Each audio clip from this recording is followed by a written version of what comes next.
Hey everybody, my name is Scott Thielen. I'm the CEO of Union Gospel Mission in Yakima, Washington.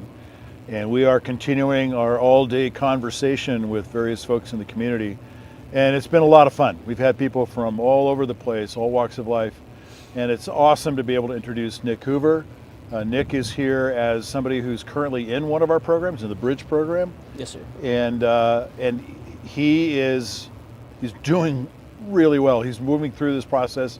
And I thought it'd be fun, for me, hopefully for you, beneficial, to have Nick share a little bit about his story and about particularly how we can find hope when we're faced with these really big challenges. So the mission isn't perfect, but we're there to try to step in and help people who are facing some challenges. And yeah, of course. I'm assuming that that's been your experience, but I want to give you an opportunity to share a little bit about your story.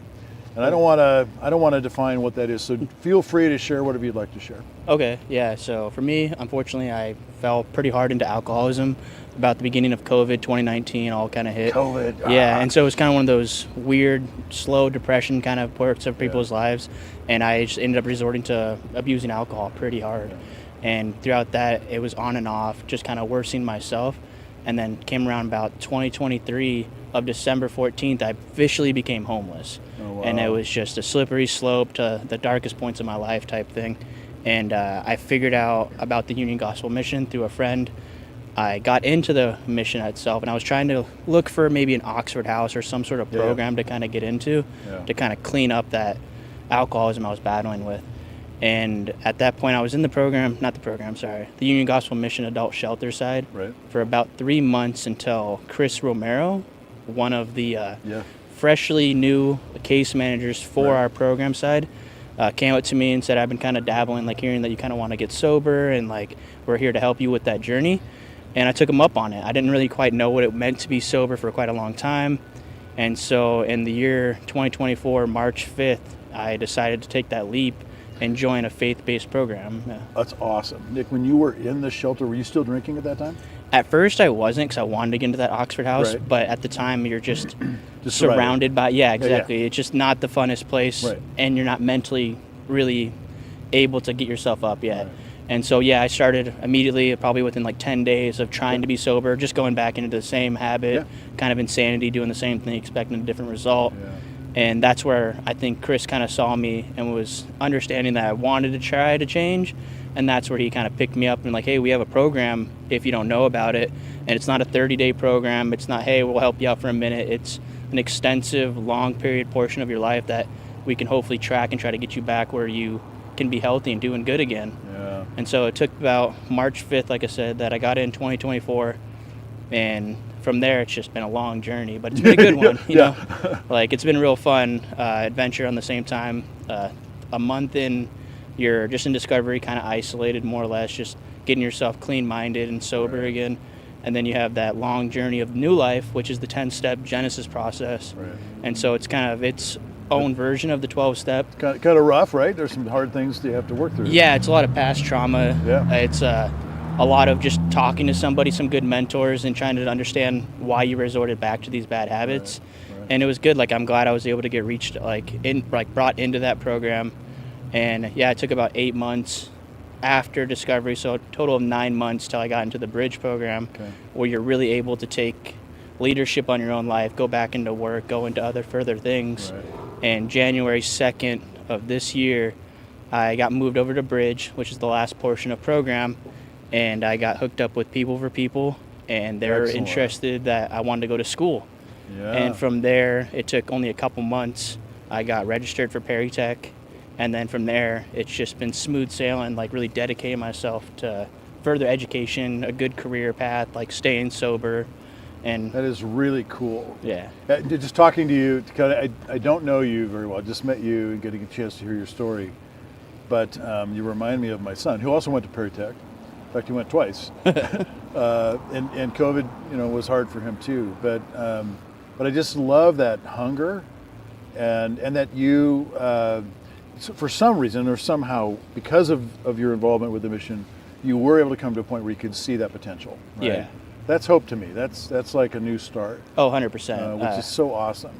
I'm curious, when Chris approached you about the idea of coming into the Discovery phase, did that sound like hope to you at that time? Or what was going on in your head when he was talking with you about that? It's kind of interesting. When you're on the adult shelter side of it, there's the coming and going of people, you hear a pretty bad reputation from the program side. Because it's a lot of that old telephone game where it goes from one rumor to another rumor, and it trickles down. And unfortunately, you just hear from people who maybe weren't ready for sobriety, weren't ready for this big leap of change, of faith and things like that.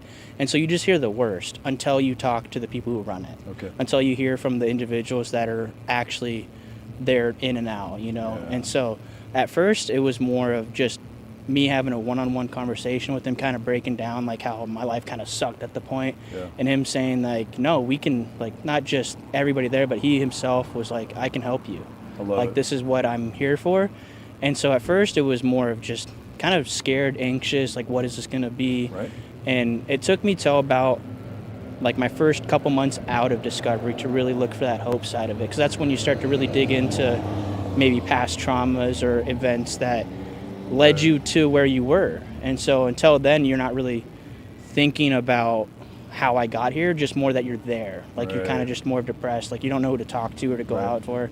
Like, I went to a couple AA, NA meetings prior, but I was still drinking during it. Like, I wasn't sober-minded going to those. I was just using that as a facade almost to, I need to go to this. Because there were things deeper down that you weren't dealing with, right? Exactly. There was just stuff that was eating you up. Yeah. That makes sense, yeah. Yeah, and then having now a sober group of plenty of gentlemen like-minded. We all have our different crutches or our things we've gone through, but being able to then talk it out, figure it out, and go through, like, it's a long process. Having it to be almost a year-long program, it's a lot different than getting hit with a whole bunch of assignments in 30 days. Like, you actually have plenty of time, counseling, and motivation to want to do better.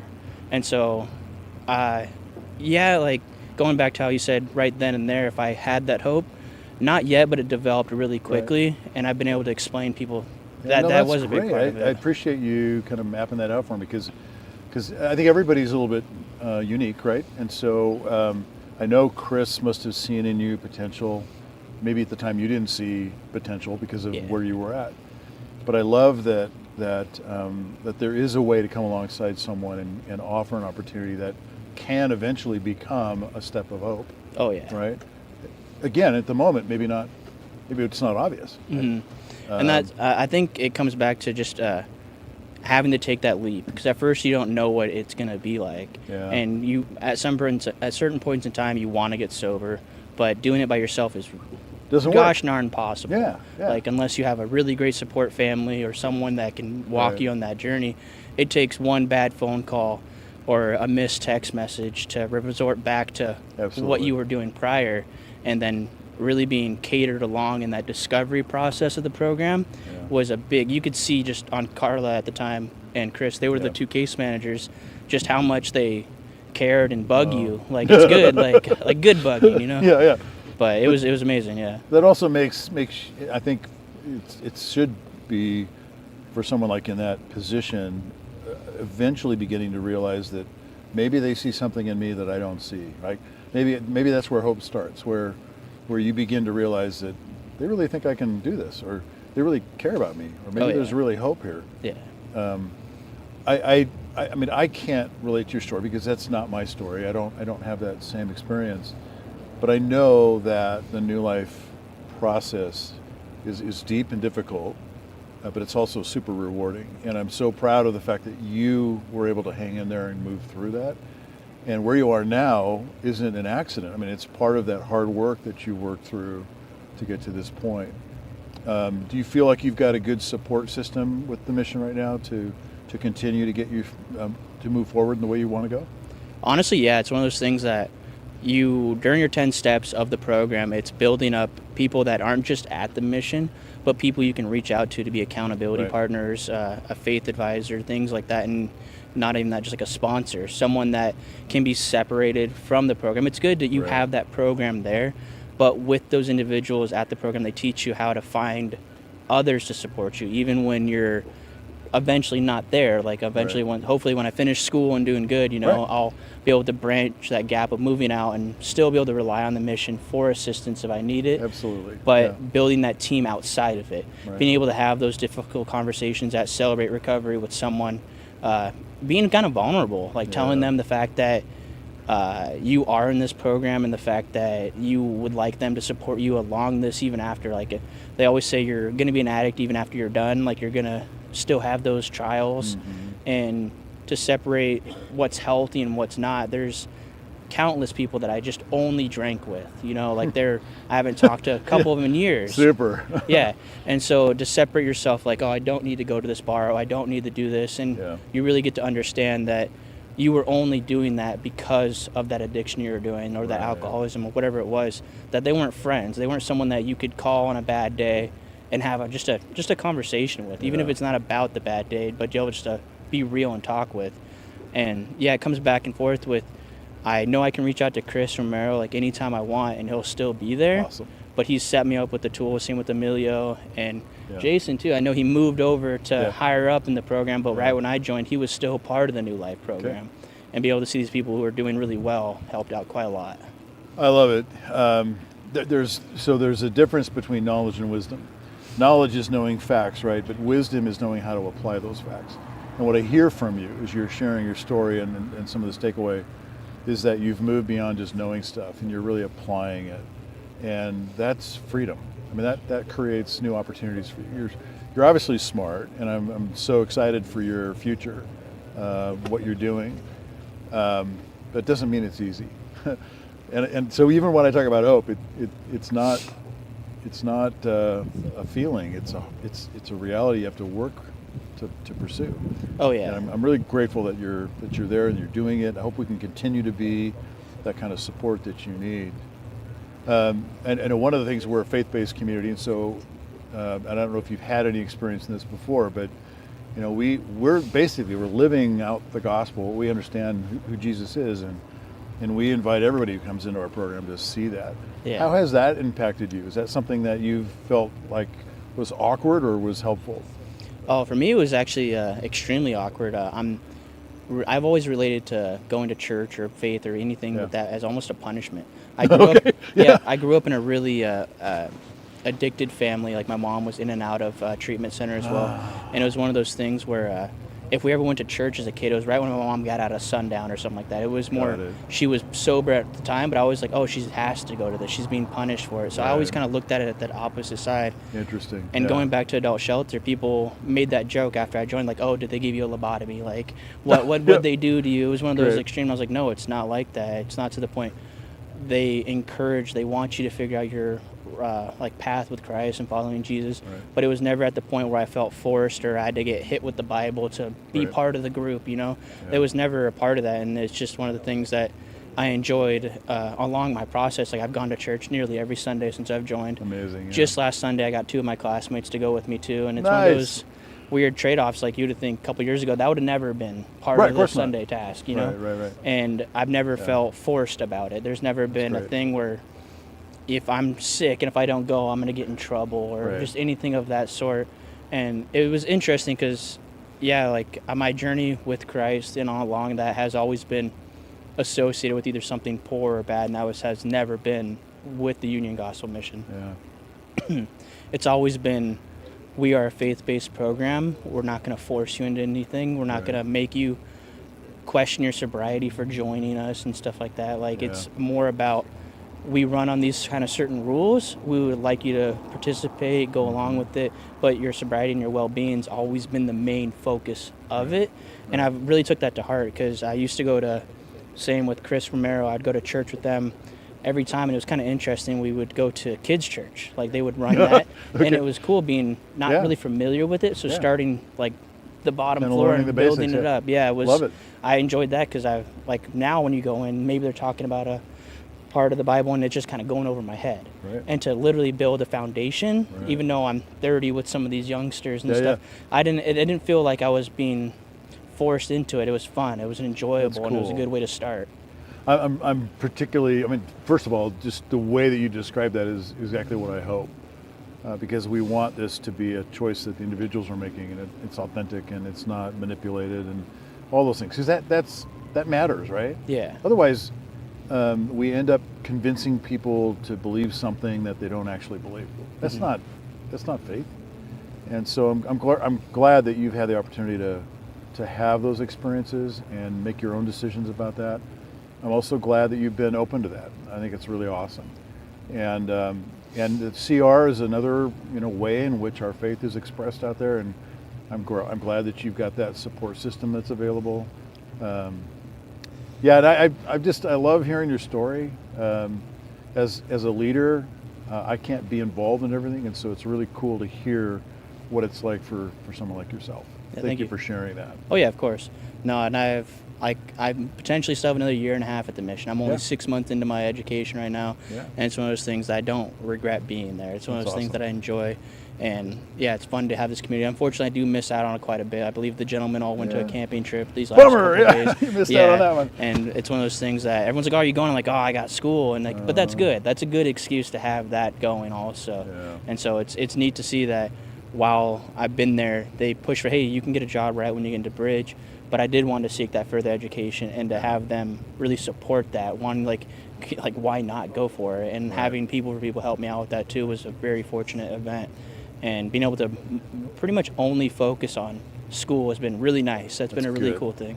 Yeah, to have a place to live, you don't have to worry about that, and you got meals and you're taken care of. Oh yeah. Support system, but you can focus on school. Yep, and then like I said, a couple times out of the week you get to talk to everybody, and like you're have one-on-ones with your case manager, and it's more of just not like a grilling session. It's just, how are you doing? Like, are you still doing any challenges this week, stuff like that, and you get to have those real one-on-one conversations week in and week out, where it's not like they remember what you're talking about. It's not just like, oh, I'm okay. It's more like how's it going and stuff.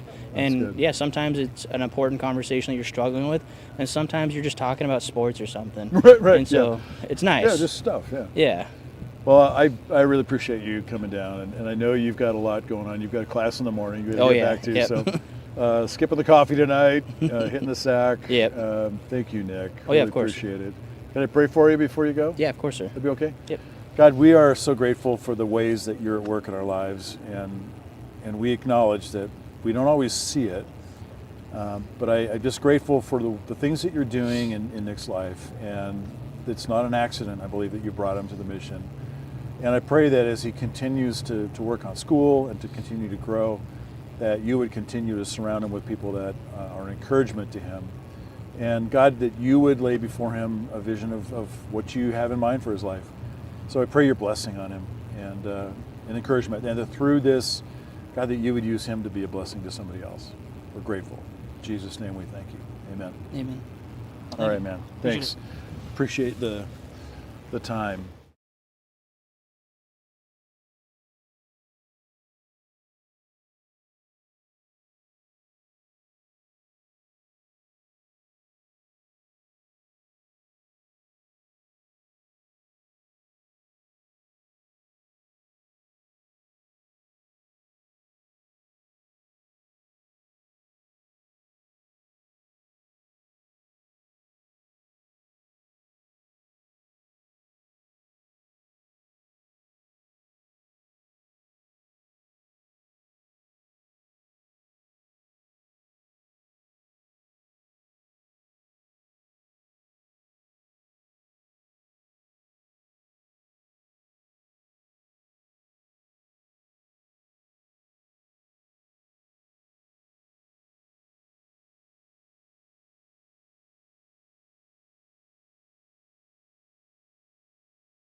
Good evening. It is late Thursday night, and we are still celebrating World Homeless Day. If we can celebrate it, we're focusing on the issues that brings. My name is Scott Thielen. I'm the CEO of Union Gospel Mission in Yakima, Washington.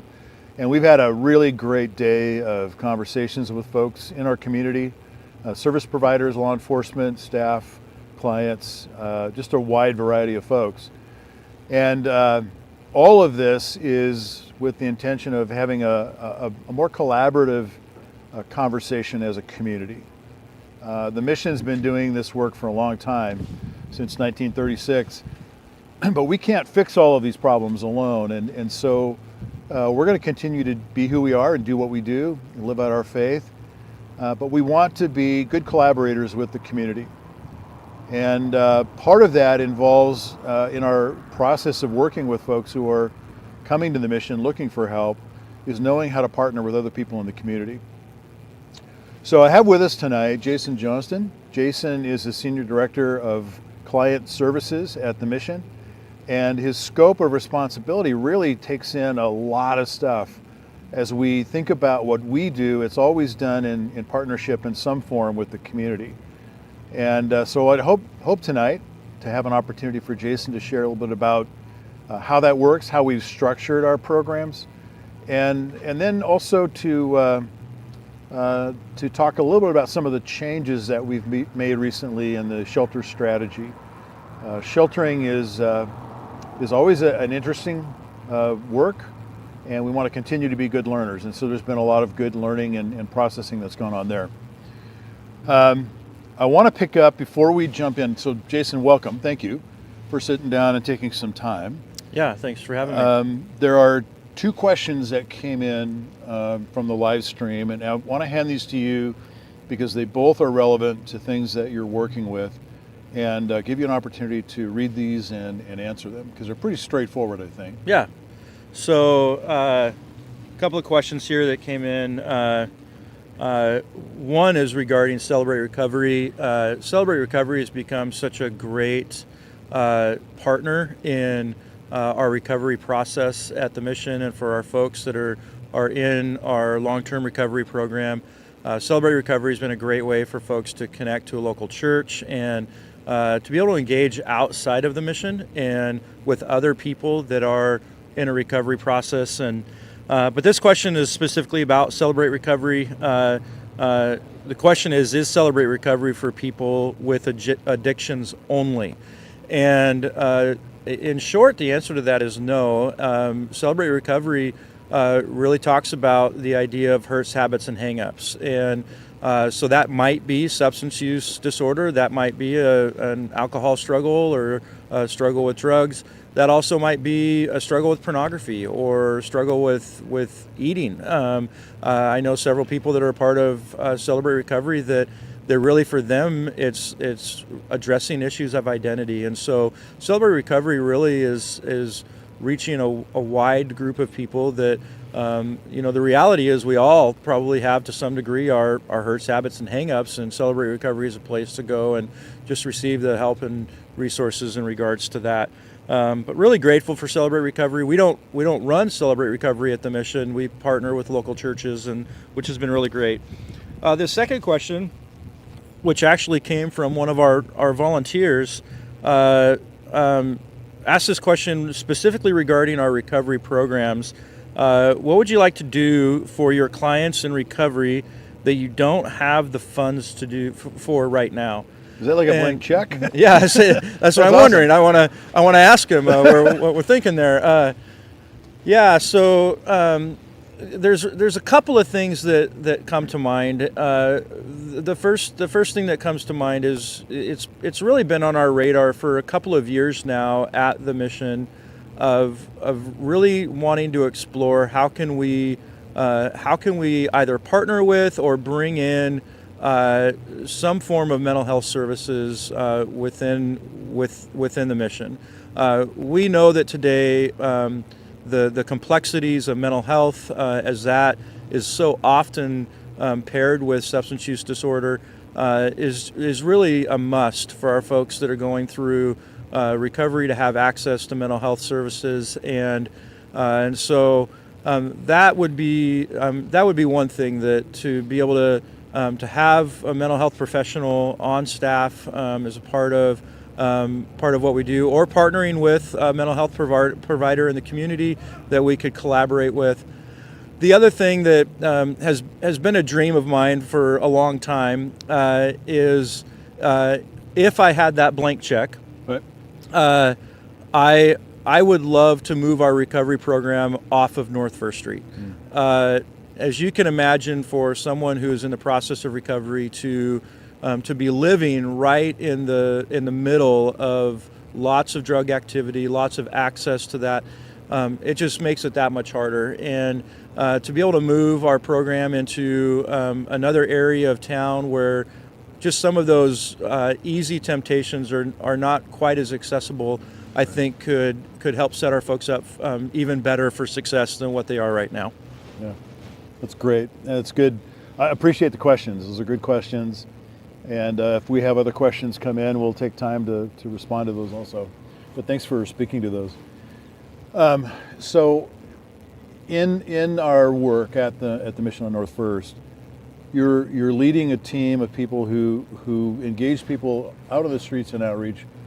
You work with the shelter staff who are helping them to have safety as they have a place to sleep at night, and also the clients who then move into some kind of a recovery program and maybe are with us for a couple of years as they work on their own issues.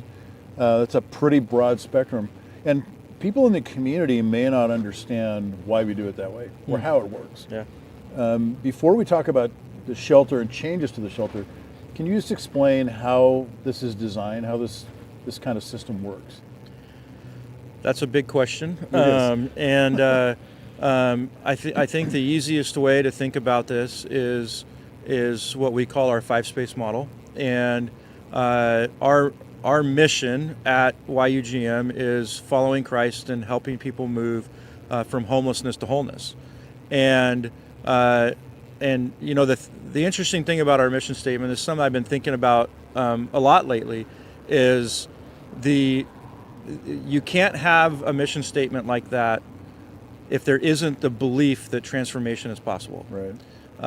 If we didn't believe transformation was possible, we couldn't have that kind of a mission. But at the root of it, the staff that you just referred to, our staff in the adult shelter and recovery programs and family shelter, all of them, they work there because they believe that no one is beyond the place of redemption. No one is beyond the place of transformation and reaching that place of wholeness. And but we also know that journey from homelessness to wholeness is just that. It's a journey. I wish it happened with a snap of fingers. It doesn't. And so we've had to learn to be really intentional about our process and what we do at the mission, to really try and create some steps for people that are accessible, that are attainable, and that aren't too big of steps that are impossible for people to take. Our 5-space model represents that as we think about the 5 stages that we offer at the mission. It begins with the first space is what we just referred to as the street. That's the first place where we engage people and begin to build relationship in the hopes that they would be willing to come inside and become a part of our adult shelter, which is shelter is space 2, and a place where, again, there's further engagement, there's further relationship. Space 3 is our change space, and hoping to, again, encourage people to move forward from the shelter into a place of change. And then space 4 and 5 are really that place where our folks begin to re-engage the community. Ultimately, our hope and our goal is that we will see people launch out of the mission back into the community, where they become assets within the community and no longer liabilities within our community.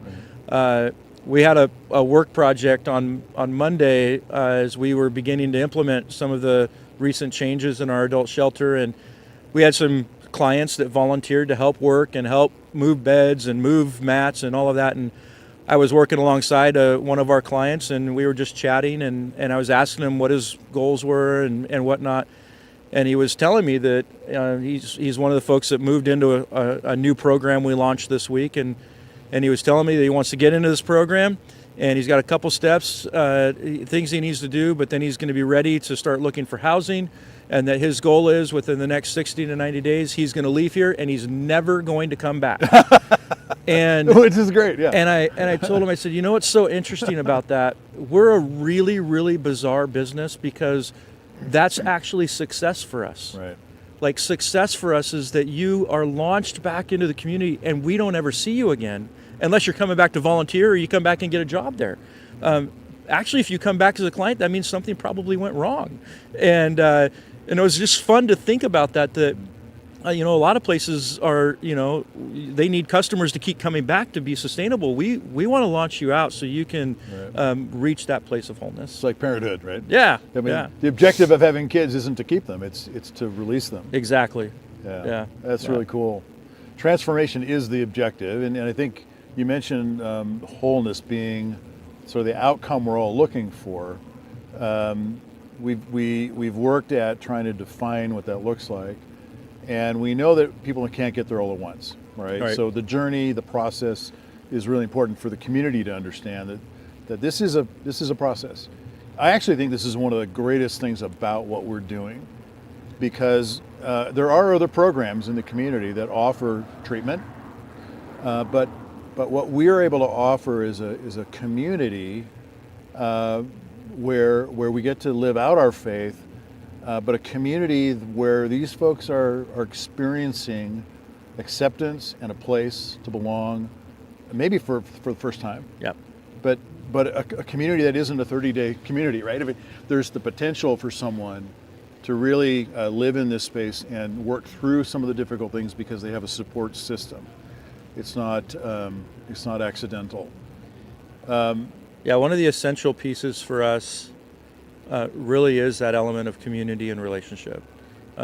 We talk often about this idea that the mission is in many ways a do-over family, creating an environment where people can experience maybe healthy relationship for the first time. And we believe that, oftentimes it's relationships that have hurt us, but it's also relationships that heal us.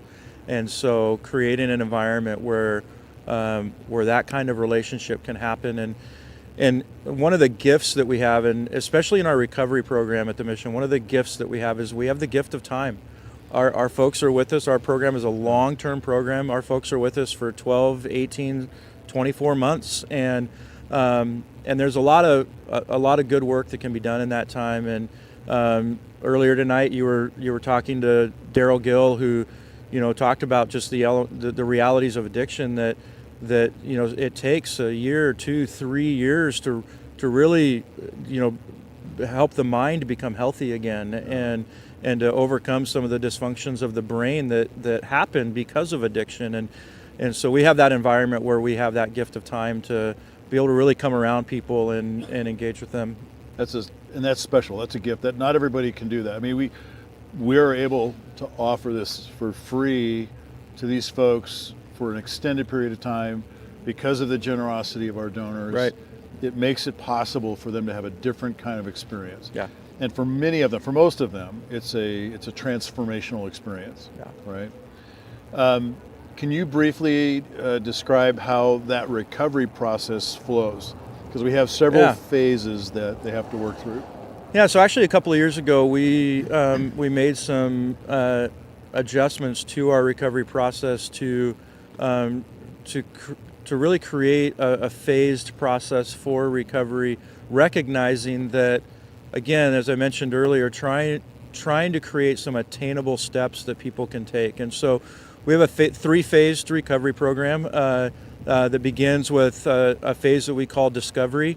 It's a phase that's really about stability and about beginning to get integrated into the community, a place where folks come in and they need to take time to withdraw and start beginning the process of thinking clearly, and so it's a 30 to 90 day phase where we just try and help folks get stabilized, and to then move into the second phase of the program, which is called New Life. And that's where we really do some of the heavy lifting in terms of recovery. We have a recovery curriculum called the Genesis process that takes folks through about a 6-month journey of really kind of working on their stuff, digging deep into their past and just a lot of different things that they are able to work on in that process, all guided by recovery coaches and case managers that come alongside them and walk with them during that journey. And then the third phase is what we call Bridge, and that name Bridge is intentional in that Bridge is how we get from here to there, and Bridge is kind of that space where we begin helping people reconnect with the community and begin creating that bridge from the mission back into society, back into our community. And so working on things, whatever barriers that still might exist, whether those are legal, financial barriers, whatever those are, to help eventually folks move on to employment, to housing, and whatnot. And so really have tried to create a process that is accessible for people to navigate through so that they can succeed in their recovery journey. Yeah, thank you. I think that's helpful for people. We have an amazing staff, but it takes more than just staff to be able to walk with these people through this process. And you have some volunteers who come down and are part of that as well. Yeah. And part of that is their engagement with a church, for example, where they get an opportunity to be around other people and celebrate recovery, as you mentioned. So there's a lot of different parts to that journey that they're going through. But I appreciate you explaining why it's phased. Not everybody's ready to jump from beginning to end, right? This is a process they have to give themselves time to work through. Yeah. And I love that.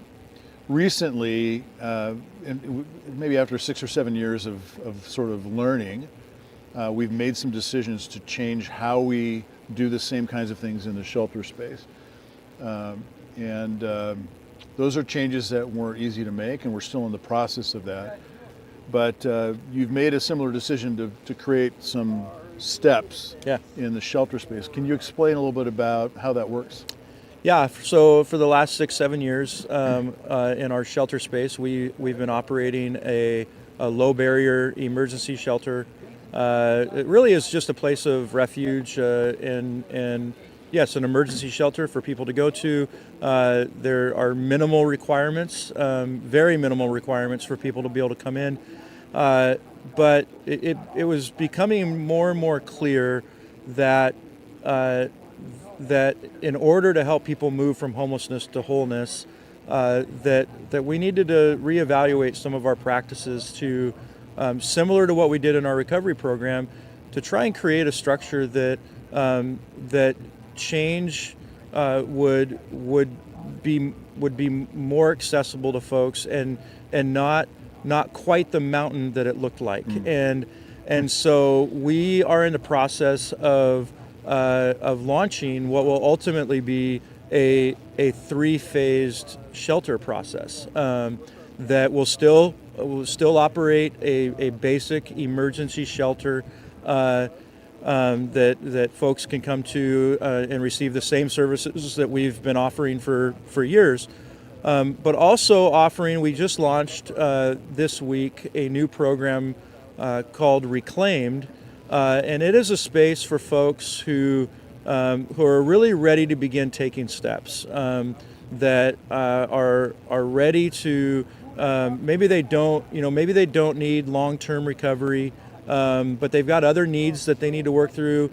So this is a space where they're gonna have a little bit of a different living environment. They'll have access to some intentional case management to help them navigate the needs that they're working towards. They'll have a place that has a little bit more stability, where they have a guaranteed bed. They have the same bed every night. Simple things like they're allowed to leave their stuff behind when they go out in the community during the day to go look for jobs or to look for housing or whatever it is that they happen to be working on. And so just a little bit more of a sense of stability. And then in just probably a couple of months, we're going to be launching what will ultimately be phase 2. There will be essentially a kind of an in-between space between the emergency shelter and that reclaimed space. Ultimately, but again, trying to create, for lack of a better term, like baby steps to change, and steps that folks can see that are not so big that they seem unattainable, but really it is our desire to help folks move forward, and we recognize that journey from homelessness to wholeness is 1,000 little steps. Right. And so we're trying to make those more accessible. Thank you. That it's probably hard for people to imagine or picture what all of this looks like. but I think you've done a really good job of explaining the basic framework of it. So you guys have been working and implementing some of this now for a while. It's rolling out in phases, right? You're moving through it. What are a couple of things that you've seen that have encouraged you? So this week has been a really, really fun week. We did a pretty significant facility shift in terms of where we're housing people, and so Monday was a big day of moving beds and moving mats, which I mentioned earlier, and setting things up. And the phrase I've heard this week around the mission is it kind of feels like the first week of camp. Like everybody's excited about right. the first day, and we enrolled 21 people into the new reclaimed space, awesome. which has just been super fun and exciting. They're motivated, they're excited, but one of the other things that's been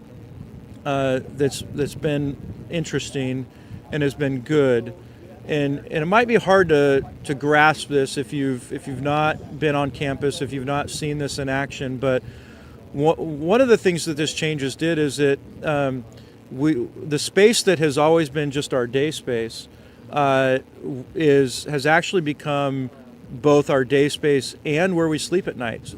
And what that means is that every single day, in the morning and at night, that space has to be completely transitioned, which means tearing tables down and taking chairs down and laying mats out, and then in the morning doing the reverse. Right. And we really weren't sure how that was going to play out. And what's been really, really fun is we knew that in order for this to work, it was going to require participation. And it has been so fun to watch our guests not just participate, but take ownership. Oh, that's so cool. In just the first few days, we already have guys that have made it their job to make sure the women are taken care of, and Wow. in a healthy way, in a good way. Right. We have guys that they've made it their job, that they know when it's time to go grab the racks of chairs and tables and bring them in, and they do it. And a phrase that I've heard multiple times this week is, "It feels so good to be useful." Oh, that is awesome. And that's what you want to hear. one of the things that I've learned working with this population is that a common false belief that our guests struggle with is the false belief that I have nothing to offer, or the false belief that I have no worth. Yeah. And just something as simple as setting tables up, to have that sense of, I feel like I'm doing something, I'm useful. Man, that's so important. Yeah. That's so good. And so we just had several really cool moments this week like that that have been really fun. Well, as you described that, I mean, I don't know, how do you put a price on that value that they feel, right? But it's not that you're exploiting them or taking advantage of them. You're not forcing them. You're giving them an opportunity to feel like they have a part in this. Yep. And that's what we want. Yeah. Because if you don't have that, what we have is sort of a stagnant lake, right? Where there's no export, there's no outlet, and there's nowhere to go, and that gets stinky after a while. Yeah. It's not healthy. Well, the reality is, if using that example of setting tables up and all that stuff, if staff just does that all themselves and we don't invite people to participate, Right. we actually ultimately reinforce that false belief that you have nothing to offer. Right. We have to do it for you because and we teach them that they're not good enough. They've got to be passive. Exactly. Yeah, that's not the world we're trying to prepare them for. No, absolutely not. And that's not wholeness. Yeah, no, that's really great, Jason. I think those are a couple of really encouraging takeaways from the week. The other thing that I'm thinking about is, and for folks who remember COVID, when COVID hit, our facility was not designed for accommodating a bunch of people in these small rooms. Our airflow, didn't work. And so we, at the time, erected 5 or 6 big Army tents. Yep. And then we built flooring and we brought HVAC in. We've had heating and cooling for 5 years now. And what you just described, this decision to now we're moving in, is because those tents are done. Those tents are done. They have served us well. Yeah. But they no more. But they are done. They do not have another winter in them, and so we have officially retired all of the tents. We don't have anybody sleeping in tents anymore, which is really great. It is great. Really great. I would like to say we have a new building, and that's where we're moving into. We don't. And so this is not an ideal solution, but it is the right solution for where we are at this point. And with help from our community, we would love the opportunity to put resources to building something for this community that really does provide that kind of purpose-built space for sheltering. But I think whether that happens or not, I think what you're doing in creating this phasing in shelter and giving people opportunity to have more ownership is actually more valuable in the long run. I agree. I would love to have more capacity, but what's more important is that the people we do have present have the opportunity to really move into growth and change. Agree. And I'm super stoked that we've got so many that are wanting to step up and take advantage of that. And that's going to have an effect on the people that maybe aren't there yet, right? Because not everybody's at the same place in their journey. But for people who are watching this, that's going to maybe pique some curiosity. We've said before that the best advertisement for our recovery program is the people that are in the recovery program. Yeah. Because when they go back into the shelter and they might be volunteering in the kitchen or something like that, they go back in the shelter, and when their old peers see them and see how they're doing and see how they're looking, the reality is the idea of, well, if he can do it, maybe I could do it. Right. Is a very real thing. Yeah. And I'm hopeful that, just to what you just said, I am hopeful that we see that in the shelter space as well. Yeah. That we see folks in the shelter watching these folks that have moved into Reclaimed and realize, I used to hang out with that guy. Yeah. If he can take this step, maybe I can. Yeah. I love it. There's so much that's going on right now that is encouraging to me. For our guests to know, though, that they have enough value, that they're treated as though they have value, is so important. It's at the heart of what we believe about the gospel, right? Right. That the reason that we're there isn't because it's convenient or because this is profitable. That's not why we do this work. We do this work because that human being, just like me, has value because God created them to have value. Yep. Everybody on the planet has value, and we want to live that out. We want to be able to put that into practice, and eventually these folks that maybe have grown up beat down, who have really struggled, who haven't been given the same opportunities, they begin to realize that they also have value. Yeah. And the simple things that you're doing in the shelter space are going to help to reinforce that. Yeah. I love it. Yeah. That's transformation. We want them to come to a point where they can know Jesus and have an opportunity to have a personal relationship with him. But sometimes it's hard to get to someone's heart until you take care of their body, their physical needs. Right. And so I'm stoked about it. I'm excited about what you're already hearing, and we look forward to seeing how this is going to play out. Yeah, I'm excited about it too, and excited to watch the next few weeks and months and as things roll out, and I think it's going to be good stuff. If people in the community have an interest in learning more, we know that we can invite them down to tour, right, and to see behind the curtain, because when you drive by on First Street, you only get a certain impression of what's happening, right? There's a lot more that's happening than they don't see. And so that's an option. But what are some other ways that people who are interested in finding out more about either helping in the shelter, or helping in the kitchen, or helping in recovery, what are the right steps for them to take to look into that? Yeah, so we have a variety of volunteer opportunities. I mean, the first step I would encourage you, if you've not been to our campus, please schedule a tour. Call the mission, go to our website, and come down for a tour. We offer typically a couple tours a month that you can tag along or just schedule one and come down for a tour. I promise you will be surprised and you will be amazed when you see how much is done on that small campus. It's one of the most common comments that we get on tours is, I cannot believe how much is happening in this one space. The second thing is we do have a variety of volunteer opportunities, whether that means coming and teaching a class in our recovery programs. It might mean coming and volunteering to hang out with kids on a Wednesday night in our family shelter. We have great volunteers that come in as one-on-one mentors for our folks in recovery. Scott mentioned the kitchen, just a variety of different volunteer opportunities and different levels of engagement. Even I'm looking behind the camera at our director of operations, Right. and volunteer opportunities in our warehouse, and Right. so just a wide variety of opportunity.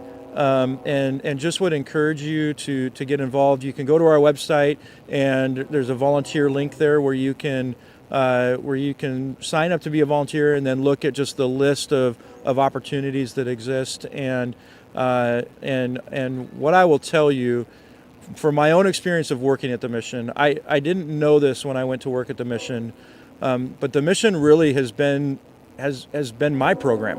And it has changed and healed me, and I promise you that if you were to come and volunteer at the mission and engage with our guests, engage with our staff, it will change you, and it will have lasting impact. I've actually come to believe that one of the commands in Scripture that we don't ever have to question whether God wants us to do it is the command to take care of the poor. You cut the Bible anywhere, and it will bleed this idea of our responsibility to care for the poor. And I've come to believe that God didn't just give us that command because of the poor, and that the poor need us. I think God knew that serving and engaging with the poor would transform us, and that we actually need that. And so I would greatly encourage you to find your spot to come and volunteer and engage with our folks down at the mission. Love it.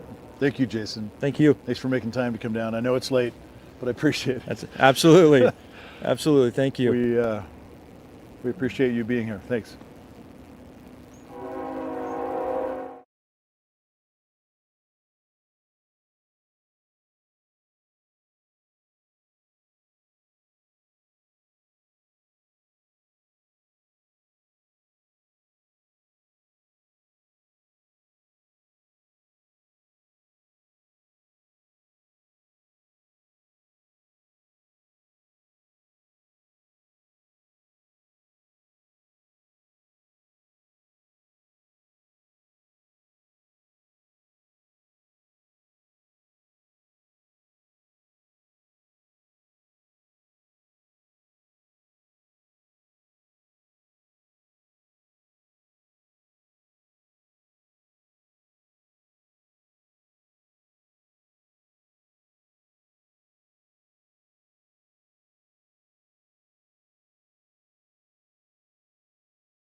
I'm Scott Thielen, the CEO of Union Gospel Mission, and I've got with me Mrs. Bernier. This is Autumn, and Hello. she is our VP of Enterprise and Analytics, and she's going to tell us a little about the thrift operation of UGM.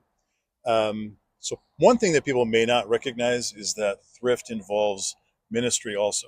Yes. How have you seen God at work as you've been involved in leading this thrift ministry? Yeah, so I think that's one of my favorite parts of my job in leading enterprise is seeing all of the ways that God works, not just in our ability to support the mission, but in all the ways that He works here at the stores, just in ways that we support each other and we support our community. So let's see, it's so many ways. So I'm going to start with my favorite. Some of my favorite things that we get to do are we do have opportunities to pray with our customers and donors. So we will have people coming to us who our customers can be going through a tough time. We do have employees who will recognize that and who will say, "Is everything okay?" and just engage in conversation. And if prayer presents itself, they will pray with them. We have had people who are oftentimes dropping off a lot of furniture and home items for folks when they pass away. And it's a really tough time for people. And so we've had opportunities to pray with people there and just to love on them and to thank them for thinking of us and for donating. We get to, I'll show you some things later, but Okay. there's a lot of different programs that we have here at the stores that where we actually outreach into the community to help support the needs of our community, just in schools and in churches. I also really love what we get to do just within our employee base. So we hire a lot of young people here. If you've ever shopped at our stores, yeah, and if you've ever donated at our stores, you will find a lot of young people. And it is such a cool experience to be able to be part of kind of shepherding them, right, and showing them what it's like to be a Christian outside of youth group and outside of church and in the workplace, because we are a group who cares about our employees. We care about their growth. We care about them as a person. We pray with them. We love on them. We teach them because sure, there's a lot of things. But what a great to opportunity learn for a first job experience, Yeah. right? To be in this kind of a setting where Yeah. they've got support and it's a Christian ministry. It Love is. that. It is. All the way through. Yeah. Yeah. So do you want to take a look at some of the other things that we do, let's do that, for the community? Okay. Absolutely. Because the other part of this is when you don't think necessarily of the mission as the same thing as a thrift store, right? They're two different kinds of functions. But what you've done in the thrift arena is to provide ministry opportunities that directly benefit the mission, but also the community. And I think it's really important that we get an opportunity to talk about that. Yeah. What's the impact that the thrift stores are having on the community? Yeah. Let's talk about that. So I wanted to start out here on the donation dock because it all starts right here when the donor is giving us their donation. So not only are you supporting the mission when you do this, when you donate your stuff to one of our stores, but you have the opportunity to name another nonprofit. And you may be very close with a nonprofit in town, Young Life, Rod's House, Camp Hope. Many people will name their church or a school, the school in their school district, or teachers will name the school that they teach at. These are great folks to name when you drop off your donation, because what we do there is we attach the name of that nonprofit to your donation. And so let's say that you donate like 5 large bags in a donation. So we just put a estimated value to that, and at the end of each quarter, we add that up and we give $10 incremental gift cards to the nonprofits in town. And right now we have over 120 nonprofits registered with us. And last year we gave out over $6,000 in gift cards. Yeah. And so a lot of people will tell me, nobody asked me who I wanted to name. And that is very true. Like I said before, we hire a lot of young people. and training is always ongoing, and we do not get it right a lot of the time, and a lot of times things get so busy and they forget.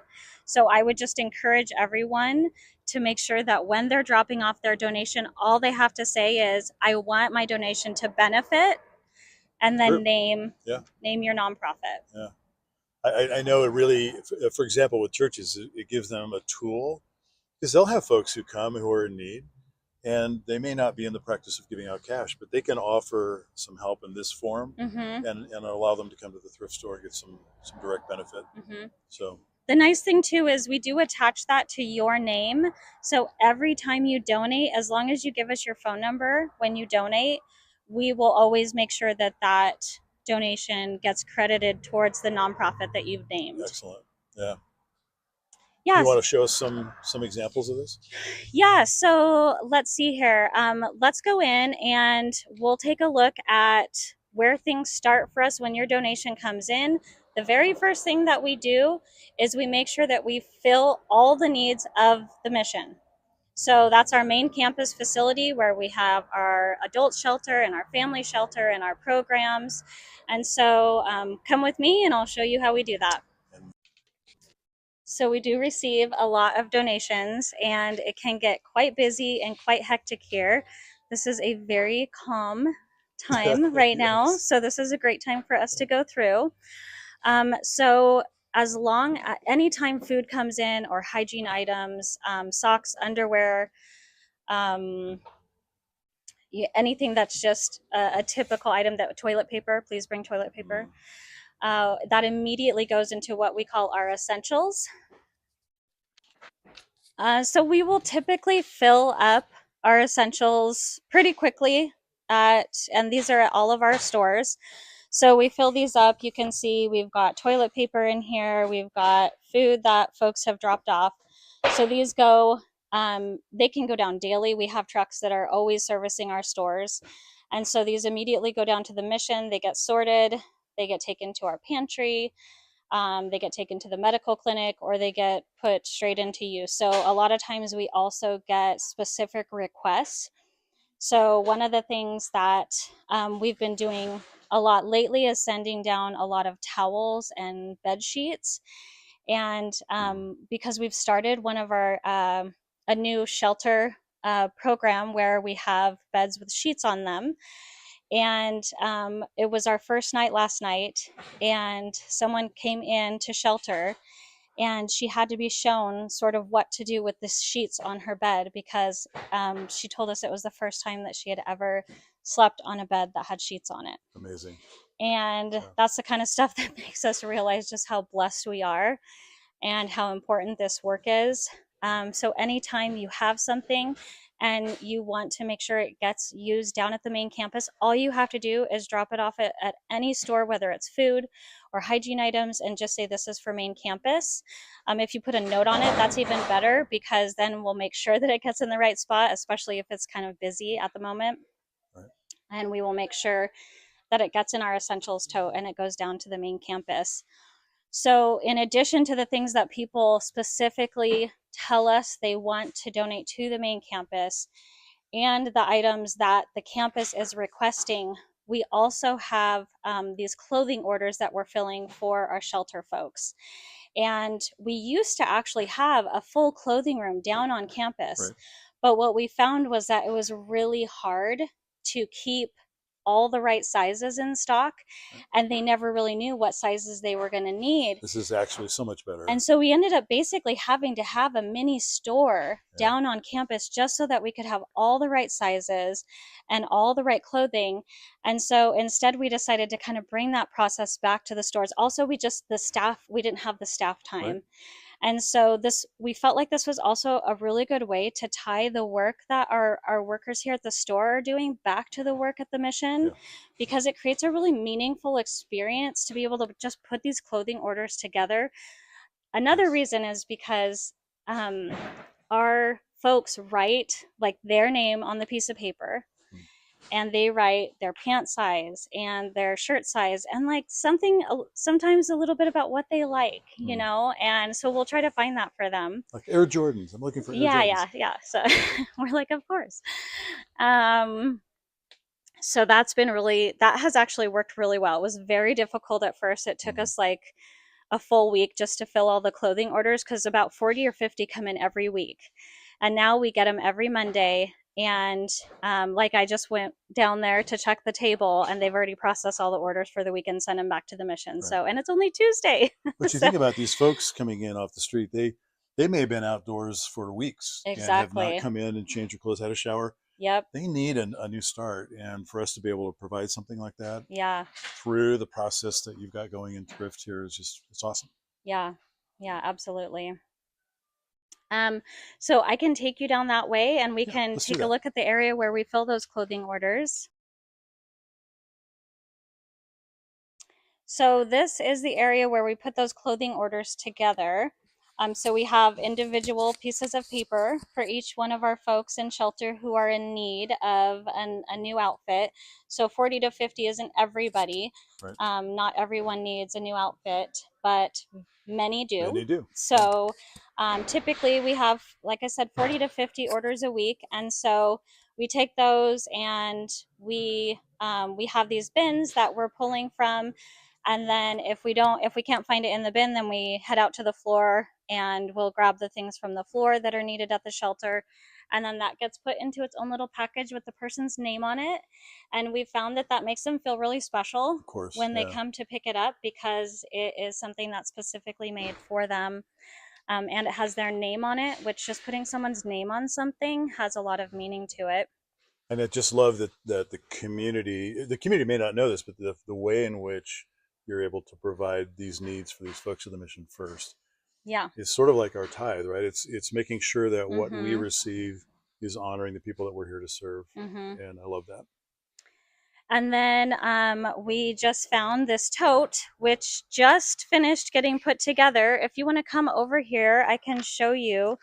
I think I'll get in trouble if I untape it, so I don't want to do that. But this is the list for this week. So on top of the clothing orders that we had this week, they were in need of many other things.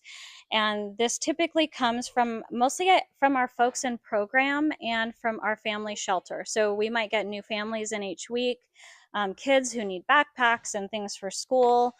We'll have obviously, all different sizes of people that we're working to get clothes for.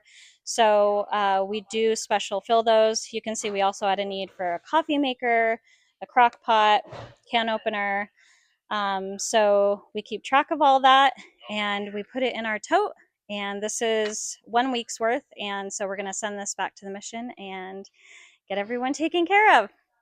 I love the care that was taken to put this together this way too. Yeah. It's really very cool. Yeah. So we've talked about mission needs first is what we talk about and teach here at the store. And we have another way that we help fill the needs of the community, and that is through not just the gift card system, because that's our most sustainable way, right? Because without the donations, we can't continue to do what we do. And so we do ask people to try to name someone through the gift card program, but we also know that there are those times when people just have those emergency needs. And this all started a couple years ago with some fires that the Red Cross had, and we realized we have clothes, we have household items, and there's a gap usually between when the emergency happens and when they're able to get this stuff from other places. And so one of the things that we started doing was allowing people in our area who are helping to fill emergency needs to submit a request for a voucher for a free item, and we fill those requests. Usually we'll give them a voucher for a certain amount of money or for a certain item or product or clothing, and then the folks come into the store and they can shop for those things and get them for free. We also have a coupon that we can offer if it's more of an ongoing need, but it's at a level where, you know, even our thrift prices can be high sometimes. But even like, you know, $4, $5, $6 for a shirt sometimes isn't affordable for people. And so we offer a 50% off coupon for some of those families as well. And a lot of the folks that we're working with a lot are the folks like the schools, the school districts. Right. We work with so many school districts, or all through Yakima and Selah. We actually have, gosh, what was that number I told you? 54 schools.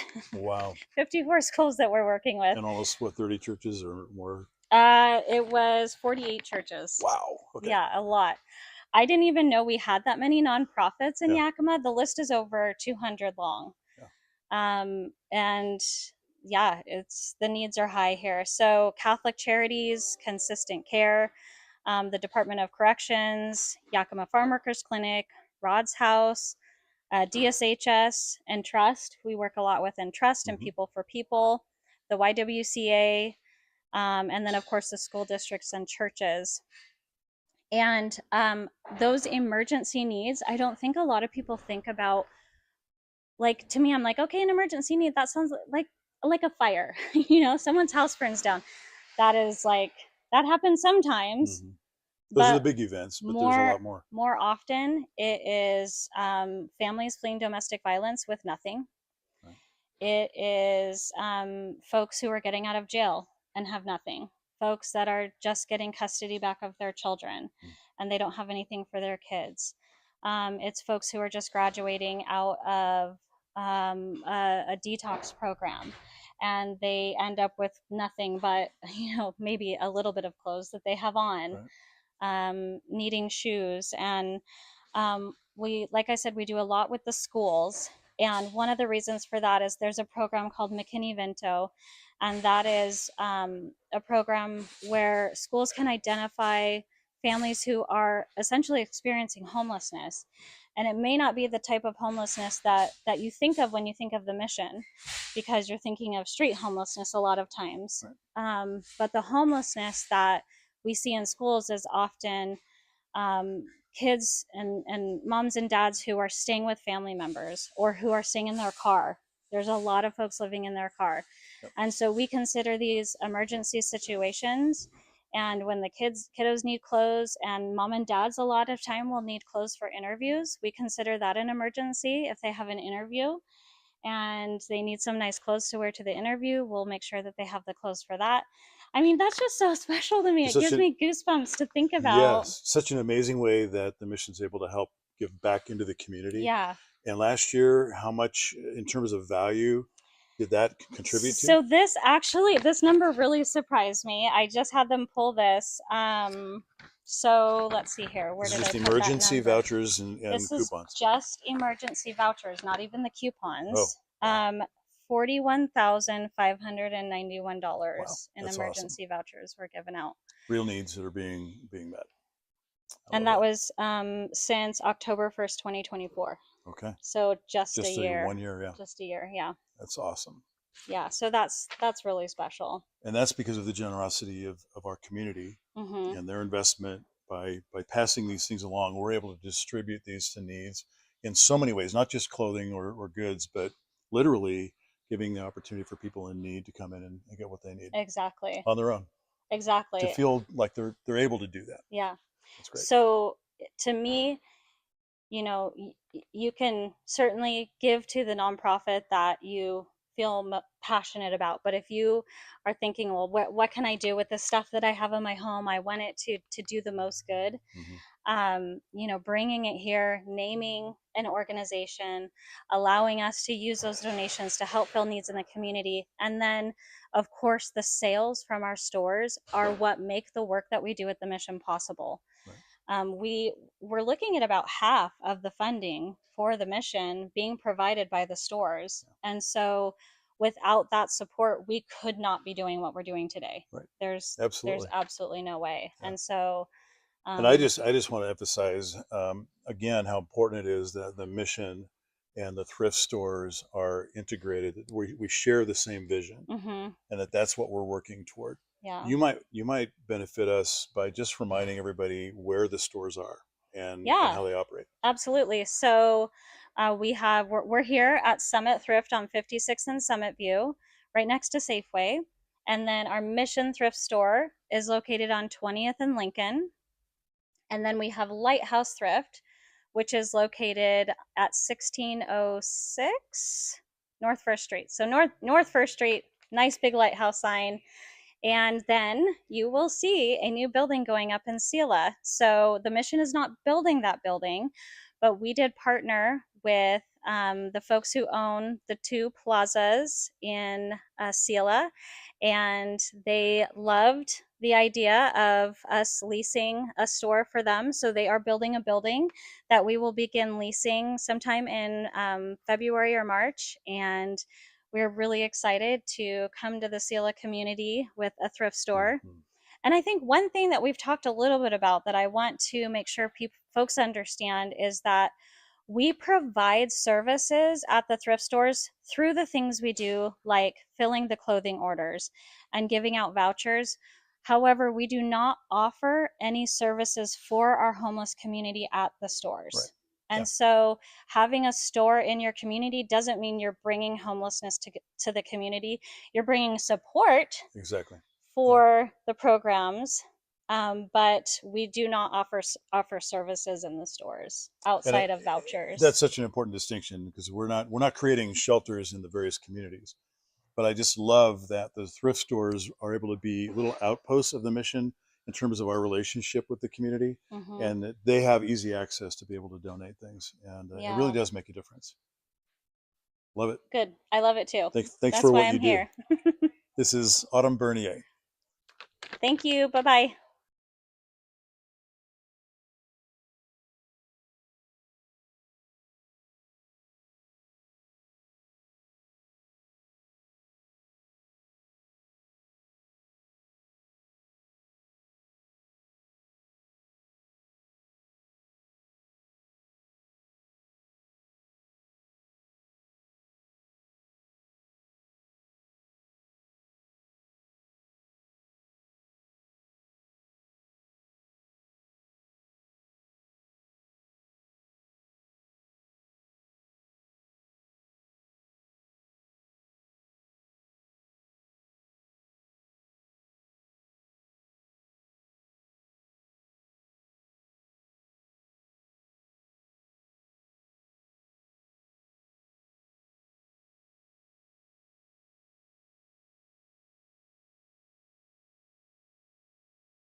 Good afternoon. I'm Scott Thielen, CEO at Union Gospel Mission here in Yakima, Washington. And if you're joining us, we're in a 24-hour conversation with people in the community about homelessness and about how it impacts us and what we can do together. As I've shared before, the mission has been doing this for almost 90 years. We're going to continue to do this, but we can't single-handedly solve these problems. So this is an opportunity for us as a community to listen to one another and to have an opportunity to speak into the solutions. This is not simple. Homelessness is a complex and difficult problem. And one of the places where homelessness impacts is in our approach to how we keep law enforcement. And I have with us today Lieutenant Ryan Wisner with Yakima Police Department. And I've enjoyed getting to know Lieutenant Wisner over the past couple of years, and the work that the men and women who are on the force do in relation to homelessness. So I want to start with this question. You've got a long career, and I'll let you explain how that started and how long, but you've been with YPD for a long time. And I'm sure that you've learned things in the process. What I'm wondering is, from the things you've experienced and learned, what would the community benefit from knowing? I'm not a police officer, so what are the things that you think might be helpful for me or for others to know about your experience? Sure. And first off, thank you very much for inviting me. Absolutely. It's a pleasure. I love to understand where you guys are coming from, and I love that you guys want to understand where the police are coming from when it comes to homelessness and drug use, alcoholism, and petty crimes, right? First and foremost, I'd like the community to understand, people listening or watching this, is we're never going to be able to incarcerate our way out of the homeless issue. I think a lot of people think that if you're homeless, the police should be able just to show up and throw you in jail for some type of crime or issue that you may or may not be committing. But that's not the case. Yeah. And that does happen from time to time. It does. It does. But what you're saying is that doesn't solve the problem. Right. Yeah. Clearly does not solve the problem. First and foremost, if we did find that they were violating a law and that it was an arrestable offense and we booked them into jail, essentially they're going to be right out of jail within hours. So really you haven't fixed anything. So it ties up your time, it ties up the jail's time. The court's time. It doesn't time. really produce the change that we all would want to see. Sure. Yeah. Sure. Just a little bit of background of me. I've been with the police department for approximately 24 years. I've had a plethora of positions within the police department, had a great career, fun career. My last assignment before promoting to lieutenant was I was the sergeant over the PROACT team, where we dealt primarily with homelessness, Right. open air drug use, firearms violations, wanted suspects, stolen cars, etc. Really just street level crime, but you would find in our day to day we would be wrapped into some type of homelessness issue. That's a long career. It is. You used the word fun. It has That's been fun. fascinating. It That's has great. been fun. Okay. Being a police officer is very fun, and All right. and I want everyone to come to work and have fun. Yeah. And I think overall, with members of the Yakima Police Department do come to work and have fun. It's a fun city to work in, and we're never just sitting around, really. But going back to homelessness, we're all human beings. We all deserve a chance. Everybody's landscape's different, everybody's upbringing's different, and a lot of these homeless subjects that I've come in contact over the years of being a police officer started homelessness as a youth. Mom and dad were homeless, or mom and dad were couch surfing, living in parks, or living in their cars, living in motorhomes, and that is the only thing that they know. And they would mask their emotions with using narcotics or using drugs, because that's what they saw mom and dad do. I don't have the solution to it. I wish somebody had the solution to it, but we don't. And we can't program our way out of it either. It's interesting that you see that trend, though, because we've seen the same thing at the mission, right? So the people who often end up at the mission are people who have a pattern that's almost predictable, which is when they were kids, they were abused, they were messed up. They didn't grow up in a safe environment typically. Right. And we try to be that do-over family for them, to show them a different way of doing that. But a lot of folks don't get that opportunity. And so you're saying that over the years of your work, you've encountered that pattern. You've seen that. Right. That this is sort of the result of maybe things they didn't even choose, but have affected them and have shaped their lives. Sure. Yeah. Sure. I mean, if dad or mom were an athlete, you're going to end up knowing how to play sports. Right. If they're a good student, you're going to understand how to be a good student. But if you're raised by somebody that's never played sports, never went to school, you're kind of on the path to destruction. I mean, there's an anomaly where one or two may be able to guide their way out of it. And I wish that number was more frequent, but it's not. Yeah. So how do we deal with it? We deal with it by places like the Union Gospel Mission. You guys do great work. I wish everybody would take time out of their day to at least come down and see what you guys do. Do a tour, talk to you guys, ask questions, give you a call. And we welcome it. That's really good to see for yourself what goes on. Because what you see on North First or on Natchez, that's not necessarily an accurate picture of what the community is trying to do to address the problem. Right. Yeah. One of the messages I do have to staff within the police department that I interact with is, if we show up to an incident where a person is committing a crime or is an unwanted guest outside of a business sleeping, we don't have to remind them that we're the police, because they already know. And we don't have to remind them that they're homeless, because they already know that. Right. So dignity is big. That's great. If you show them respect, they're going to show you respect. That is a proven fact. And talk to them like you would want to be talked to normally. Have a clear and concise message. Offer them resources. And going into that, down that road right now, let's talk about resources. A large majority of them do not want to accept resources. We have tried it. Yep. We have had organizations within the city that have came and ridden with us when I was on the PROAC unit, and we have deployed them out of our cars to talk to homeless individuals and offer them any resource that they'd want, and 99% of the time it's no thank you. Right. Or they just walk away. Any theories, because we see the same thing, any theories on your end as to why that is? I think I can attribute it to probably not wanting to get dope sick. Okay. Because that's horrible. It is Detoxing terrible from these drugs is a really, really awful experience. And it's an understandable fear. Yeah. There's no way to get around it, because you're going to get sick.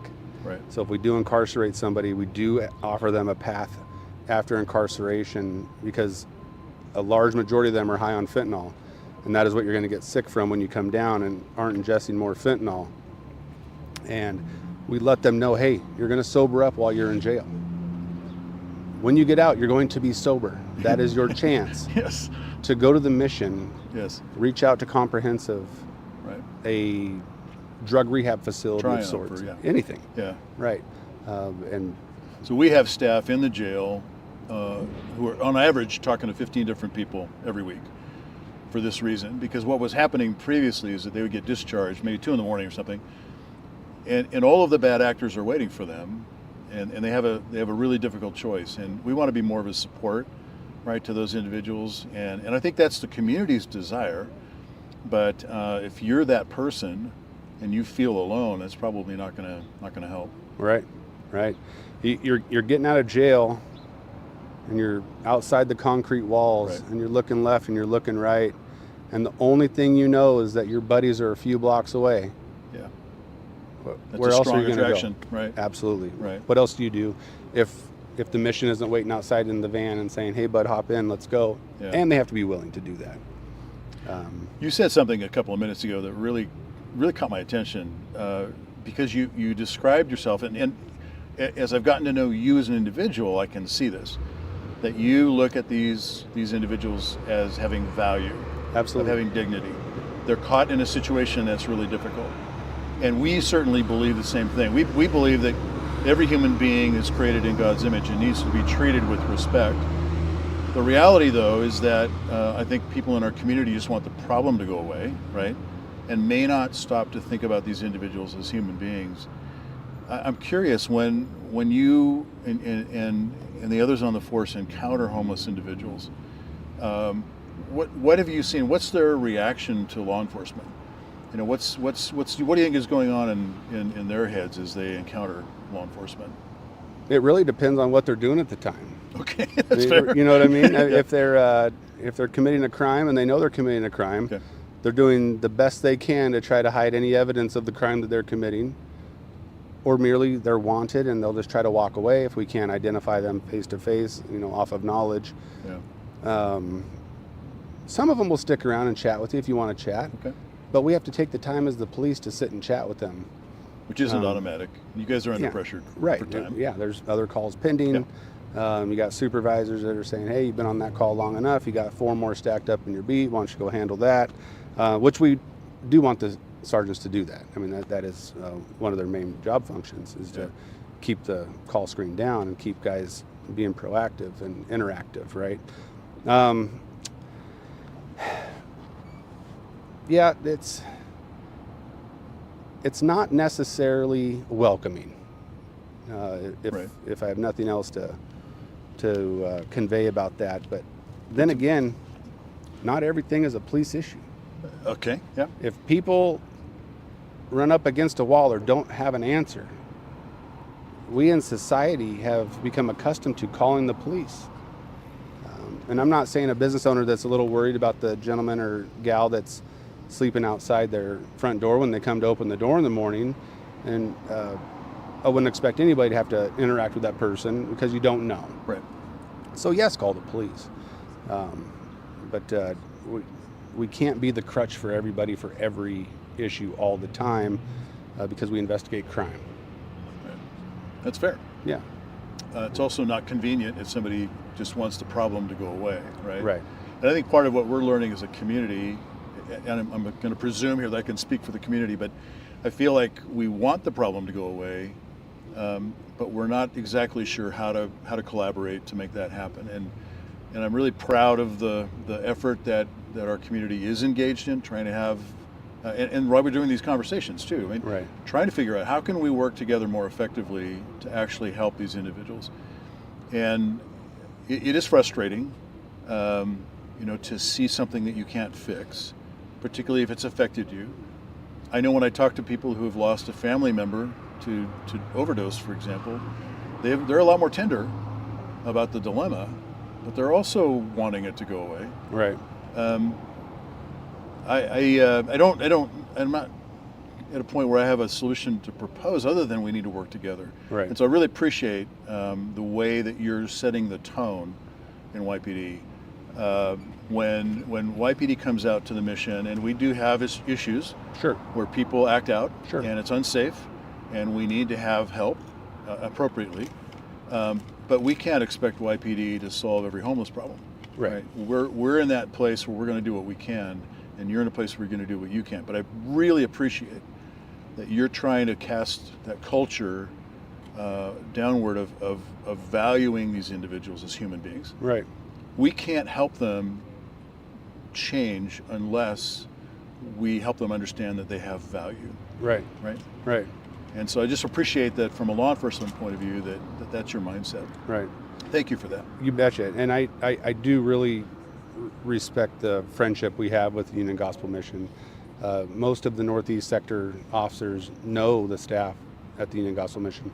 Most of the supervisors know the staff of the Union Gospel Mission because we work with you guys a lot collaboratively, and that is super important. If we did not have that bridge of friendship and because we reach out to you guys for guidance from time to time, or advice, and vice versa. Right. I mean, we've had you come in and do some training on specific issues that we need help with, and it's really, really valuable. So yeah, I want to just emphasize how important that is, that you have that mindset, because I'm guessing that's not the case in every law enforcement around the country, right? Maybe not. Right. And I really think that's an opportunity for us to figure out how to work together more effectively. Right. Right. I think in society we like to drive by the problems, if that makes sense. You know, if I don't look at it, it's not happening. It's a lot easier. It is easy. That's the path of least resistance, right? But if we don't address it, and we don't offer resources, and we don't show them sympathy, we can't necessarily show them empathy, because I don't think any of us have ever experienced homelessness. Right. But the sympathy portion is critical. Let them know that you actually do care, no matter if they're going into handcuffs or not. We're always going to speak to them on a level that we all understand. That's awesome. I was speaking with you guys before the camera started, and we were talking about a homeless individual that yelled at somebody. Right. And I said, well, man, I don't believe I've ever had a homeless person just get in my face and yell. And I can probably attribute that to how professional the Yakima Police Department is when dealing with the homeless. It's a respect thing. They know that if a black and white shows up, more times than not, they're probably going to get treated with respect, care, compassion, dignity, which is important. And I think straight across the board at the police department, we all have that same sentiment. It's excellent. If someone encounters someone who's homeless and feels unsafe, what should they do? Get away. And if they are believed to be committing a crime, call 911. Okay. Don't hesitate from calling 911. If crime is involved. If crime is involved. Yeah.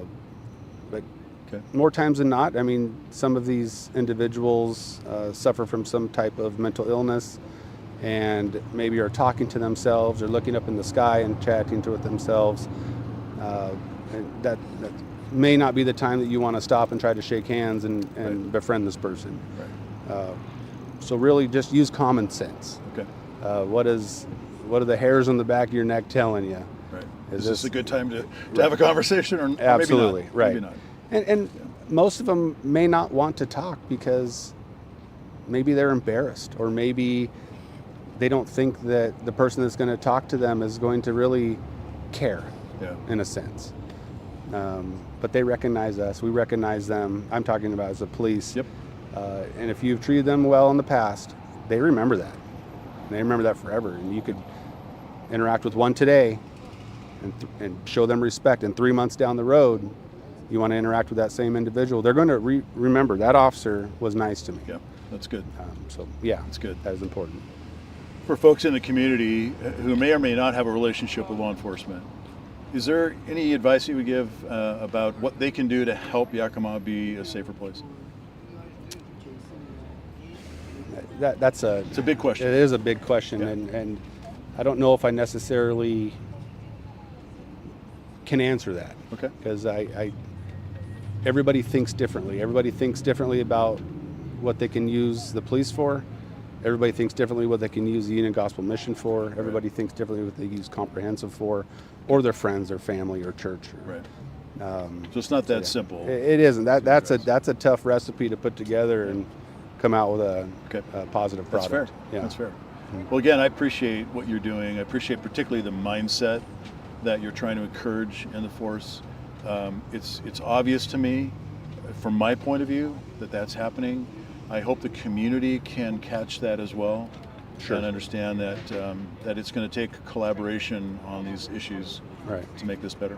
Yeah, and I want to go back and thank you for what you and your staff do. That's a tough job. It's an extremely tough job, day in and day out. You guys are just hoping for the best. We want the best. Yeah, and you're looking for wins. One of the cool opportunities because I've never experienced homelessness as these folks do, but we get to work with people, see their lives changed, and then eventually hire them back. And we have people on our staff who have been homeless. They have been under the control of substances, and they love what they do because they get to be that interface with folks that are in a difficult spot.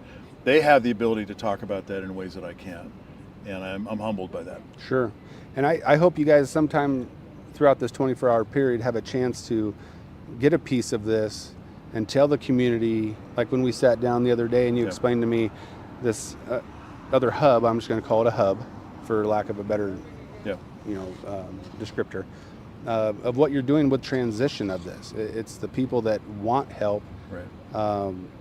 Thank you for what you're doing and want to progress into society and get a job, be drug-free, not use alcohol, not be wanted by the police. So you guys are doing, I was amazed with. Yeah, we're going to talk more about that. Yeah. So in the recovery process, I think what's been so helpful to us is to have people for a longer period of time. So we get them for maybe 2 years where we get to have a community experience for them, and that really makes a difference. But we're also in the shelter space. I mean, we've already had 29 people sign up to not be in a regular low-barrier shelter, but step up in their responsibility and their growth. That's so exciting to me. So we're going to talk about that stuff. Great. We're going to have Jason Johnston down, and we're going to talk more about it. Good. Thank you, Lieutenant Scott, Wisner, for all you do. Thank you so much. Appreciate it. It's been a pleasure, and I hope we can continue down the road of positivity. Thanks. Thanks for having me. Honor.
Good evening. My name is Scott Thielen. I'm the CEO of Yakima Union Gospel Mission here in the northwest part of the United States. We are continuing our conversations about homelessness with our community members, and it's really been a lot of fun to have so many different voices speak into this. And we're going to continue that now with Sean Gutierrez. I want to introduce you to Sean. Sean is somebody who I consider a friend, but he's also familiar with our programs, and he plays a really important role in the recovery work of our community. And so I want to allow for him the opportunity to share a little bit about that. And Sean, I'm going to start with, so if you want to share something about your story, that's fine. Yeah. But that's not why I necessarily asked you here. I really want to dial in on the fact that people in the community may not understand, and some do, but many may not understand what it's like to be in crisis, right? Yeah. And when it happens, it's real. And so what would you want the community to understand about that? For myself, it was, and I see in Celebrate Recovery as well, is that there's always an underlying issue, right? And that underlying issue is a past trauma, right? And that past trauma is you're More trying than to, yeah, trauma is really is what it comes down to. Yeah. And we're always trying to take that away, right? How do we stuff that down? How do we make that go away just to feel normal, just to be around our friends or around family? Right. And so how do we do that? And that's usually how addictions start, right? Right. And that's the big one in our community is that we see that happening all the time. And so the underlying issues could be anything from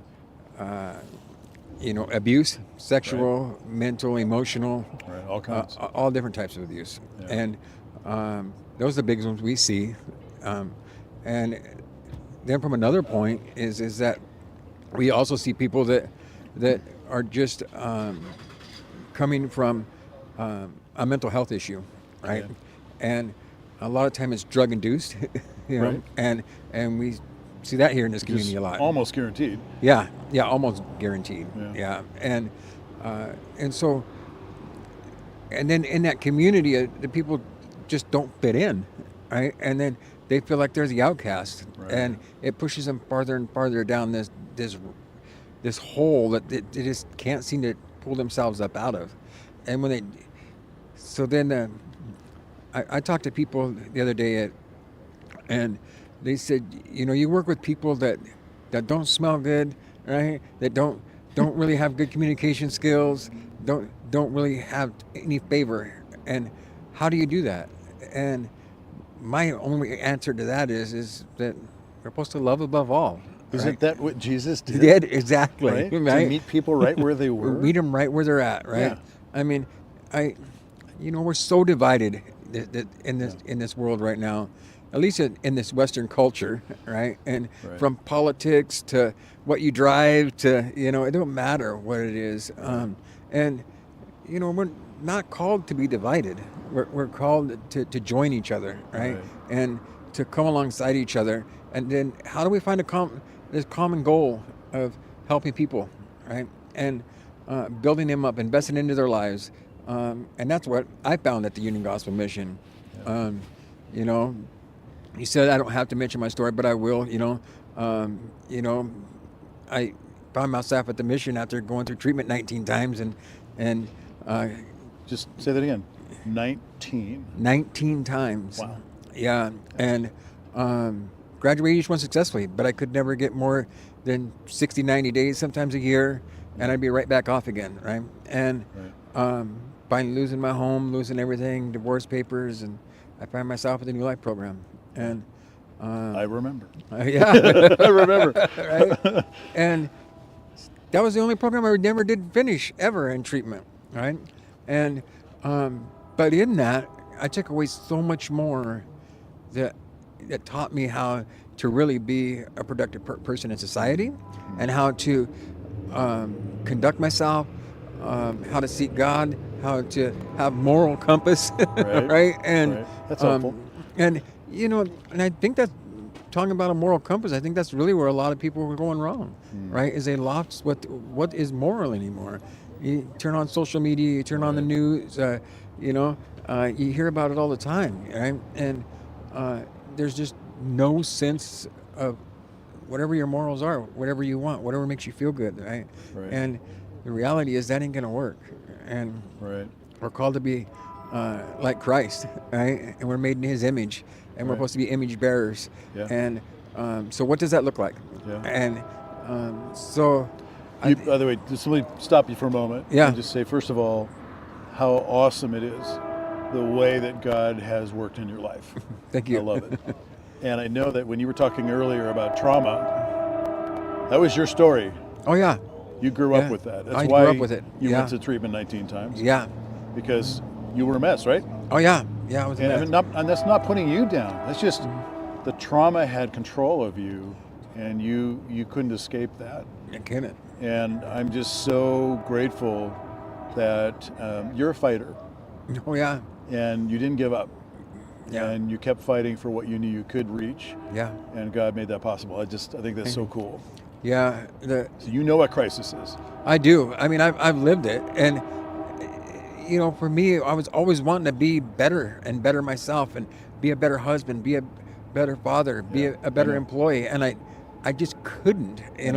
The grips of addiction just had me so deep from childhood. And I just grew up in that, and so how do you get past that, right? When that's all you know, you go back to what's comfortable, and throw your hands up and say, "Well, I tried it," right? And that tried it doesn't really mean that, it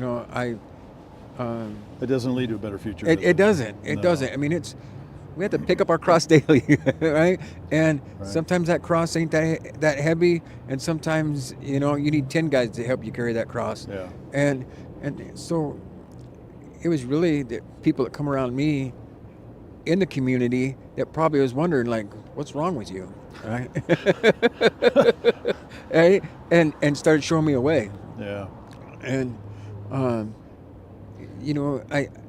always tell my core team is that, how do you extend that hand out to people? How are you being the hands and feet of Jesus Christ today to those people, right? And that's what I love about Celebrate Recovery. Talk more about Celebrate Recovery, because there are people that maybe they're in recovery themselves, or maybe they have a family member or a friend, or maybe they've never even heard of it, right? Yeah. But why is it so important to have a community of people who understand recovery and are supporting you? So explain that a little bit. Yeah, so Celebrate Recovery is a faith-based recovery program, 12 steps, right? And straight from the Bible, from the Sermon on the Mountain. Right. And so for me, it was something that I found in my recovery, right? And it really helped me with what you guys were doing at the mission, and then going to Celebrate Recovery, and getting both aspects of that. But that community is that we've all been there, done that, and we know how to continue pouring into people because we've already been there. We can come alongside them, meet them where they're at, and say, hey, we've been there, we've done that. This is what I did, and we don't really give referrals to anybody. We don't do that. We just meet them where they're at. I love and it. say, what is your needs today? How can I help you today, right? And then sit there. I think the biggest problem with people today is that they want to just continue talking instead of just shutting up and listen, right? And find out where they're at, find their story out, right? Instead of saying, oh, well, you can't do that, right? And so we're not that group, right? We're that group of, we're going to continue to pour into you, we're going to invest into you. And then as you start getting along that, you start feeling better, you start getting your senses back, and then you want to start giving away what you've got. I love it. And, and when you give away what you've got, right, now you have a sense of being, right, a sense of belonging. And purpose too. Yeah, that's it. And it's the purpose is continue to live your life out, right, and then walking that out with somebody else. Right. And when you're walking that out with somebody else, that's where that image bearer comes out, right? And because I love the picture of iron sharpens iron, right? Yeah. We hear it all the time, right? It sparks, it clashes, right? Yeah. It's kind of like, for two humans, it's rubbing shoulders together, not really disagreeing all the time, but we're still hanging in there. But then there's times it's just like, man, I just can't find common ground with you on this issue. But that's okay, right? Like, we can work through things. And we continue to just live this out and walk this out and do what we can. Yeah. And so, how we do that. And well, I think it's such an important ministry. So why would someone who's struggling with their own recovery, why would they want to go to Celebrate Recovery? Do they feel safe there? Yeah. I mean, it's a safe place. If it ain't a safe place, then nobody's going to want to come. Okay, so that's why they might be coming back. Yeah, they keep coming back. They're accepted for who they are. Yeah, they're accepted for who they are. They're going to find people that's been there, like I said, done that, like-minded people, right? Yeah. And in every walk of recovery, I'm not the guy that kicks people out the door because they used earlier that day, right? I'm that guy that says, hey, come on in, welcome, right? Let's get back on track. Yeah. You fell down, but guess what? We're going to get you back up. We're going to go again. Yeah. And it's just so amazing to see that. And then you finally see people come out of that, but and then start living that life. I talk when we open up that night, every Friday night. I just say, hey, here's the deal. We're going to have our physical food right now, and then we're going to go in the big room and we're going to worship. And then we're going to have our lesson, and you're going to get your spiritual food, right? And then we're going to break off into smaller groups, men to men and women to women, and that's it. And we're going to connect, and we're just going to be vulnerable in those groups. You don't have to be vulnerable, but that's where the rubber hits the road, right?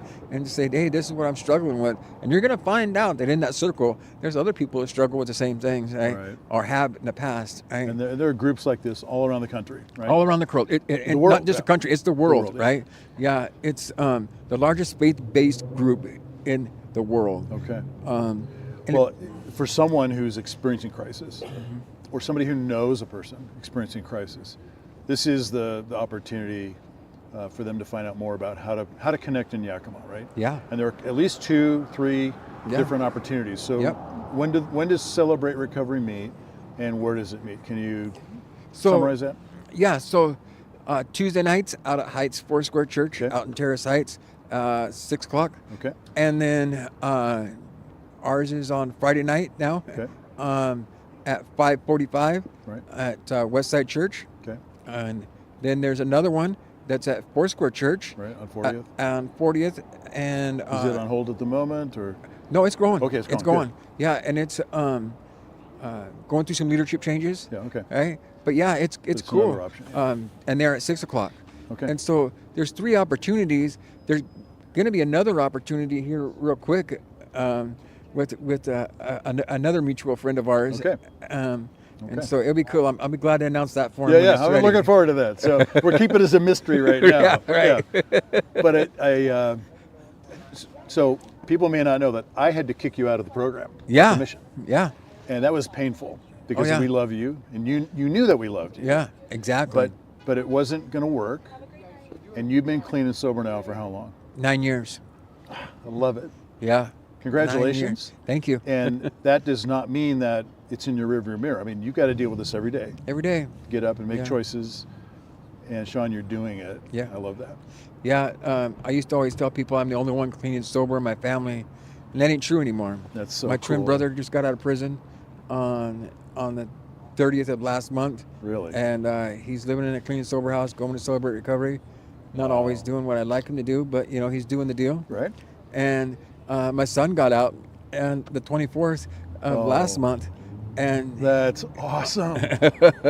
Because for a father, you don't want to repeat generationally. he's been to prison 6 times. Oh, You know? dude, that is so cool. And so he's out, and he's living over in Spokane, and he's trying to do the deal. He's love doing it. what he needs to do. That's got to make your father heart swell, right? Oh man, because I'll tell you what, I'm trying to hold back tears right now, but this is something I've been praying for years, right? Yeah. And Yeah. I think it comes back to that model is just walk that out. How are you modeling that in your life, right? Right. And it's contagious. It really is. When people know where the depths of you have been, right? And then now 9 years later, here I am. I own a home and a few rigs and have a ministry that God's given me to oversee. And, life is great today. Yeah. I might not have everything I want, but I have definitely everything I need. Well, you have my admiration, and I'm so grateful that you are doing what you're doing. Thank you. And I'm grateful that you came down tonight too. We're out of Yeah. time. We got to move on to something Yeah. else next, but I really appreciate you coming down, Sean. Thank Yeah. you. Thank you. Appreciate you, brother. Appreciate you. Yeah. I will. All right.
System, and they didn't really know what to do with me, so they pretty much just let me roam the streets from about 15 and up. During the winters was really bad.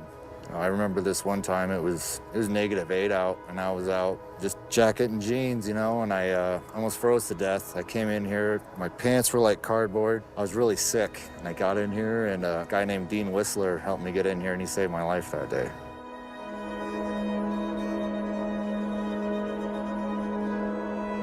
What are your first memories? What was your first impression of UGM visiting and when you checked in all the way overnight? I've been using since I was 12, 13 years old, and I had no idea how to change. I had no idea how to stay sober, how to live, or anything. I had no clue. I was unable to. And eventually I got in a lot of trouble, and God found me in jail. And the first thing that popped in my head was going to the program at the mission, because this place is the first place that I ever found that somebody actually cared about me. They wanted actually to help me to better myself and to get myself on track. Before that, I was just an expendable person that nobody really wanted around.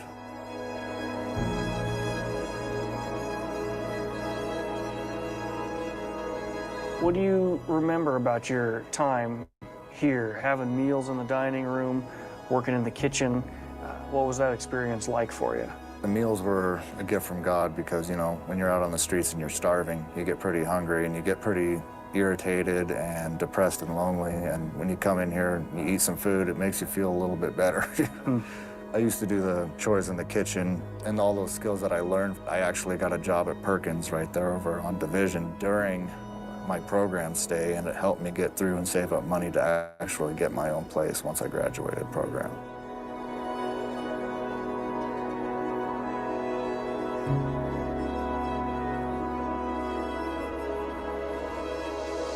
I was in this chapel, I was terrified to be in here with all the people. Eventually it got easier and easier. The more you're exposed to it, the more you're open to it, and eventually gave me that nudge that I needed to actually accept Christ. What did joining the program offer you that you didn't have in your life before?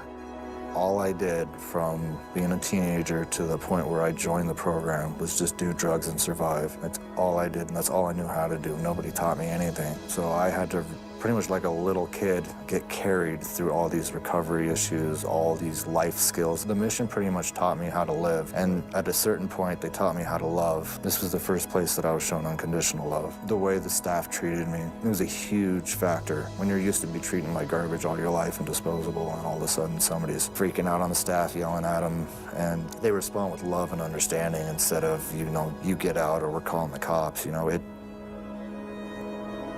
changed my life.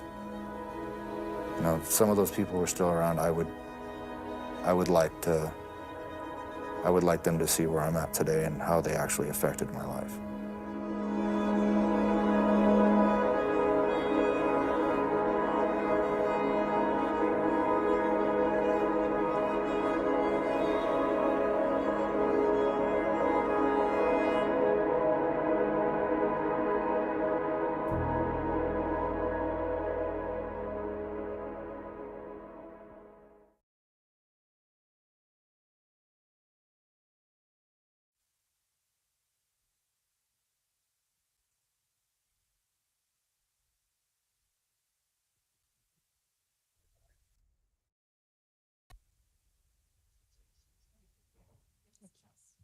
Testing 1 2. Can you hear me? Testing 1 2.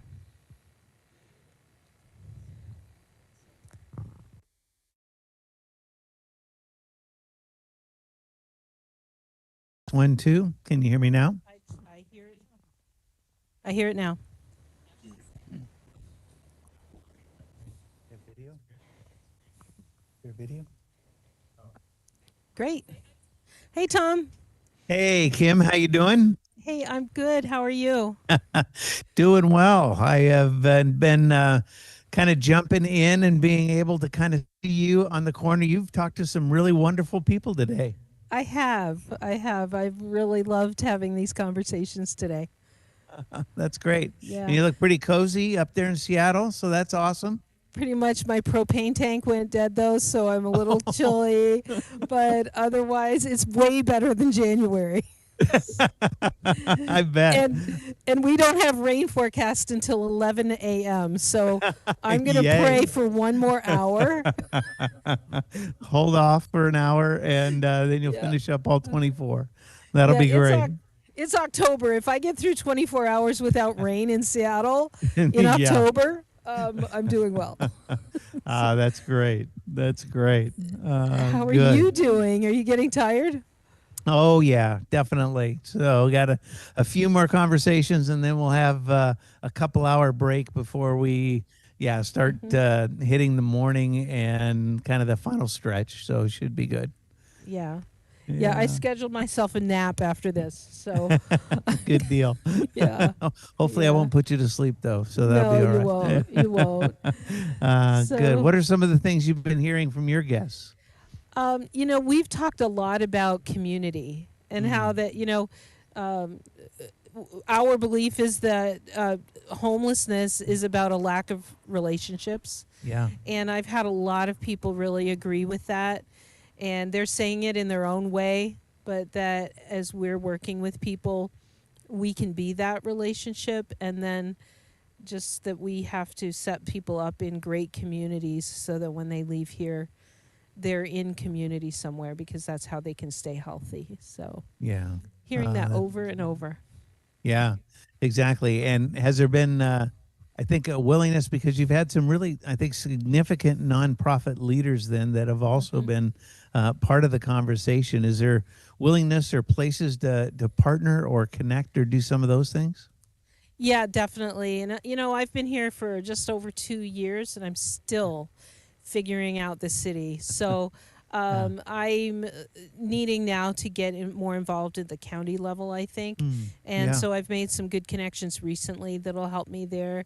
and just finding how we can partner with what's happening level, and finding more solutions, collaborative solutions. Yeah. But definitely a lot of collaboration going on within Pioneer Square and within the religious nonprofits here. We're definitely getting together more, and looking at how do we align, and where do we maybe not agree Yeah. so much, but we can work together anyway. And yeah, it's been a really good 2 years in getting to know all of those nonprofits. That's great. And I what I loved on your feed especially, and some of the things that you were sharing were a lot of the statistics, whether they be around fentanyl, whether they be around some of the things going on in King County, and how significant those were, and recognizing that that is the defining of the problem, and looking and saying, yeah, how do we approach this then on the solution side, and what does that begin to look like? So kudos to you and your team, I think, on the communication for that, because it both looked great, but the things that it talked about were very meaningful and significant too. Thank you. Yeah, my team has worked so hard on this. They deserve those kudos for sure. So, No, good.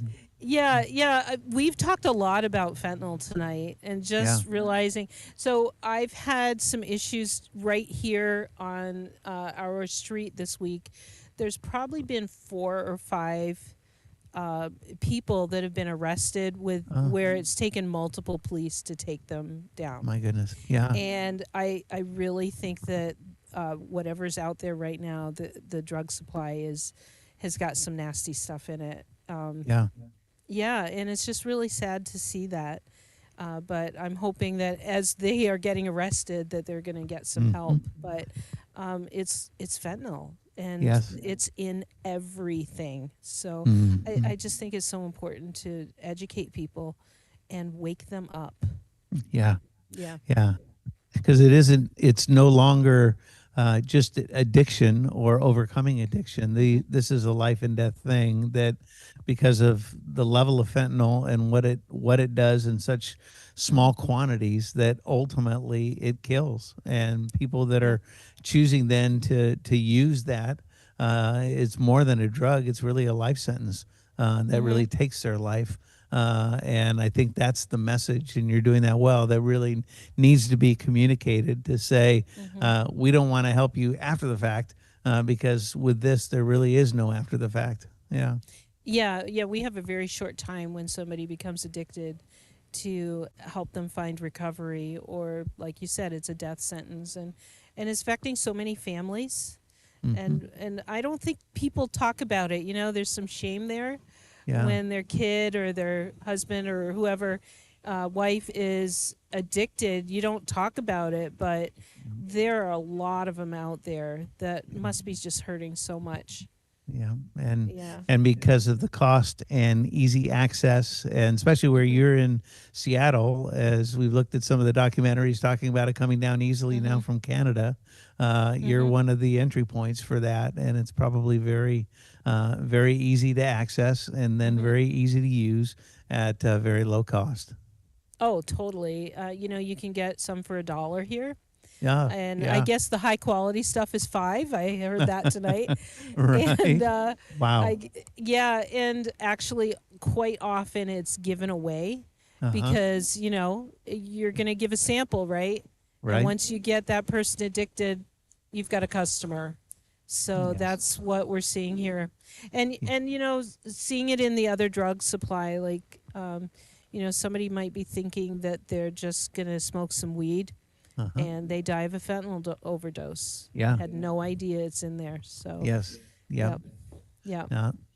Lacing all these other drugs with it, because again, it's such low cost and easy to be able to do that. And again, the addiction is so much greater and tough to again break, that if you can get them addicted to that, you're gonna have a customer for life, in essence.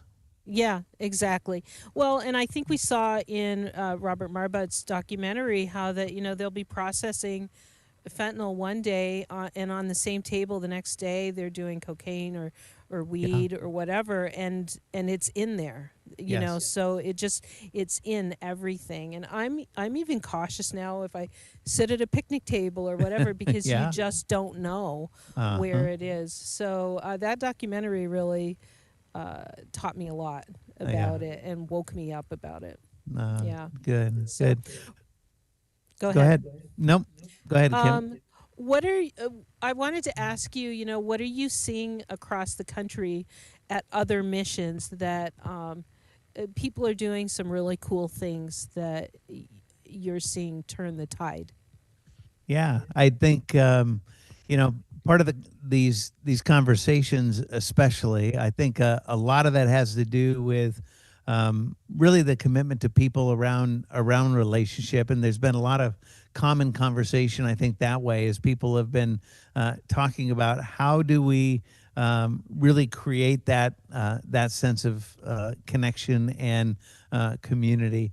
I think women and children's shelters are on the rise, and that's been significant with regard to capital investment, and that's been a lot, and I think it's going to continue to be a lot. One of my favorite stories tonight was with Scott Snyder in Canton, Ohio, who they are just breaking ground on a single women's shelter, and they've been able to raise the funds for that.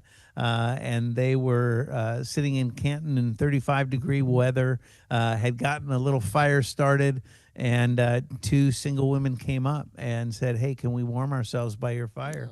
And Scott introduced them, told them about conversations on a bench, invited them onto the bench where they shared their story. And Scott was able to say that the center that we're building is exactly for you, and pretty powerful that way to have a moment just like that.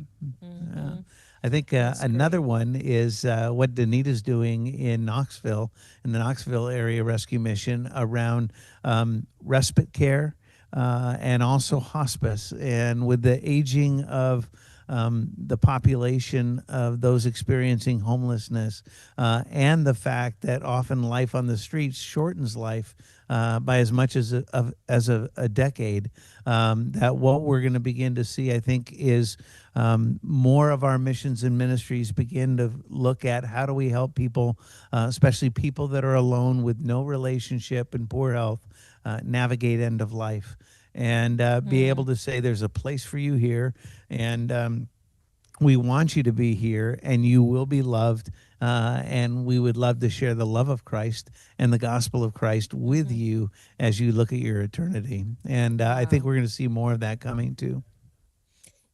That's one of the things that's really hard decisions, I guess, in a ministry is, we want to move people along. We want to help them find housing and move forward. But as we're doing that, we're finding there are certain people that are just never going to thrive in public housing. And this is home for them. Yeah. And I've always said, this is not home. We need to help them find home.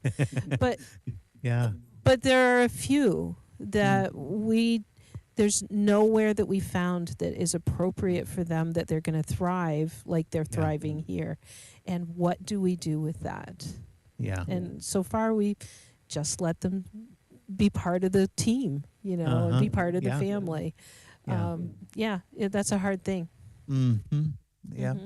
I think too, and probably not that population, but maybe with some of the other populations there, some of the job training programs I think are getting a little more innovative, like down in Orange County, where they're able, where Brian and his team is helping develop apprentices in construction, and they have some good partnerships with construction companies in being able to help them learn skills that can last, again, a longer period of time, and help them move to self-sustaining life experience and behavior that allow them eventually to buy their own home, or to get married, or to have kids, and to do some of these things as well. And being able to find those job training opportunities, I think a lot of our missions and ministries are looking harder. Yeah. Yeah, that's really important too. I just realized that we just started talking and didn't really talk about Citygate and Yeah. what it is. And, would you share with my audience Yeah. about, who is Citygate and, you know, just whatever you'd like to share there, where we're going, I guess. Yeah, no, we'd love to do that. And Citygate Network is almost 120 years old and started in 1906. And we have 321 missions and ministries that are part of our network in the U.S. and Canada, and also in the Caribbean. And the first mission was really started in 1872, Water Street Mission in New York City with Jerry McCauley. And it really was someone who had been in prison himself, had come out and Oh, I just lost my sound. society in some ways, others that were dealing with the addiction of the day, which was alcoholism, and others who couldn't find a place to stay. And that began to lead to greater and greater ministry, across the country ultimately. And most of the oldest missions and the largest missions, whether they be in cities or towns or rural areas, really are connected to Citygate Network. And we really are here to be able to be a community together and to have connection, to be able to provide leadership and learning together with some of the training that we do. And also, when you talk about the innovation piece, to share some of the best practices and what are the things that are having impact. And it's one of the questions that we ask ourselves around what's the collective impact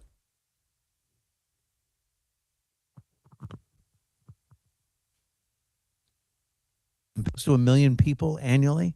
Also, we look at revenue and expenses that are probably over $2.2 billion collectively as well, and continuing to try to take the programs that we have and do and say what's the impact on individual lives over the long term, and trying to begin to collect that data together and really say that not only are we a faith-based movement, but also an evidence-based movement that can look and share and also show the value of our programs and the commitment that we have of our leaders and people to serve the lives of others.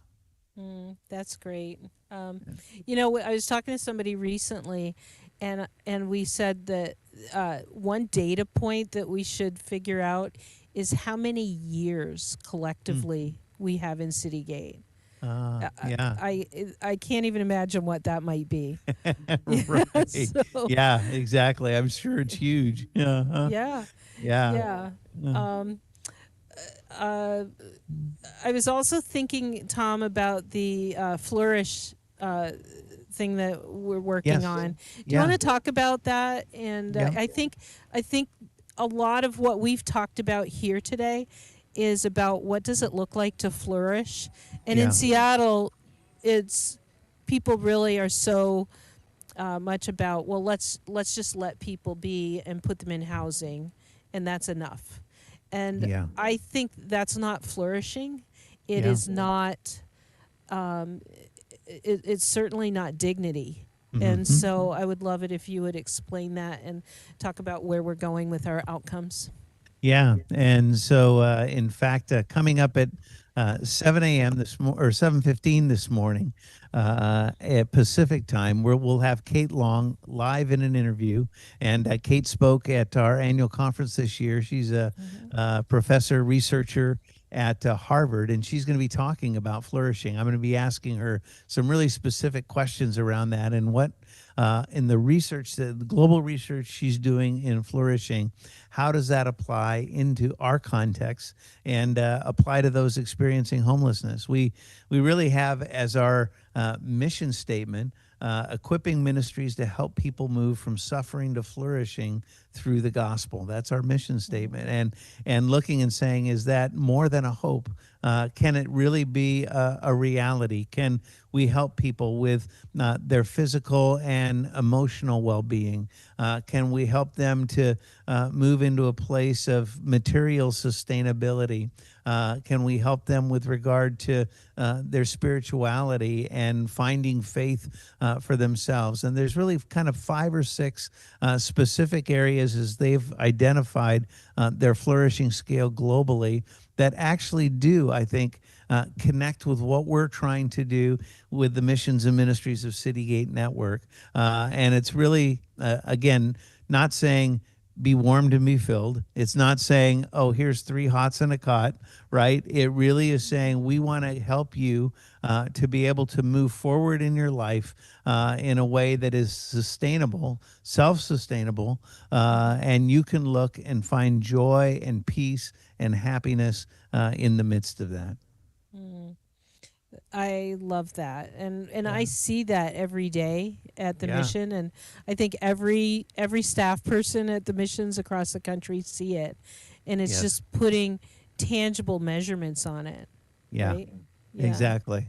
And so we'll be actually partnering with the Memorandum of Understanding with Salvation Army and also with Adult and Teen Challenge through Duke University to begin to do some research that way that's a little more of a longitudinal study that asks about 50 specific questions around flourishing and self-sustainability that we're going to ask, Adult and Teen Challenge will ask, and also Salvation Army will ask on entry into our programs, midpoint at the end, and then 6 months following, and hopefully seeing, kind of a gradated or gradual increase in the effectiveness of having been in our programs that way. Yeah. I'm really looking forward to that getting rolled out and Yes. being part of those measurements for sure. And Yeah. as we, we're building our new program here, and so we're Yeah. looking at, okay, what are the outcomes going to be?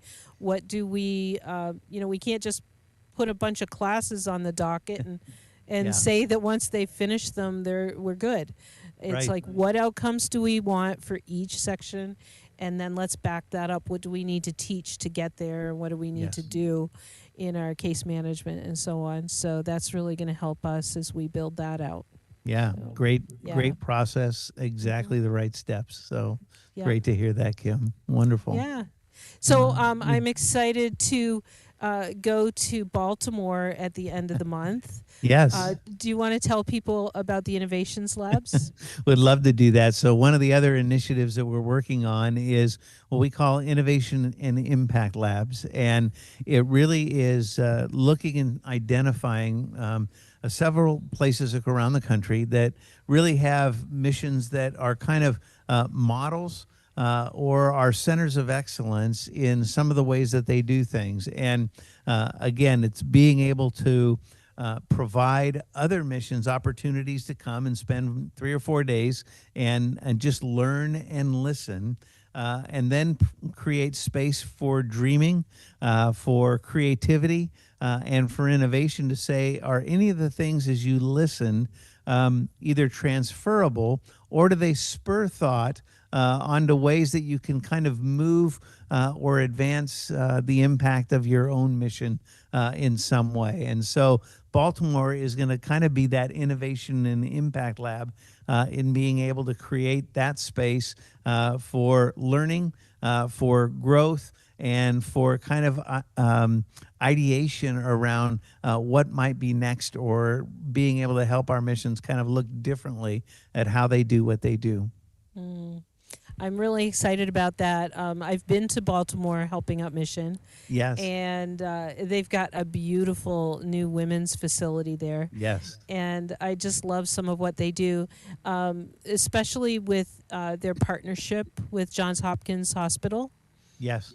And I would really love to have a partnership like that here in Seattle. And really work deep on the addiction issues here. Yes. Yep. Yeah, and have a deep, really good recovery program. It's so needed. So I'm really excited to learn from them. Yeah, and it is. It is wonderful what they're doing. It's very unique. They have a brand new facility. One floor is for women and children. One floor is just for pregnant moms. And then they brought in the science side of that with Johns Hopkins as partners to be able to help again in overcoming addiction and in that journey and being able to lean into that in partnership between Helping Up Mission and Johns Hopkins. And I think that there are a lot of potential partnerships like that, especially in major urban centers around the country. Seattle would definitely be at the top of the list to be able to do something like that. Would love to see it happen. Mm-hmm. Yeah. We've got a lot to learn, but Yeah. our team is really excited to go out there. So Wonderful. yeah, and I'm saying it often on this feed so that somebody maybe will hear it and say, "Oh, we could partner here in Seattle." Yes, So, exactly. Yep. yeah, yeah. That'd be great. I did a Zoom earlier with Scott Thielen from Yeah. Yakima Yes. and Aaron Holcomb from Portland. Yes. Yeah. And then a little while ago, I was doing one with Andrea Pickett. Yeah. Also Yes. in Oregon. But we've all talked about how much we really, really appreciate the community. There's that word Yeah. again. Yes. The community that we have with Citygate members. And, Yeah. If we didn't learn anything at Citygate and didn't have the conferences or whatever, I think just the community would be well worth Yes. our membership, because just having that support is so important. Yeah. Are you hearing that from other people too? Very much so, and I think just my own experience is to say I just love the people and all the people that you mentioned as well, and really coming in, it was kind of one of my hopes or commitments was really to just be able to say to people, you're not alone, right? We know the loneliness of leadership and of ministry, and to be able to say, yeah, I don't have to walk this path by myself. And there are people I can reach out to, and there are places I can reach out to, and I can find help and assistance. And they really care about me as a person or as a leader is really significant. Yeah. I guess we have somebody that wants to join me here. It's very interesting. Exactly. Yeah, I've had a lot of interesting stuff happen here Wow. tonight. Yeah. So Yeah. anyway, but I've got a great security team, so it's fine. They stepped up, so that was Yeah, great. they do, and Yeah. they stomp the rats away too, so that's always good. Because Love it. that didn't phase me, but the rat, I'm out. Yeah. Very funny. Yeah. Anyway, anything else you want to talk about?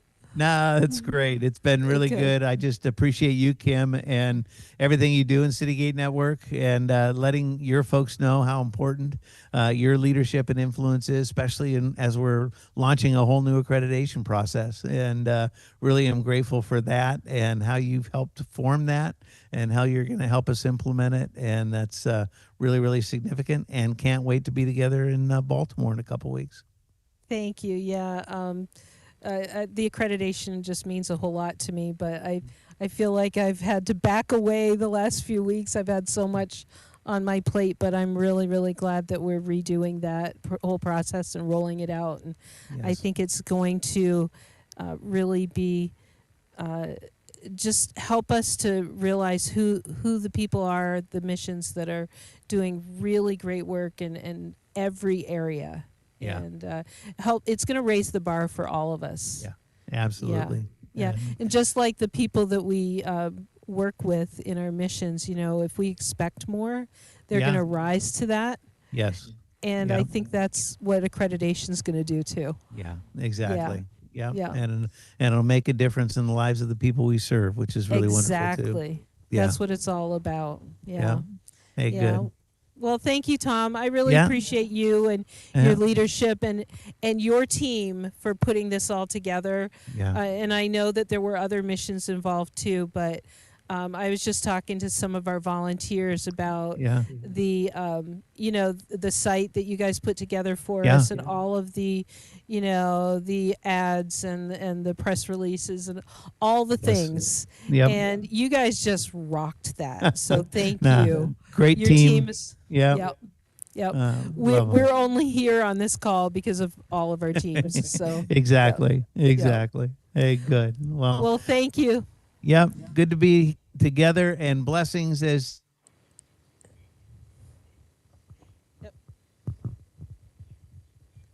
Well, I've lost my audio. okay. Oh, there it is. Thank Hey, you, Tom. good I deal. appreciate you. Thanks, Okay, Kim. good night. Bye-bye. Bye-bye.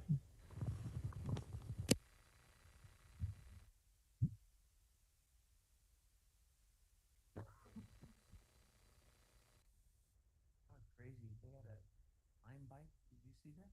They had a line bike. They had a guy come almost right up into her path off the street. And they had two security guards immediately walk into the picture and protect her from this guy. Yeah. I know. Pretty amazing.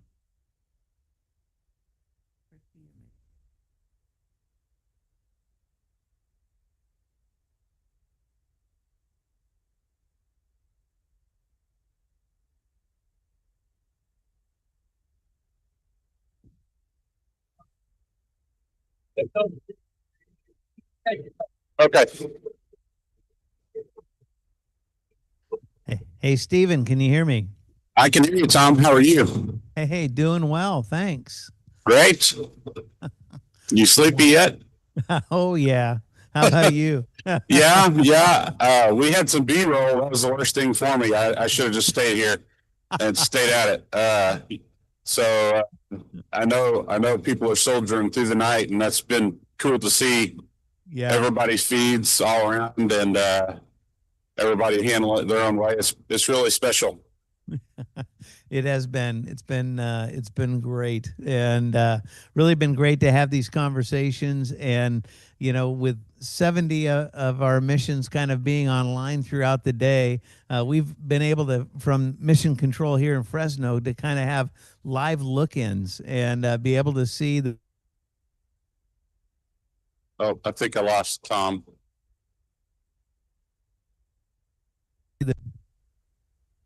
It cut in and out a little bit, but I think I lost Tom.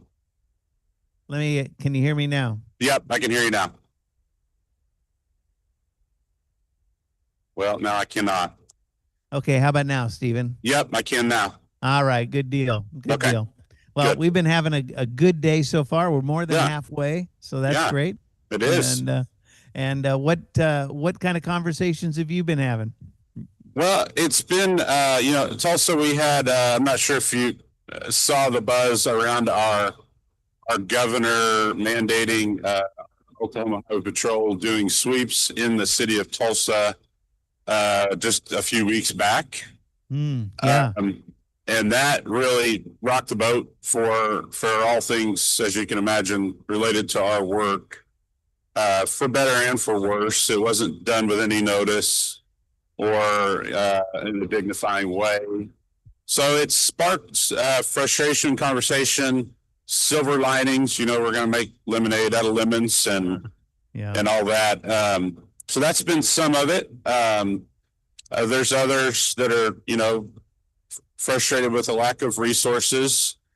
We don't have a clear course. Citygate folks are excited about the course ahead with the potential with HUD, but locally, the continuum of care feel uncertainty about that and are frustrated. So I think everybody's ready finally to work together and are kind of stuck on high center seems to be the general emotion and ready to move forward. And I think it's getting ready to break loose. I think having said all that, it's getting ready to break loose. Yeah, I know, but I think there's a lot of uncertainty, and that's probably because there hasn't been as much clarity on what's being communicated and kind of leaving it up for people to either conjecture or guess.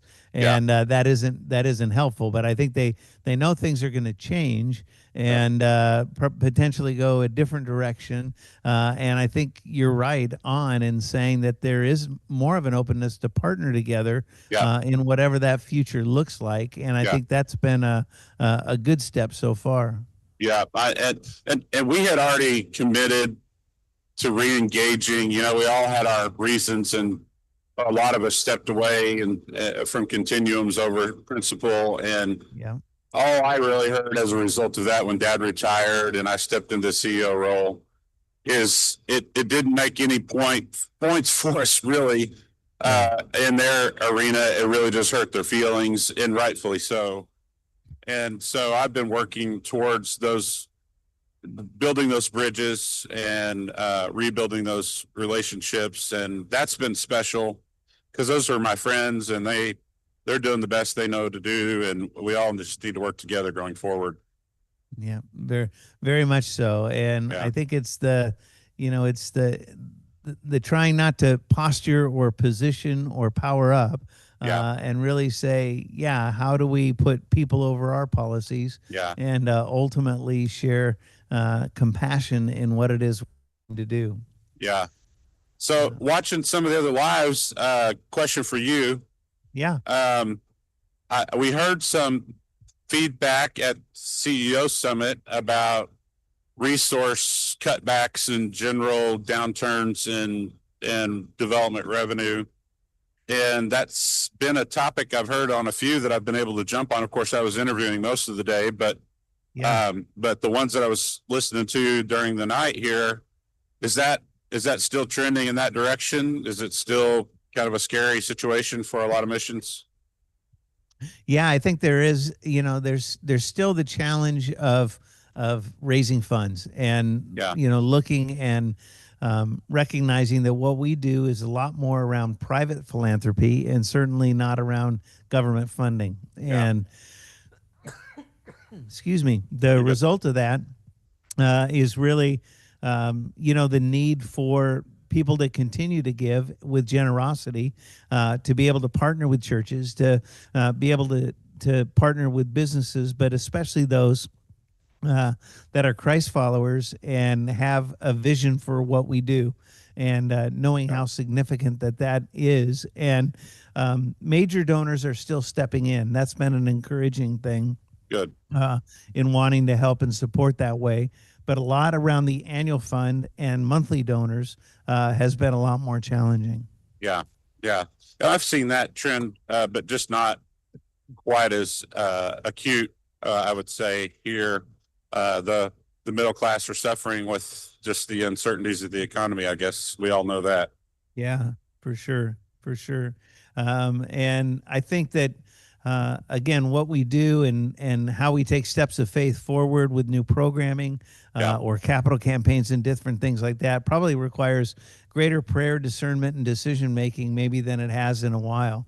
And certainly we need to be wise in those steps that are being taken as well. Yeah.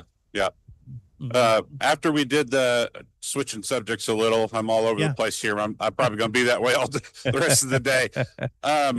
But I just thinking about the differences between the pilot event, and incidentally, thank you and the team for all your work on this. I appreciate it very much. I think it's been way smooth and showing some tech savvy, and there's still some bugs in the systems, but we're way better this time, and imagine we'll just keep getting better. Absolutely. Yeah. But last time I backfilled slots because we didn't know how it was going to go with, board members and staff members. And this time we've brought a lot more of our participants into the mix, and that's been well received. And hearing those stories, I loved how we, the short bio on the handbook, talked about amplify. It sounded like your language, amplifying stories of transformation and hope, and that has been a higher level of engagement topic. Of course, people love that, and we need good news all around the country. I'm sure, but in Tulsa with the divisiveness right just now with the governor's action we were just talking about. Yeah. People need to hear that there's good things happening. Yeah.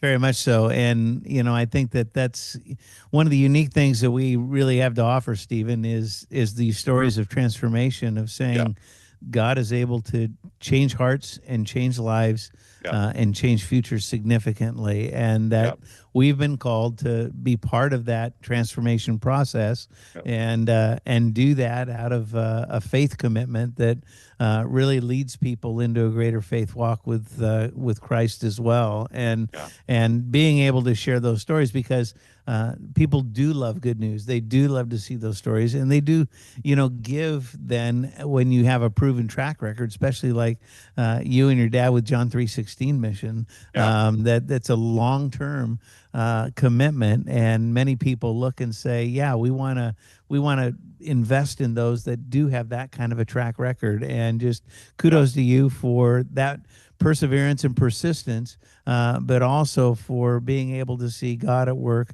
again and again in the lives of the people around you. Yeah, it's really a privilege, and that's not just words. And having conversations today with volunteers and all the folks that are participants that are shining in their progress, it's humbling what God's doing, getting to be a part of it. If you ever get unimpressed by that, there's something wrong with your motor. Yeah, exactly. Yeah. Exactly. No, Yep. That's good. Great.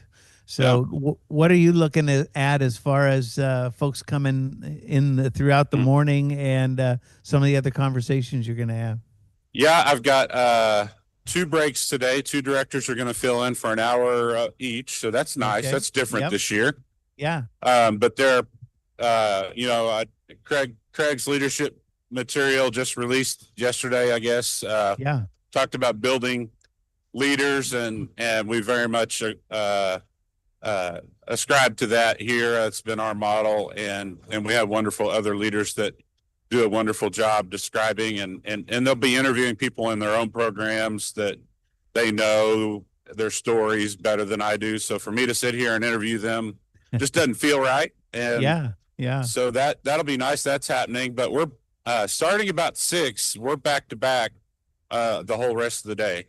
And good. So we, last year we were working with gaps here and there, and the biggest amount of feedback we got was keep it moving.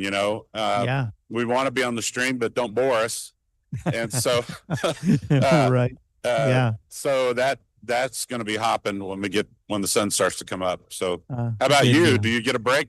A little bit. Got a few more conversations like this coming up. Okay. And then beginning at around 7 Pacific, so that'll be closer to 9 o'clock your time. We're going to begin to have some of the national conversations. So Merle Heatwall from Salvation Army, their new national commander, will be coming on board. Howard Coe from Harvard and Kate Long, that were part of our annual conference, will be there as well. So look forward to some of those live conversations that we get to have together. Well, that's of course on our slots as well.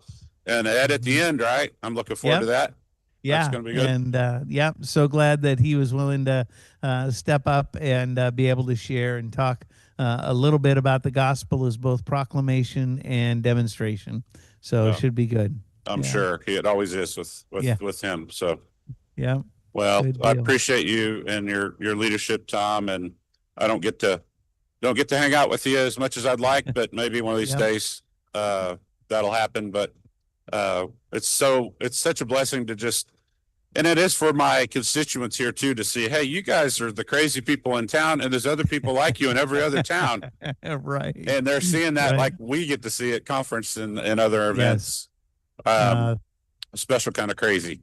Yes. I love that. That. Well, appreciate you too, Stephen, and your leadership there, and just the impact of John 3:16 mission. And it is so significant, and just grateful for your willingness to just serve that way, to walk obediently and faithfully, and know that it is helping people find freedom, help people find healing, and certainly helping people find Christ. So thanks for that. Yes, sir. That's a privilege. Hey, good. Well, blessings, and I'm sure we'll be talking again soon. Yep. You too. Take good care. Have a great day. All right. Bye, Stephen. Bye.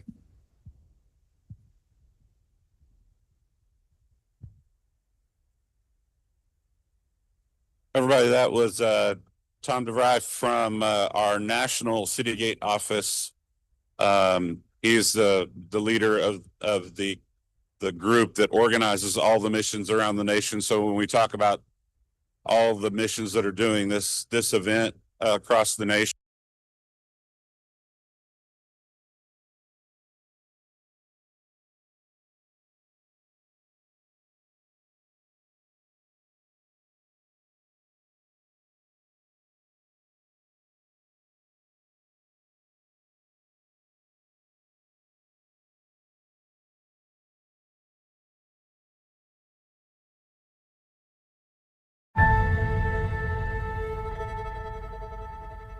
in our city every day, our children face choices they should never have to make.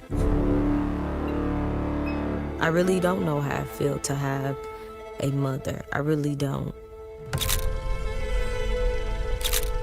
Just how alone she felt, alone from those that should be taking care of her. The ceiling, it was just open. It was just rats. It was roaches. We didn't have electric. It wasn't no food in there, in the house. So me and my sister, we don't even know how we're gonna eat. These cycles, they start early.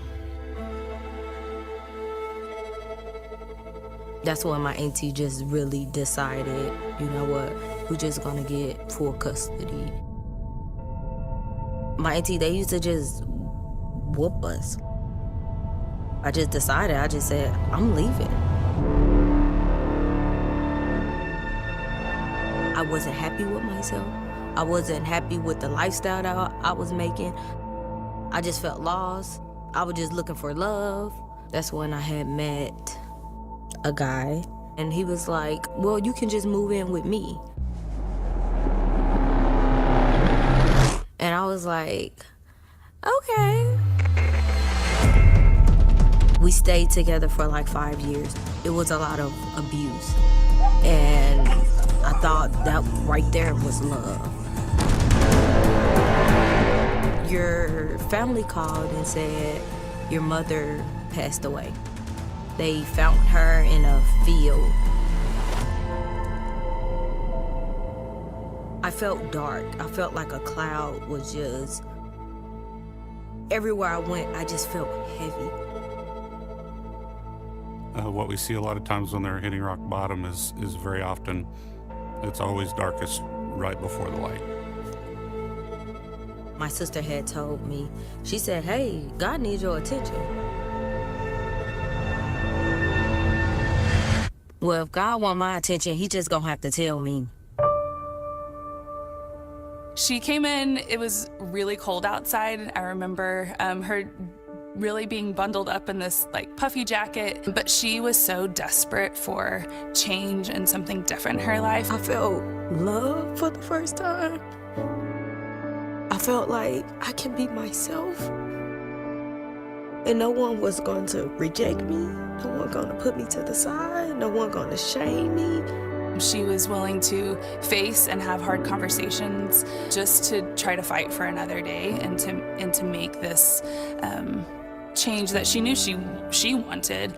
And when I say God is faithful, he is so. It's his grace and it is his mercy that kept me here.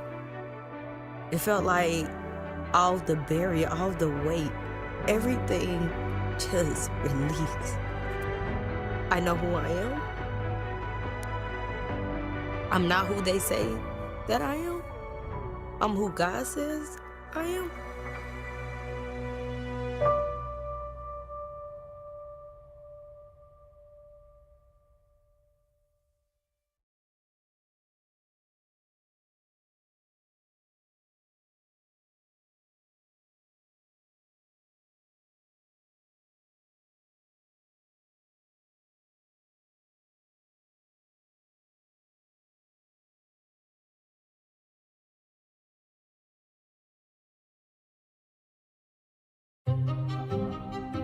Throughout American history, as cities expanded, so did the complexities of poverty. By the mid-19th century, it was difficult to distinguish between a person's genuine need and whose vice was just being enabled. It was estimated that 3/4 or more of those impoverished were because of intemperance.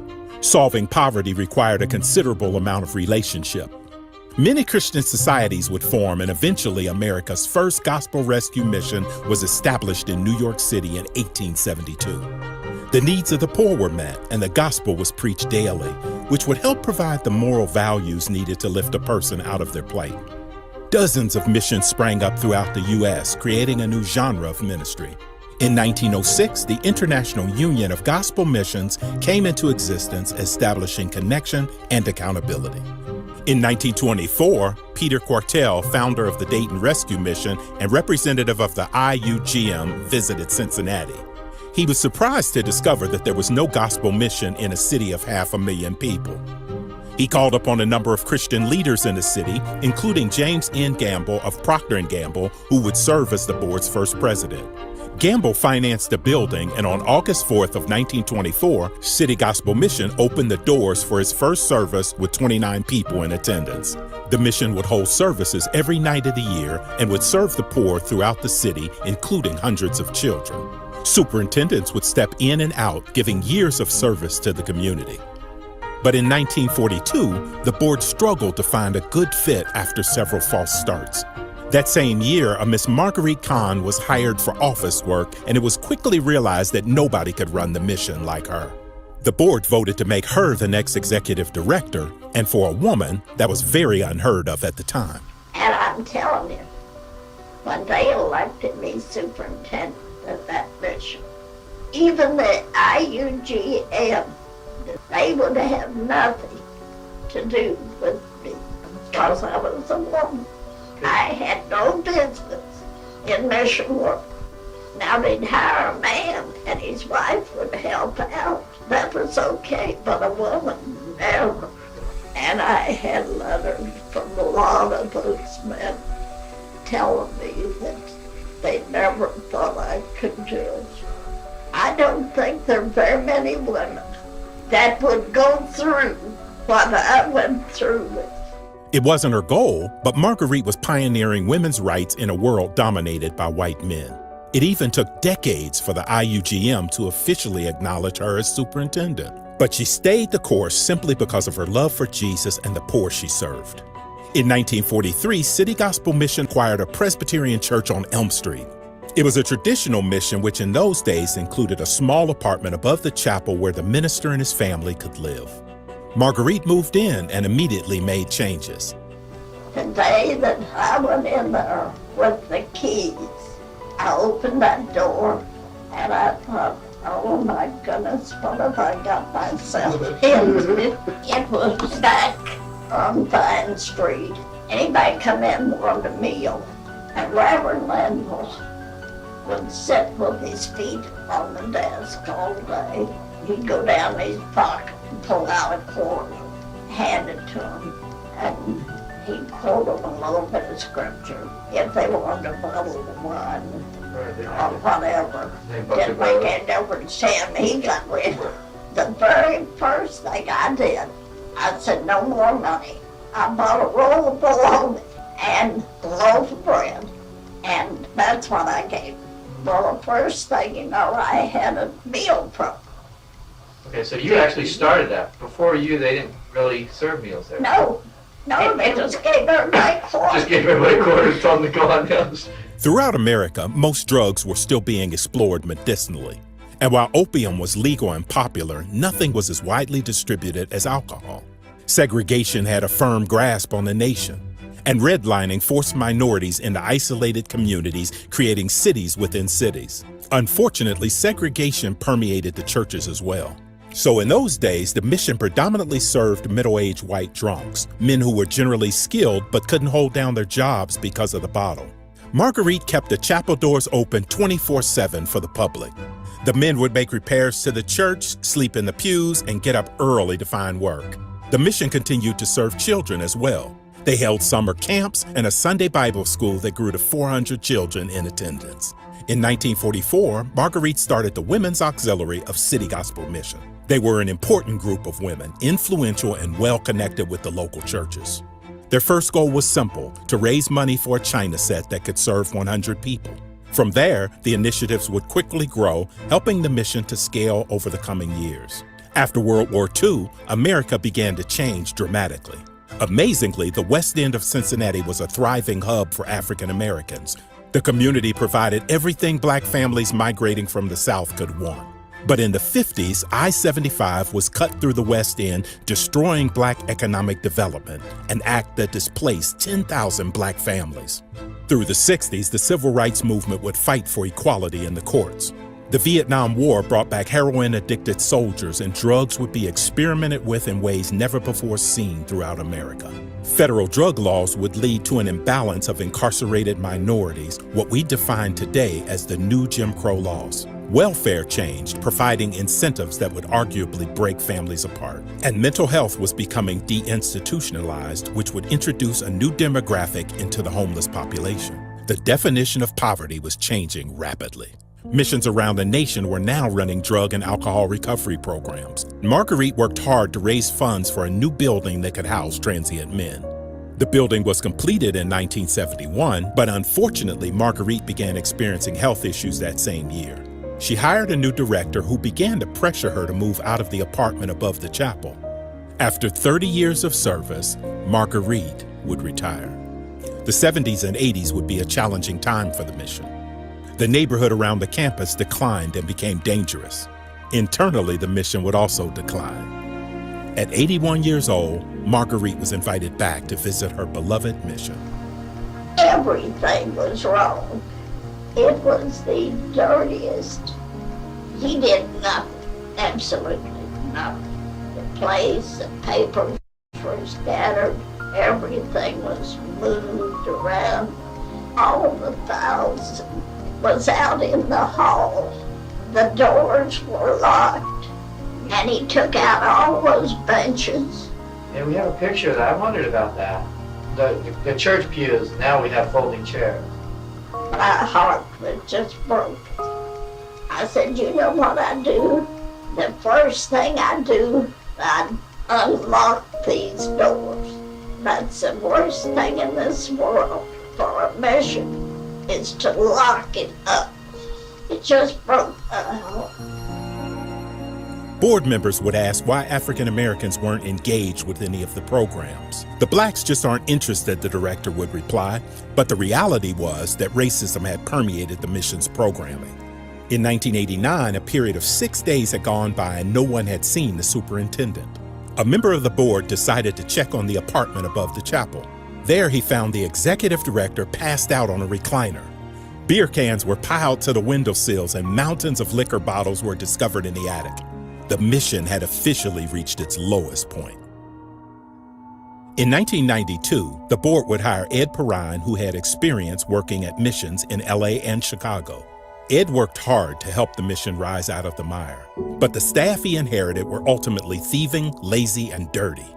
Eventually, they'd either quit or be let go. Ed prayed for help, and God provided. His staff would be replaced with passionate people who had a love for Jesus and the work of the mission. God would bring restoration to the mission under Ed's care. Unfortunately, the children's ministry, along with the women's auxiliary, had all but vanished under the directors of the 70s and 80s. But God had a plan for the youth of the city during that time as well. In 1978, Roger Howell moved from Michigan to join Cincinnati's Youth for Christ. 2 years in, the organization faced financial catastrophe and Roger took over as the executive director. After 3 years of hard work, he rebuilt the organization to 4 full-time staff.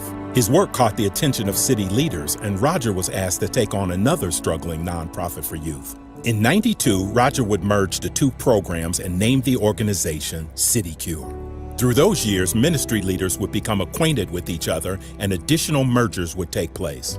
In '92, Roger would meet Gordon Havens. Gordon had started a Christian rap team for inner city youth. His work shared the same vision as City Cure. So in '93, Gordon would merge his ministry with City Cure. 10 years later, they would start Princess's Ballet with sites all across the city. Through the 90s, Ed would raise funding that took the organization to over $1 million. Racism was virtually eliminated and the building was occupied by men of all color. In '97, Ed would meet Lakrita Bowman. Lakrita founded Having the Courage to Change, a ministry serving women coming out of prison and into recovery. They realized that they shared the same vision, and in '98, Lakrita merged Having the Courage to Change with City Gospel Mission. During the '90s, Ed also became familiar with Roger and the work of City Cure. With a goal to minimize the duplication of infrastructure, Ed approached Roger. And in 2001, City Gospel Mission and City Cure would merge under the umbrella name of City Ministries. The organization could now serve men, women, and children throughout Cincinnati collectively. Prayerfully, it was decided that Roger would serve as the executive director and Ed would support Roger until his retirement in 2006. At the time, churches and social programming were still largely siloed and racially divided throughout the city. City Ministries would break down barriers by creating a structure for volunteers to become the backbone of the ministry. Churches that would typically never meet began doing ministry together throughout the organization. With the expansion of ministry and mergers over the years, the organization's branding became confusing. So in 2009, the board voted to rebrand all of the ministries under one name, City Gospel Mission, and the mission became very clear: to break the cycle of poverty and despair, one life at a time. During the rebranding, the revitalization of downtown Cincinnati was underway. The mission had outgrown its home on Elm Street, and the pressure was on to find a new location. 3CDC was the organization responsible for the city's transformation. They partnered with City Gospel Mission to develop a capital campaign that raised $15 million for the relocation. They found a spot on Dalton Avenue, formerly known as Crosley Field, the historic Red Stadium. Everyone was excited for the new move, and then the lawsuits started to hit. The businesses in Queensgate didn't want the mission around.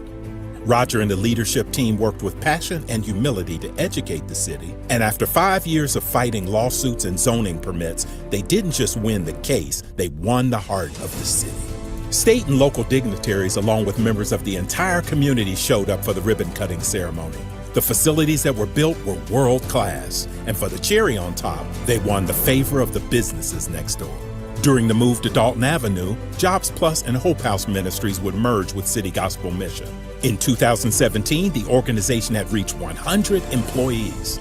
During the COVID-19 pandemic, leadership made it clear that they were not giving up on the poor. They came up with innovative ways to shelter their guests. In 2022, after 3 decades of ministry, Roger Howell would retire. In 2023, Dr. Jonathan Brown would step in and become the mission's first African-American president, ushering in a new era for City Gospel Mission. History has proven that the best way to handle the complexities of poverty is through relationship and compassion. The organization has never been more equipped to meet the needs of the poor with the love of Jesus. And through the next century, we will continue to break the cycle of poverty and despair, one life at a time.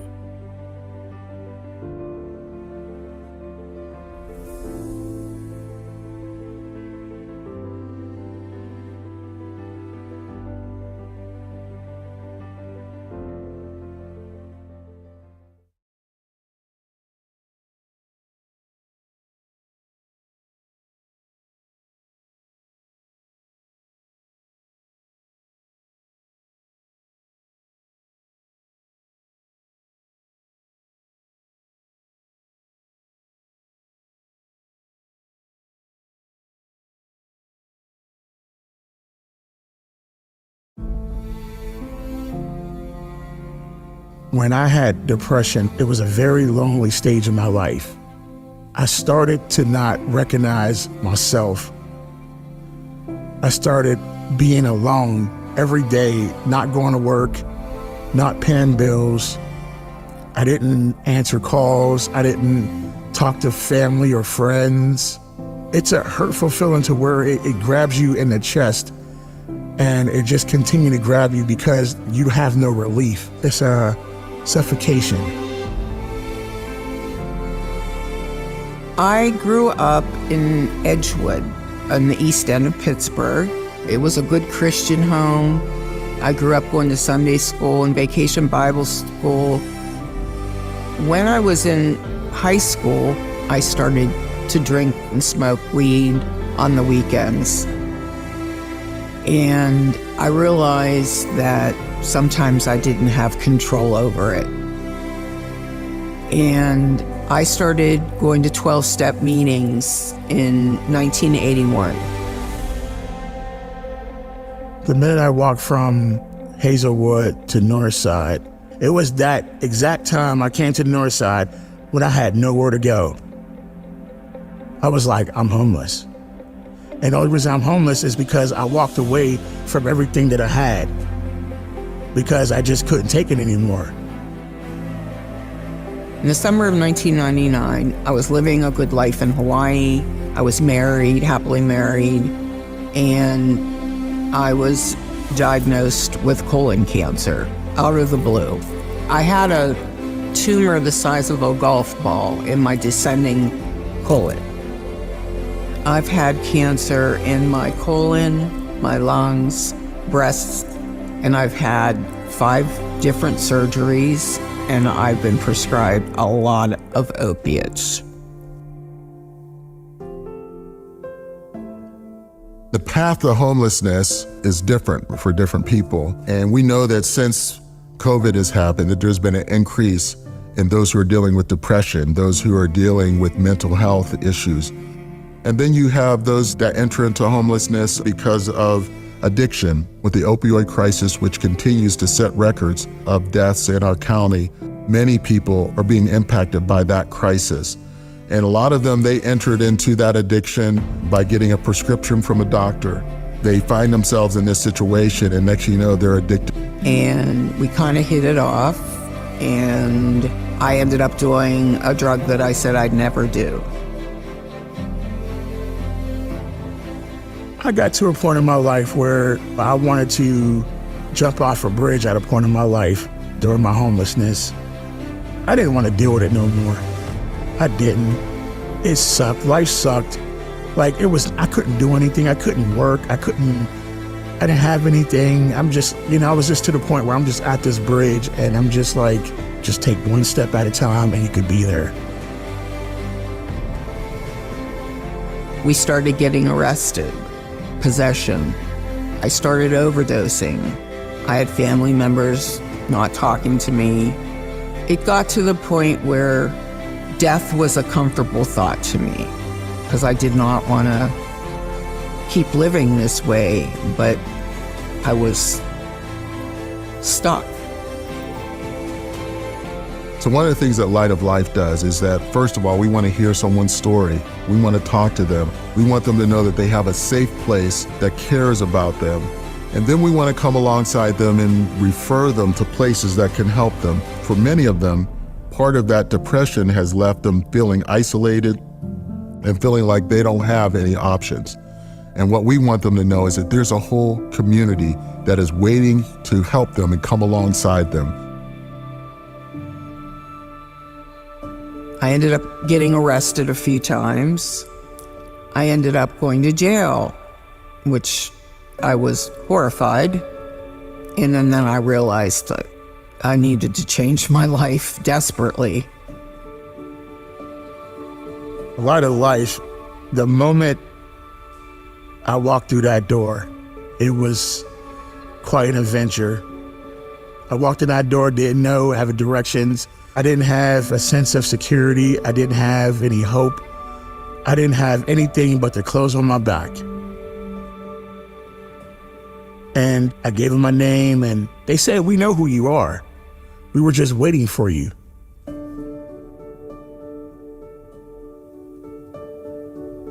And when I went to the Light of Life, they told me how to get back into working. But before work, it was more of dealing with this.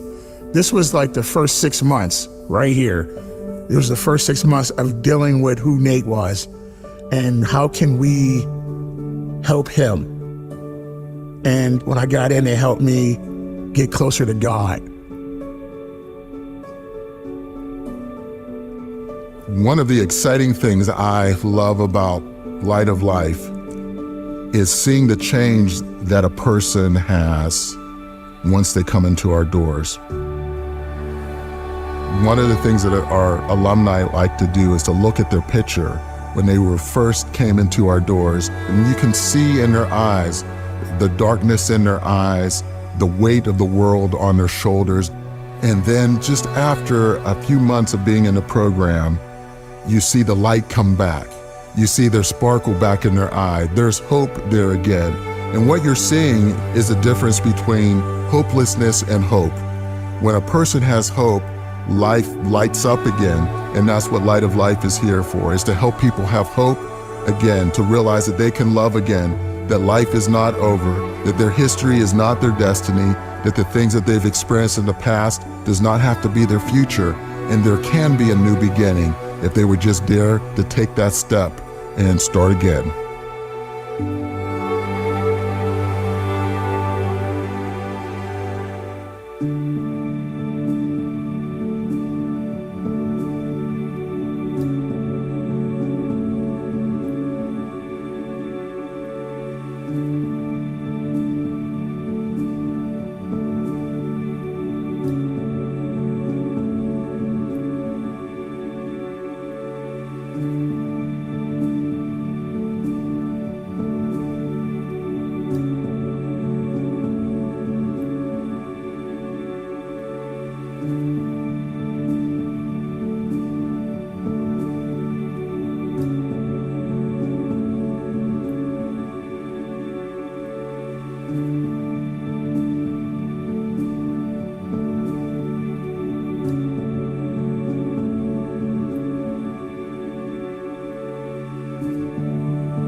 And gas. We have intentional times together with meals, and and then there's volunteer opportunities to work together as well. And so, has that been a unique experience for you as far as having employment and a place that also has those other elements to it? Unique and surprising. Okay. Yeah. So when I started, we were over at Western, accounting, administration, and development. And pretty much I didn't know anybody at North. I never met any of our clients. I didn't know any of our staff over there. I couldn't tell you a name. And I did know a couple of people from the shelter that would come in and drop off some POs or something like that, but really didn't know much of staff or the clients. And it has been unique in the fact that had you asked me when I started and said, would you like to work with any addicts, I would have said no. Yeah. So, from my background with alcoholic parents, I've had enough. Thank you. But being able to break bread with some of the clients opened up a couple doors. Yeah. I talked earlier, there is a book that's greatly influenced me called Leadership and Self-Deception. And one of the things it talks about there is how we can create these boxes that we put people in. And based on our experience or things we've done or seen, and it's so easy just to put people in boxes and then not respond to the person but the box. We see that in our divided society so much. Who did you vote for? Which party are you in? Or what culture do you come from? And as soon as we hear a few descriptions, say, okay, this is the box. And then we start talking to that box and not the person. So in your own way, you had this way of having an idea about people who are a certain way. And but then as you spent time with them, your heart began to change in those areas. Definitely. Probably the case with me, putting people in a box. And, when people are practicing recovery and doing well, you're not dealing with them the same kind of principles that they would use were they still drinking or drugging or something like that. And I kind of had to move from there and it wasn't hard either once I started talking with them. It just happened. Right. I know that one of the things that we like doing here is say how it's important for people to be seen. When I've talked to people who have been experiencing homelessness and they're out in the street, but they say that some of the most painful part of that isn't even the weather or being outside or not having a place. It's being invisible to people walking right by them, people not seeing them. And so coming into a program, they're expecting the same kind of thing. And what we hope for here is that they are surprised by the value and dignity that we give everyone, because we're all made in the image of God, and we are all on a journey. They're struggling with certain things. We're struggling with things as well, and we all need Christ and His grace to help us. And so you had a chance to interact in different ways with some of our clients over the time. I did. Just being able to walk down, the kitchen is in that direction over there in the dining room. Being able to just sit with them and get to know them and everything. I was blessed getting to know them and hear their stories. But I have to say that I was guilty of that same thing, that you don't see people. And it's not really that you don't see them, it's you don't know. I didn't know what to say. Okay. And that's more for where I was. It's like, well, what do I say to this person? And that's one of the things now, having Lloyd is my best friend here. So, and he's on the outreach team. He is absolutely amazing. He's been doing the outreach. Most people can't do it for very long because of what you have to deal with when you go out there. There's some mental illness and, you know, people that are flying pretty good, but being here and learning that people do need to be seen. Once that kind of sunk in, and we have those cards that we hand out. Yep, exactly. And, you know, Janet and I carry those. I have them in my car. She's got them in her pocketbook, and we're ready to just say, hey, do you need resources? You know, do you need food? You want a shower? You know, sometimes you can get in at the right time and get a bed. And, you know, it kind of breaks my heart when we don't have anything available. If somebody says, well, I'm with my wife and we both can't get in.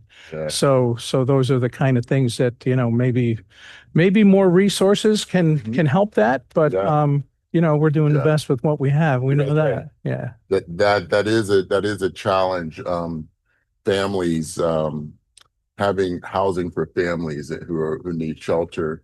For a long time, we didn't have anything for women or women with children. And we're very thankful to the donors and those who are partners that helped us to be able to build a place where they can have a place. But families is the next one, and as well as elderly. You know, we're seeing more and more people just not able to keep up.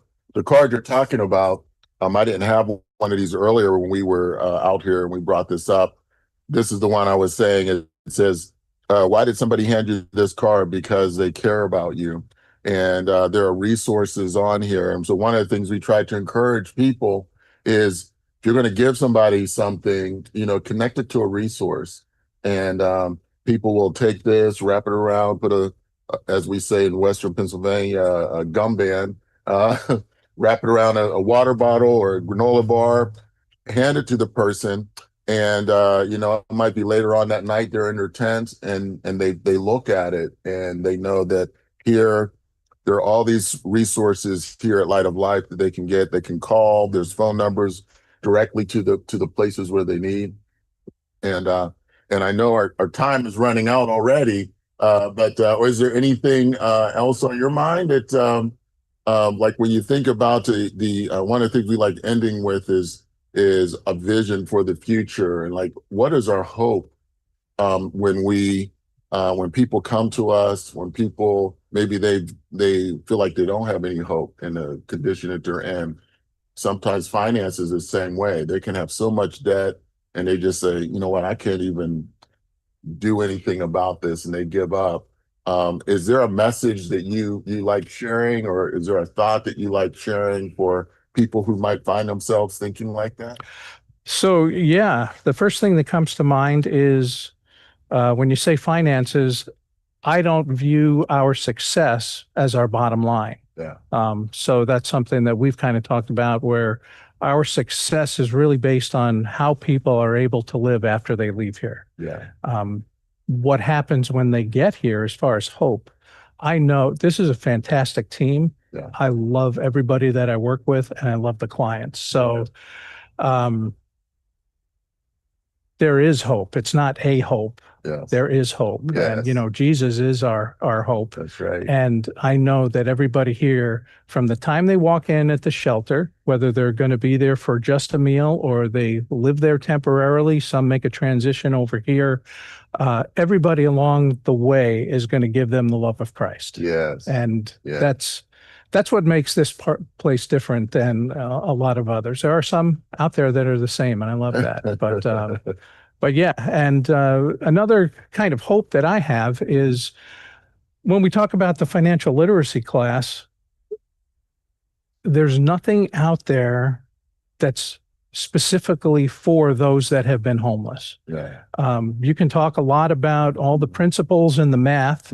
If it was just math, nobody would have a problem. Right. So the behavioral things are even more important in this setting after homelessness, whether there's addiction involved or not. People are just more broken than you can imagine, having lost everything Yes. and been living out on the street in a tent, under a bridge, on a porch. And that's what strikes me as being so different with these people that live here, our brothers and sisters that are on the way in recovery and hopefully deepening their walk with Christ.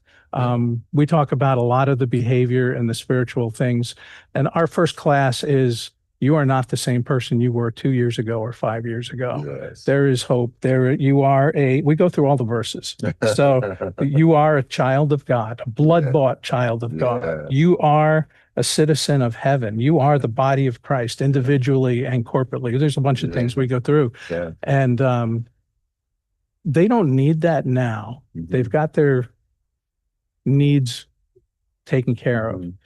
But they're going to need it in about 5 years. Yes. And hopefully they'll be able to just start falling back on that, thinking about those behaviors. Instant gratification is something that spans all of our lives, and here even more so. Yes. So that's my top hopes right there. Yes. Well, that's a beautiful way to summarize it. And so if there are people out there and they want to know more about our program, they can always go to lightoflife.org, and you can learn about not only the programs that are here, volunteer opportunities, the things that Jim talked about. Volunteers can come in and be involved in different ways. And so just think about that, be aware of it. And again, thank you for your service to us as an employee, but also as a brother in Christ. Yep, and thank you, brother. It's such an encouragement to have conversations with you and to see the way that you're impacting others. So thank you. And for those volunteers, if they have a specialty that they're passionate about, is you don't just have to come down here and work in the kitchen or at the donation center. If you've got a specialty that you can offer, that's great. So often new programs begin because of our volunteers that have a specialty. And so we love to see that as well. Amen. So thank you for coming out here and sitting on the bench with me. Yeah. See, that wasn't too bad. Went kind of fast. Yeah. But again, thank you. God bless you. Yeah. Thanks, John. All right. Yeah.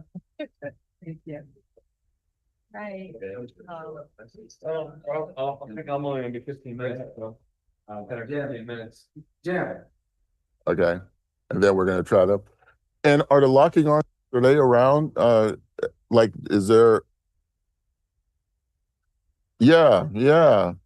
I mean, even if it's just a 5-minute thing, because they have a community, they have our guys that come out. We could just talk real quickly, at some point. It depends on how long they're around or whatever. Yeah. Not in this. Oh, that's check.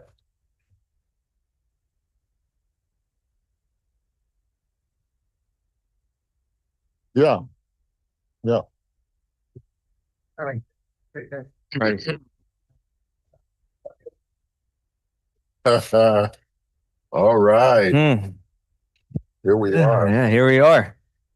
Here we are. There a particular part you want to sit to? No. Okay. Yeah, just start and we'll talk. Yeah. Yeah, no problem. Okay, they're ready. 5, 4, 3, 2. Well, here we are. Part of this time is we get a chance to talk to friends, to people who've been here in our program, people who work here as well. There's different hats that this man has worn. And so just glad that we get a chance to share. One of the things we're talking about, Chris, is, well, first of all, you gotta introduce yourself, who you are, and I have one right here. I just didn't want to sing into it. I was over here singing into it. I was trying not to sing into it, so Everybody good back there? Yes, we are. Is it chilly? Yeah. Turn Huh? I was surprised at how cold it was. I wasn't expecting to be that cold. Nothing like January. It was not like January, but yeah, but I had a snowsuit, like swimsuit. I should have all those things. yeah, that was all. That was Bo. Thank God that he did all that, and yeah, he did, and he did good with this. He always has. Were you really? Yeah. Recording in progress. I'm glad you're here. This time, not high. Yeah. It's sitting here at 5:24 to Devo. Good for you. Yeah. That's who did that? Wait.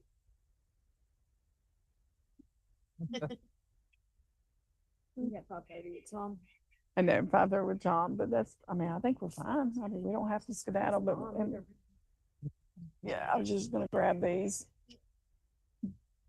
So Tom is the president of Citygate, and the Citygate is who is the 70 missions. We're all members to Citygate, and so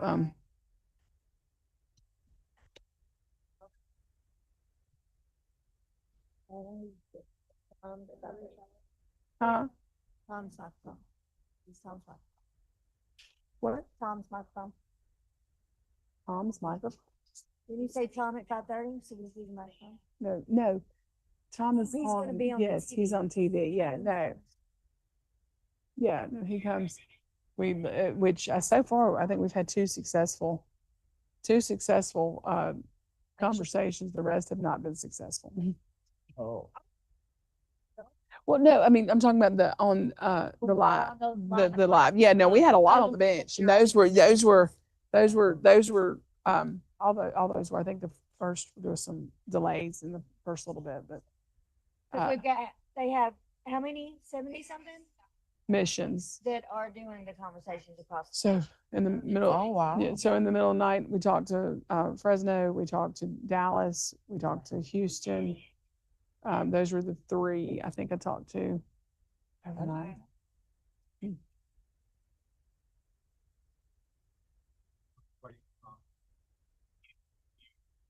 Houston, we have a problem.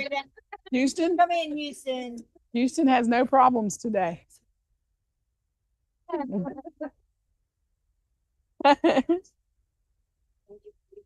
Absolutely. Thank y'all for joining us. I love y'all. Thank you so much. What, baby?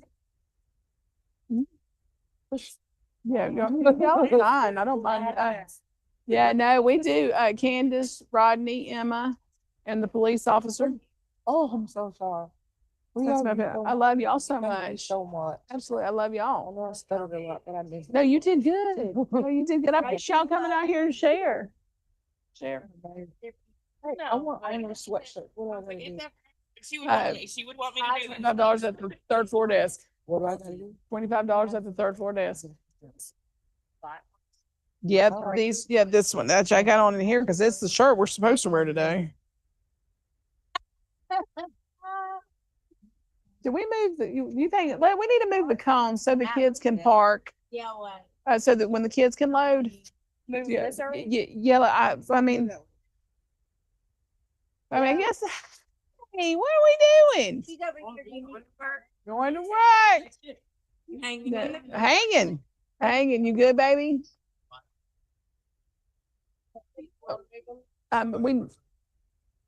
We need to move them, but it doesn't have to be. I guess we can wait a little bit.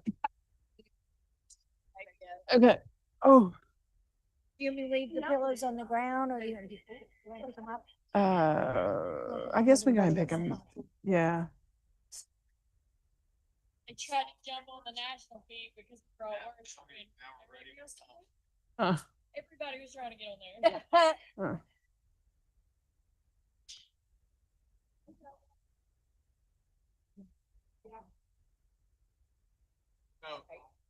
So Fresno saw that we were worshiping and had music going, and they put us on the national feed, and as soon as they put us on the national feed, the music was over. Love the thank you. Thank you.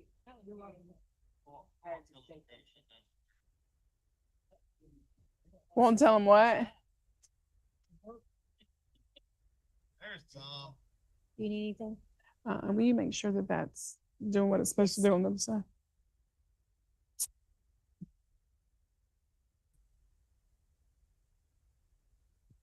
I am about to add. You hit the holiday schedule is inside of your face.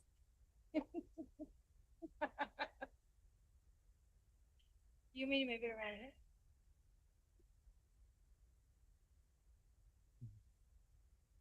Hey, Tom.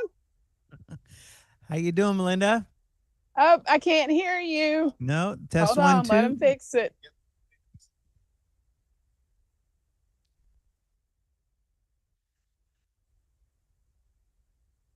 Okay, can you hear me now? Test I one, can two. hear you. Hey, wonderful. How are you doing? Hey, I'm doing great. They all your lovely ladies abandoned you. I was hoping they were going to hang around. As soon as I think they knew that you were coming, they vanished quick. I told them they didn't have to. But they are beautiful. Yes, absolutely.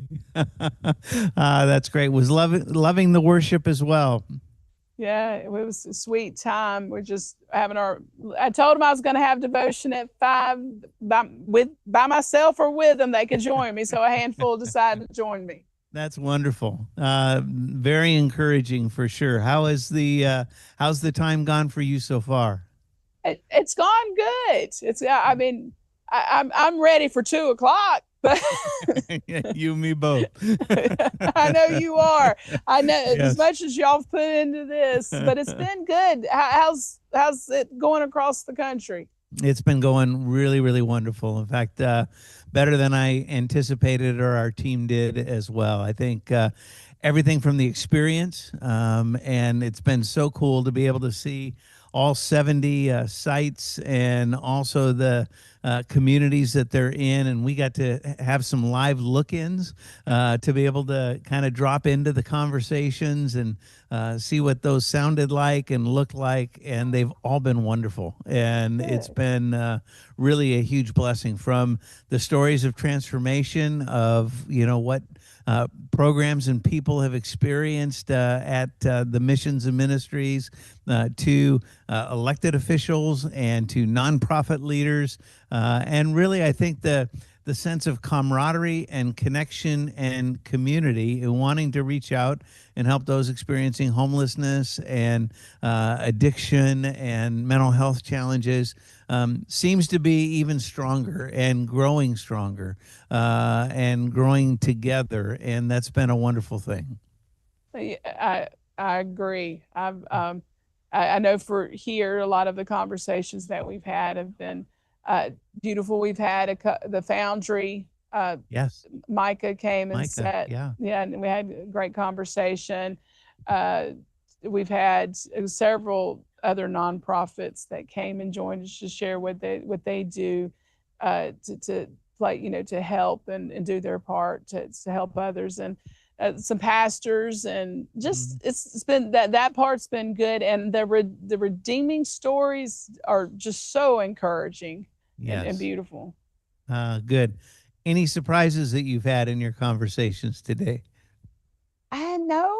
Well, the surprise, I've shared it a few times, was I was surprised when some of our graduates who have gone through the program, and then they went into our aftercare program, and 4 of them are homeowners now. Oh, wow. They went from homelessness into the program to through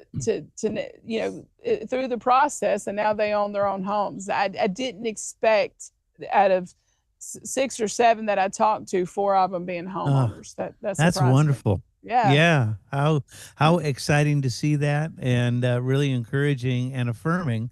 I think of certainly what you're doing there at Love Lady Center, but also of your leadership that way too, Melinda, which is wonderful.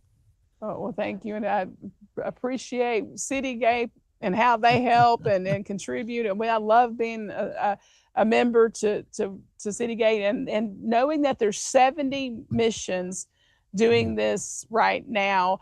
And I was able to talk to several of them throughout the night, and that was just beautiful and fun, and just learning what they're doing and what they're learning. And I can't wait to get more. I want to know what more learned. So yes. Yeah. And I think I love the sense of community and openness to be able to learn from each other, and recognize that different missions may be ahead in different ways or in different areas, and we can all teach and learn from each other. And I think that's what's really a cool part of being engaged and connected as a network or as a movement, is to see how God's at work in kingdom ways, and then be able to kind of learn from that and apply that into our context or into our situation. And I think even in having these conversations, to be able to see what the contextual differences are, or even the nuances of call to ministry, and recognizing how God moved in those early times to say, start a ministry with this focus, and then to see that iteration or adaptation begin to move in a different direction, but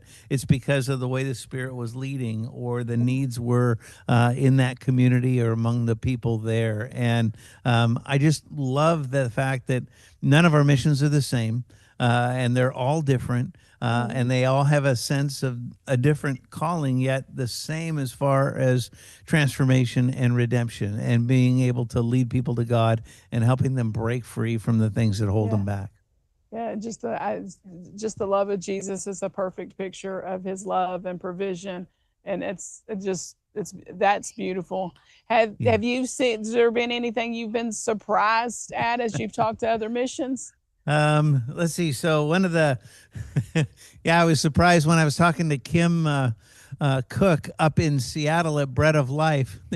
She was right on the street corner, and there was a guy on a motorcycle that almost ran into her back. Oh no! And there were 2 security guards that she had to keep her safe and protect her and provide security there, that actually stepped in front of the guy before they were able to, or he was able to have any problems. And I was like, this is a first, right? I'm watching this happen on the screen, and yet she okay? Relieved that she was taken care of and everything was good. And we had a great conversation, and she didn't blink an eye, and that was probably surprising as well. But when we were, I was talking to another mission. I can't remember last night, and a pair of the medics pull up. Oh. And I'm like, oh no, what's going on? And one of our girls had gone into labor, and had she's 33 weeks pregnant, and so but she delivered him last night a little after 10 p.m. Yeah. And he's doing fine.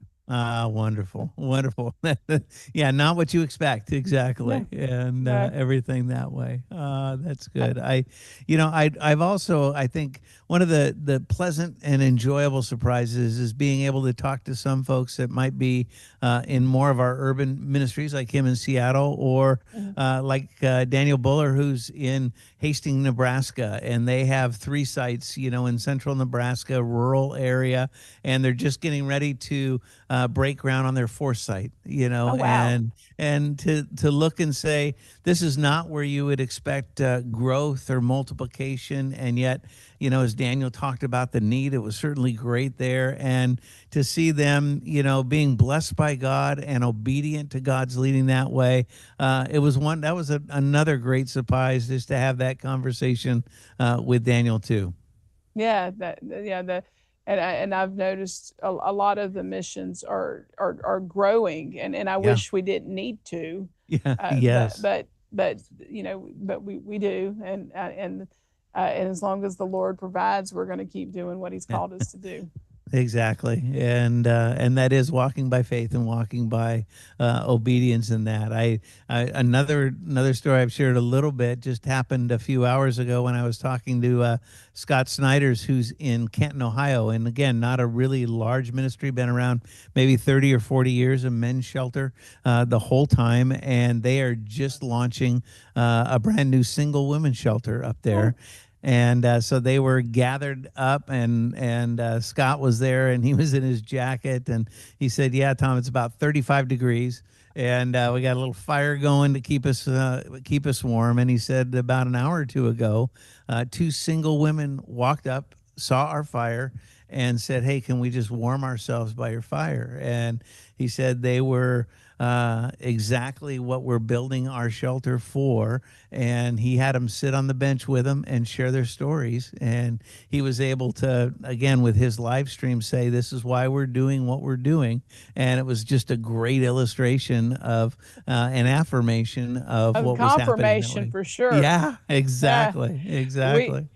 We were, and this is not the same, but Matt had told me about that situation. I thought it was really cool, that story. But I was talking to my brother, who's over operations, who does our community food bank. He oversees our community food bank, and I was asking what are needs that he sees that he would like to see. He would like to see us add, and he had never mentioned to me that he'd like to offer cut hair. Once a month, or he didn't say how often, but he'd like to offer a day to cut hair. And I thought, well, I had never thought about that. And so we kind of talked about it, and then he gets off the bench, and I have no idea why, but 10 minutes later, a beauty salon chair goes down the sidewalk. I don't know why they were bringing it. I don't know. I haven't figured that part out, but I was like, why is there a salon chair down the sidewalk right now? I don't know if somebody heard the need and brought it, and I was like, we need more than a chair, but that's, I thought it was pretty sweet. That's a great story too, of God's provision in what's going on. So that's really good. So what's one of God's in the details. Absolutely. Yeah, very much so. And just not in the abstract, and very much in more than that. What for you, Melinda, is one of the significant challenges that you're dealing with at Love Lady Center? Oh, eeny, meeny, miny, mo. Got one space, and but it's hard. Just trying to, we have 528 women and 100 children in the one building, and then we have our our aftercare services with addition, and we say our capacity is 525. We still, of course, we do. I would say that would be biggest challenge for us. Yeah. And as you've worked through some of the prayer and discernment things, has there been any nudgings of the Spirit on any of that, or what does that look like? Well, and that's actually what we were, part of my devotion this morning, and then I've mentioned it to City Gate, is in January. Through that conversation on the bench, the Lord did start nudging us to to purchase some complexes, because I think for the affordable housing and for the program that I believe that God is putting into place, and as we're working out the details, it's called Next Step, an 18-month transitional program for our aftercare girls, where it's just additional services and additional. So we've put a contract now, and I've told was 58 unit. So the Spirit's definitely nudged that way, and I know that the Lord, He's told us we know where we're going to go next. So I think there's three complexes that we'll be inquiring over the next couple of years. So I know that's the direction that we're headed, which is going to be for our grads. Yeah, and that's really, really wonderful, and so appreciate and applaud that. And it is so awesome to. I can't hear him. Hold on. No, test 1, 2. I can hear you now. All right, good deal. Hey, great. Well, no, very excited about that, and just it's so affirming, and just your willingness to step out in faith, and so obediently that way. And I think that you look at, not as surprising, but one of the themes I think that's happening is to see a lot of our missions looking and saying, not just how do we respond, but how do we actually take that next step? And sometimes it's an upstream step on the preventative side, or sometimes it's more of a long-term or permanent step in saying, how do we provide support that's going to continue on in what we're doing? And that's exactly where you and Love Lady Center are, Melinda, and really grateful for that. We talk about it, and I guess the Holy Spirit wants us to cut hair at our community food bank or something. Good. Yeah. I'll have to get down there and get a haircut. Yeah. Yeah. Well, we've got a salon in the center, so we have that. And so I was okay, God. Yeah, I'm sure you're in the details. We've got That's the chair. right. We'll see There's what going to happens. be another place for this. So Yeah. that's wonderful. That's wonderful. What other conversations do you have coming up this morning? Well, we have so Jimmy Hill Mission. Yeah. Which is a City Gate member. She's coming, and she's going to talk today. I've got city official, then James Spann, which is a huge media weather person in the it's a very wonderful, beautiful supporter of Love Lady. He's going to come sit with me and have conversations. Those are always good conversations with him. And then shortly we're going to I've got a list, and then I've got 3 graduates who are now working in some type of mission that are going to come and share. How great. Yeah. So, that's wonderful. So we've got a pretty good packed morning. Yeah, that's sounds like a lot of great conversations and a lot of important topics, and again, a lot of confirmation of ministry and what's going on. I think as you think of your graduates too, probably on the average, we probably have about maybe 40% of the staff of our missions and ministries have gone through our programs. And it really is so confirming to just see people who come through experience healing and then turn around and sense a call of God, then to be used in that healing process in the life of somebody else. And so wonderful to see that. Yeah, we're very heavy on how many of our staff is graduates. I love that. So like our thrift store, with the exception of a few men, are all Love Lady grads. And I love that it produces as much revenue of $4 million. It brings back to the mission. Yeah. And that's completely ran by grads. And I just think that's just such a story in itself. But then I love I think one of the people come to speak, she started a rescue mission. Her church helped her launch her own rescue mission. It's not a residential shelter, but it provides services in the community. That's just really where she refers out to other places. And just to see the passion that she has and knowing where she came into where she is today, it's just, again, very affirming. And it just gives hope, and it shows that, and a very common theme with the preachers, ministers, those who work in missions. We had our sheriff came and spoke. Is Yeah. when you take even we had Tony Hale, and the big Yes. thing that he shared was just not focusing on self Yeah. and focusing on others, how life-giving it is. And Yeah. And that's been a very common theme with everybody.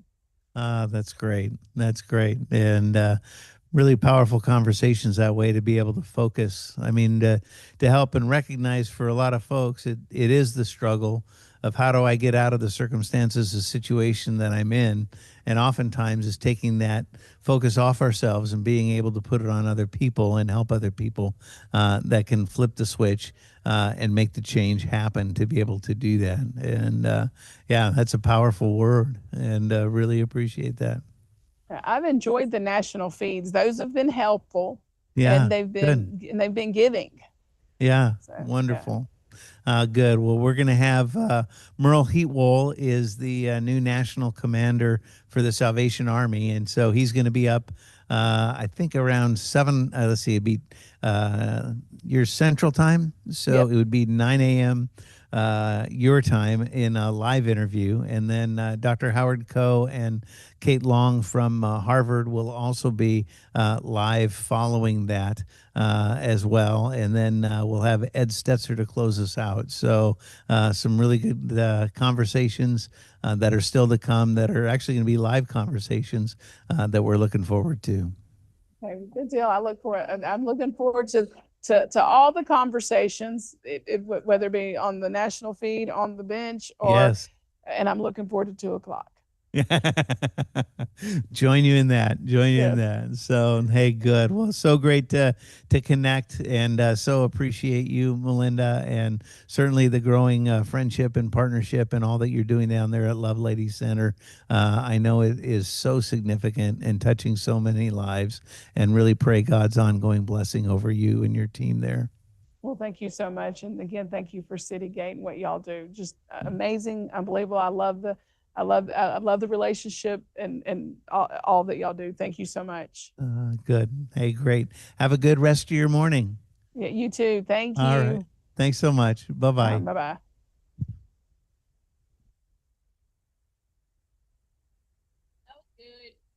Yeah, we had a good people.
Recording stopped.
All these things that unite us into this common shared destiny of of loving one another. And so when you look in the mirror, you say, hey man, I love my kids. This person loves his or her kids.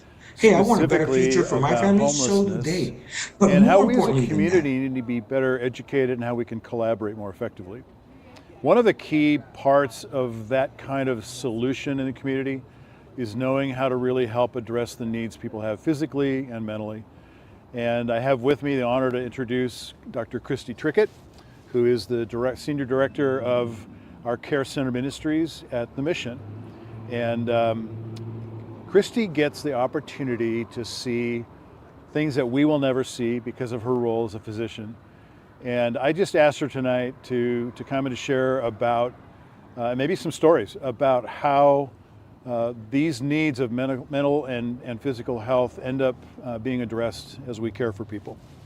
So there's this setup. I'm going to stand here with this on my chin and act natural. All right, act natural. Yeah, that's great. We obviously care about these folks, and you see physical needs and sometimes mental needs that often just get overlooked as you work with folks. So help the community, help us understand how does that then guide the way we might help to address these people? Yeah, and you say overlooked like, oh, like we forget to think about it, but really it's all tied together, all of it, especially like pick any of our clients that's currently in program. The substance use and the mental health, you almost can't find them separated. Right. It's together. The problem is the resources, right? Because it's confusing to have somebody that has addiction, that has these changes from that going on, but then already started off life with a disability, with developmental delay, with a difference in understanding of how the world works. And so it's very hard to, it's almost like somebody who has a learning disability or that you would see like in a special education classroom, but then you need to treat them for depression or, it's confusing. And yes, and it's together, it's not separated. Right. And so it's hard because it's complicated and I was talking with somebody today and I had to stop for a second and say I'm not a psychiatrist because they know all the ins and outs of all these medications and the disease process. And I don't have that. And I do have an understanding and I can tell you how it's going to respond, but not like a psychiatrist is going to. And I know that we need help. So I'm going to do what I can do. And then I'm going to ask for help. Right. And in the care center, you have 17, 18 different specialists. So many. That are addressing all kinds of needs. But that doesn't necessarily mean that we're always ready to address a new problem that shows up. Yeah.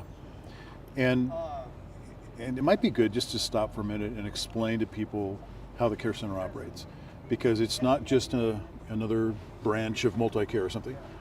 It is a totally free medical clinic. And then we have a dental clinic as well, which operates a little differently, but both of those are available to people. And I'm not sure that people in Yakima who drive by even know that this is here, right? Sometimes people who come are surprised that when they walk into the clinic that it's not a bunch of people who are experiencing homelessness. Right. Because in the clinic we're speaking Spanish all day and we're taking care of people who don't have other means or methods or support to be able to utilize insurance at one of our incredible clinics that can support that. And so we fill in a lot of gaps, just like that we do at the Mission. The care center is the same. And so the gap in medical care tends to be in our population of migrant workers. So that's what we do all day. The medical clinic is completely free, and it is incredible how much can get done in a free clinic with the resources that we are able to acquire and support from the community as well. Our dental clinic is not completely free. I don't know if you know, but dentistry is very expensive. It is. Yes. Twice, actually, as much as medical, patient by patient. But it's very reduced. So even our at cost is much cheaper than what you would find. And we don't take insurance, which is an issue all on its own because we've getting calls this week because people have insurance for dental and there isn't a place for them to go. There's not openings for them to get seen. We literally had 2 calls in the last week of somebody who have cancer and need to get treated, and there isn't a place for them to go. Yeah. Okay, well, this is a gap. And this is why we exist. To care about humanity in the crossroads where they're being missed somehow. Yeah. And I love that. Yeah. You just came from the clinic. Are you tired? No. Okay. No, it's we have a medical student with us right now, a 3rd year, who is amazing. Awesome. And this is his 3rd day, I think, with us. And so he was right up there till the end with me too, which was awesome. And he's just like, I can't believe all the things that's happening here. I love it. But there was just a lot of big things that happened in clinic, and a lot of them have a lot of weight. And, if I repeat a story, especially to a staff member like from the front who's like, are you like okay? I'm like, yeah, no, I'm okay. It's hard work, but it's good work. Rewarding, satisfying, stretching. Yeah. Honestly, I think the best word is it feels like an honor. It really does feel like a privilege. There's some really, really hard stories. And for some reason, my panel does not have easy patients. I don't have just high blood pressure. It's like high blood pressure and a tumor in your uterus. This is a lot more complicated. It's heavy. So, but it really does feel like a privilege to participate, to be honest with you. So we have care center has the medical, who's completely free, and then dental, who's very reduced. And then we just collect patients' information about their income to determine how much to discount off of the price that we already have. On the dental side. And then we do take care of our clients who are homeless that are on our campus. Right. We wrap it in a little bit of a different package to make it a thing kind of to talk about. It just helped us kind of separate the different needs that would happen from our clinic patients, speaking Spanish and farm worker, to our population that are homeless and that has a ton of substance use, either current or prior, whatever, mental health issues. And so shelter care is what we call that with our clients. And so that's what we do towards the latter part of the day. So that's what I was running from right now. Got it. So you were in the shelter care mode. We literally, and my student was right there with us too. And that so, is awesome, oh man, he's so good at it too. Just wound care, but honestly, sometimes it's just conversation. And we had a challenging one today, who's somebody who's very early in recovery and still in the discovery process. It's been there for a month, which is incredible. And I always am like trying to find a way to high five because I'm like 7 days, 14 days, 30. It's amazing. It just, my heart swells with the work because I know that's hard work. They're courageous. Yes. And so I, seeing somebody because they had an earache that they had actually the whole time they had been there, which I'm just like, I'm so really sorry because this is working against you. You're already doing the hardest thing you've ever done in your life. Yeah. And now your ear hurts, right? Yeah. Come to find out, ironically, in the exam, I was like, this is not an ear, this is a tooth problem. Wow. Like the same side of the ear that's hurting because there's not that much going on in the ear, and we're kind of talking about it with the student and what would we find, and no fevers or anything. Yeah, there's like 3 missing teeth on one side and then 1 on the other. I'm getting better at looking at the teeth as a family med doctor because I have lots of dentist friends. Had your student ever seen this kind of case? No, and I had my student go first, and this is a very experienced student who has a lot of clinical experience too, and so knew exactly what to look for in the ears, and the correct tests, which I got the same results in the test too. But then when I was like, hey, let's just open her mouth and let's just look inside, and the student was like, whoa, because. This is a running joke, but it is actually true. And I am telling medical students this because I'm spending a lot of time with our dental colleagues, which is so fun. But really quick into it, I learned that what we do in medicine is we open the mouth and we look past the teeth to get to the tonsils. Interesting. But we forget that the teeth are connected. Because of this role that you're in, you have understood now this intersection of dental and medical in a way that I'm so excited about. Because there's a direct connection. And we're seeing more and more science saying that oral health is a lot of the reason why we have physical issues, right? It's directly connected. Amazing. Well, and so it seems so simple, but the fact of let's look in your mouth when you have all of the positive signs for this to be on your ear, right? That's interesting. I think the student was like, wow. I'm like, yeah, this is the effect of dentists. You affect me. Right. Okay, but here's the thing in this patient though. They're in recovery. I didn't ask that part of her story, how many times we had been in recovery and how long it would last, any of those pieces. Yeah. I just know that 30 days in is pretty good. We're past the 2-week mark, we're past the 3-week mark, Yeah. Trying to figure out medications, trying to deal with anxiety as you're coming off of these substances that would have treated that already, right? And trying to figure out what feelings feel like. Yeah. And then there's pain, and you're already going to have pain anyway because your receptors are all bonkers. And I can't go numb my pain. And then, and then to see in her mouth, oh my goodness, this needs to get fixed. And I want this for you because you already have so much work. I don't want this to be something else that pulls you, I love that. I love that you're a physician. First of all, that you've made understand this connection between the oral and the medical, right? But that you have a heart to understand what this person's going through. I would love for all of the doctors that I've seen to have that mentality.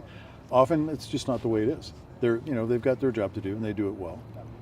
I love that you approach it from a holistic point of view, and their challenge, particularly these folks going through recovery. This is hard stuff, and that you can include that in your diagnosis, make that part of the solution. I love that. That is so neat. Okay, and this is how we change it. I know we haven't necessarily, designated exactly what is the problem of, the intersection with mental health and what, the problems of homelessness, but how we fix it though, is we bring students, because we are going to need decades to make a difference. And even just, I've had so many conversations yesterday with my student about just pieces that he's already seen. But one of them is you push a button, meds to beds. any tiny piece that might seem insignificant in the hospital that makes a difference once they leave, Yes. and provides, this small window, 30 days, before, insulin needs to be purchased or found or whatever.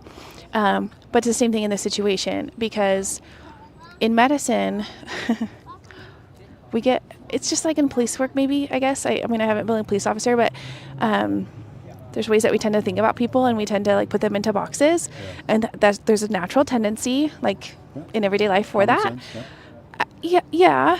But you see the same stuff. Mm-hmm. And so sometimes it's hard to stay sweet. I don't, to stay open, right? To not let that repeated pattern make you cynical about it. Cynical is the best word for that, because it's hard, because you see the same thing. Like, you see, you did this yourself, and I know what's causing this, and I know how you can fix it. And maybe it's drugs, maybe it's Pepsi, and your glucose, but right. And I love bringing students, because I think seeing how our people, our employees, and our volunteers work with our clients, I just think that sticks with you, because you just need that one person, that one idea in your mind, and that's how we're going to change it.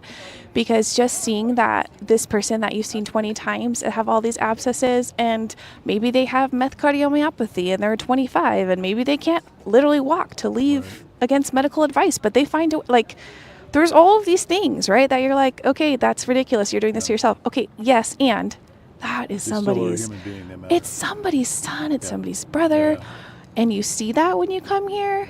And so, I just one day, just one shift, I just need students to come, because I want them to see it.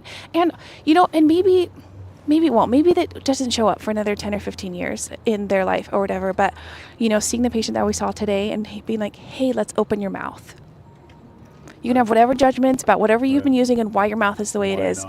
And if that one thing, opening your mouth, means that then you can treat that actual thing, and then that pain goes away, and maybe that's what gets them an extra 2 weeks, right? What change? The rough part. Yeah, no, it's awesome.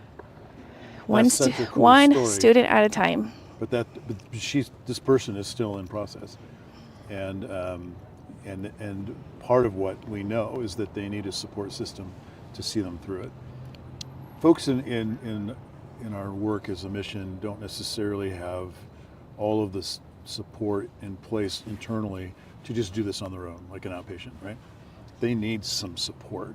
And I love that in the care center functions, that you have created a culture that cascades down to your team, that our folks who are coming actually feel cared about, not just cared for, right? There's a difference about being cared for and being cared about. And I love that that's where you're at. And I know you could tell story after story like this, which is so cool. I know that, having a student, so this student coming from one of the local universities? Pacific Northwest University. Okay. All right, so you're an alum of PNWU. Absolutely. And we have a wonderful relationship with them. It's a great school. They're opening new territory with their dental program and other occupational and PT therapy, and OT. So many cool things. And I know that they're not us, and so we need a partnership and work at that. But I cannot imagine a more cool laboratory for student learning than the mission and the care center, because of the kind of people you get to work with. Am I right? It's so, my student was saying that today. Okay. I guess a lot of my stories will be about that, because we just had a really impactful day. Because one of the things I was sharing too was we have an opportunity to have a student-run clinic for the first and second years. They have to get to a certain spot in their first year, but and it's a really early experience. Usually clinicals, when you're seeing patients, which is usually shadowing doctors, depending on what the rotation is, doesn't start until your third year. And it's great for students because they get excited because they're coming, they get to get their hands wet, they actually see a patient and it's their patient and they write the note, and cool. We supervise them and make sure they don't hurt somebody, but they know stuff, and just nice to practice it in a situation where they're not being graded. Your grade is the rapport that you're making with this patient of yours, and there are so many times with those early years that we had really important conversations. I remember a student who asked me, would you do this again? Like medicine in general, like would you do it? I was like 100%. And they said I was the only doctor personally ever asked that said that. transformed. Doesn't break your heart? It breaks my heart because I love it so much. But think about a miracle. It truly is. And this is just the beginning of the story. Yeah. When I was a senior in high school, I got an abortion. And have this experience. It was so dark. I had to totally learn how to block that out of my memory.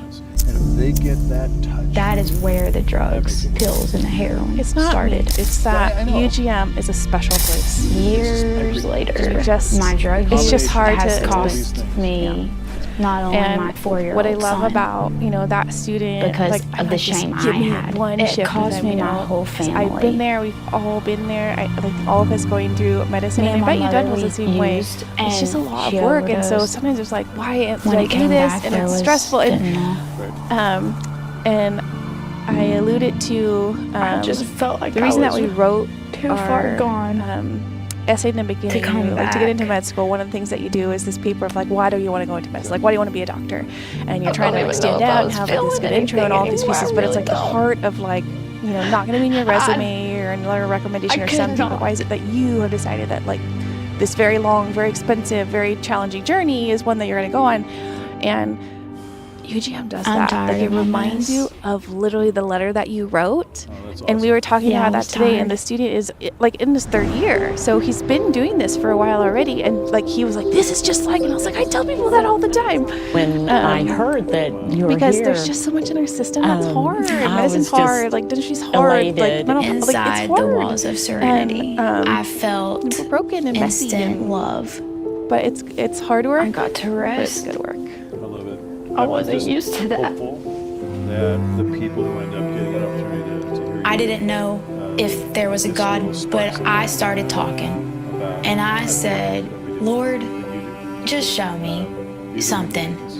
And he showed himself. We believe that God created all it's of just these a special thing to see how this program and how God has just transformed you. I've been blessed with everything and more than I needed by being there. Family and support, the classes, everything was needed, and it was equipping me, training me, growing me.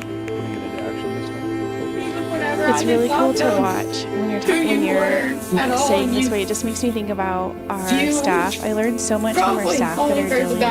Sometimes we boots on the ground, but there really is a lot of pieces that are happening, whether it's on campus or the moment that I was able to feel, it changed everything. There's just something about our staff that I feel like no matter what kind of like darkness or ick or filth, I sometimes really feel like actually spilling like pee and vomit. Sometimes I'll catch myself like laughing so hard or smiling so big throughout the day, my cheeks hurt, and then it's like, how beautiful is it? I don't know that how they do it. My but I still feel like I'm always asking is now questions and light. trying to figure that out. And that's why I want to just rub up against going them to and school. To bring I have other a people to rub up relationship against them with too, my because son. I never thought I would have ever this isn't a talked to shell. again. That's a dick. I have a relationship with my family. It has a lot of sad parts in it. And we have to get past this part, and it's not called My life addiction now for no reason, is fueled every day with a sense of purpose and meaning. To see the Lord in it, He is definitely the God of restoration. I truly found what I love doing, and that is gardening. And I'd come and you would say, let's go out to the garden. I want to show you the garden and what's growing. I could not believe what grew. The tools, the coping skills, I'm using what Carm, the volunteers, even my sisters, what everyone's taught me. And there's just so much joy and happiness and life.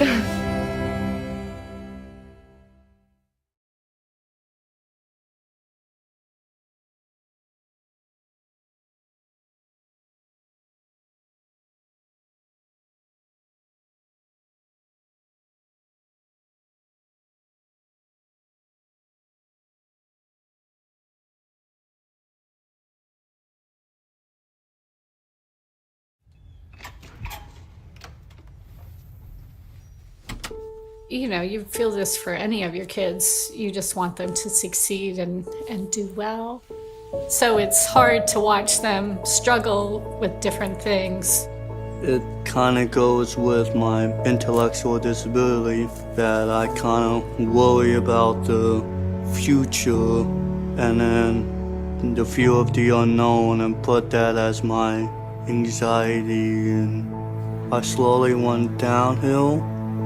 To me, that's been the biggest challenge, just helping him not be fearful of things that he's unsure of.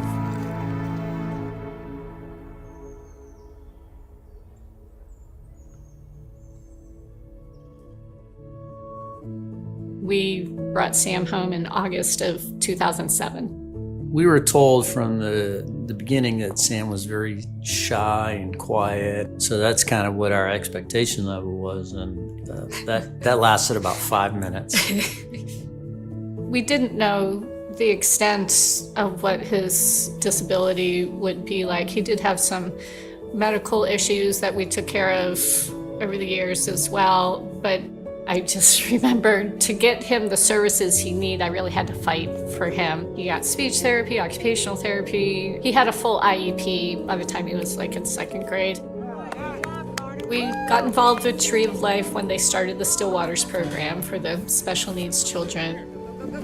At that time, there wasn't a lot of respite programs where parents could have a break. There wasn't a lot of social ministry programs either. So one of the things that we really focus on is creating a social atmosphere for them. They have created and bonded with such awesome friendships, and they share a lot of love. Thank you for this lovely evening for the Zumba teacher and for all my friends. Still Waters evolved to serve the kids as they were growing up. The numbers grew rapidly, and I decided there were so many more things that we could be offering to them. And we grew into a full-scale social ministry program.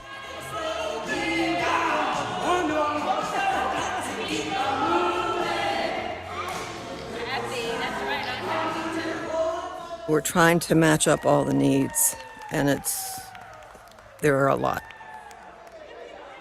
Okay, when I say 1, 2, 3, we say go lightning, okay? 1, 2, 3. Go lightning!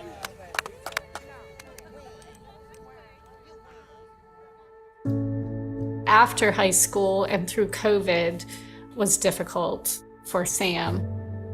I went hopping from internship to a job, then to another job. Those experiences kind of made me feel unworthy. And in 2021, I had my first ever mental breakdown. And it was a big deal for me and my family. Dad would always tell me, "You're always welcome at our house. Don't feel like you're rushed to do something or move." But at the same time, as the years went by, I slowly, here and there, told my parents, I want to move out, I want to be a little more independent. Not really being able to envision a future for himself was hard for him. He's a hard worker, and yeah, he wants to succeed.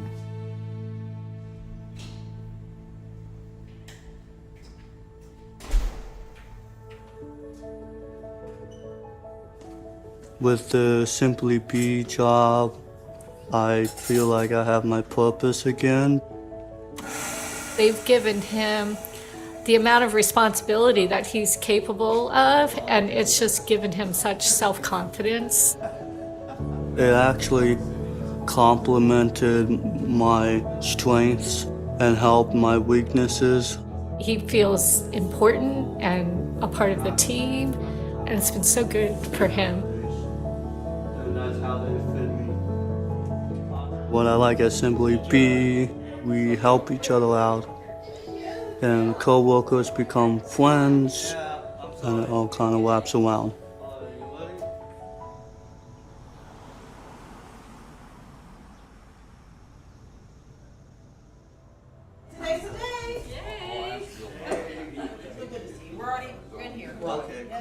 When the opportunity came, I said yes on the spot at 8 p.m. at night.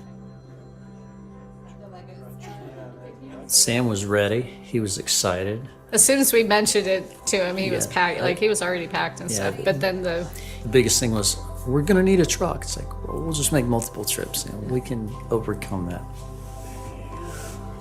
We'll leave a little bit of room for the nightstand.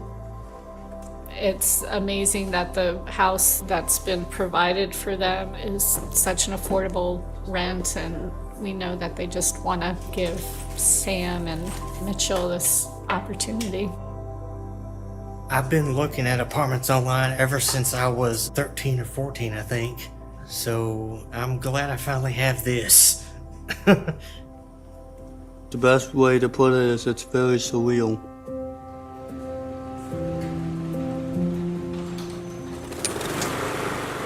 Couldn't ask for a better life and the way things are going. I'm really fortunate and glad and grateful for Tree of Life giving me this opportunity. We're so grateful for Recording where in we progress. live and all the resources that we have. It takes a village, and Sam has a great village around him. We just are just very grateful to Tree of Life. My life would be totally different without the support, love, and the help of my parents. It may be a different way still, but it'll be a future that they can one day be like, oh, well, we'll always be proud of him.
Good afternoon. I'm Scott Thielen, CEO of Union Gospel Mission here in Yakima, Washington, and we're glad that you're able to join in on this conversation.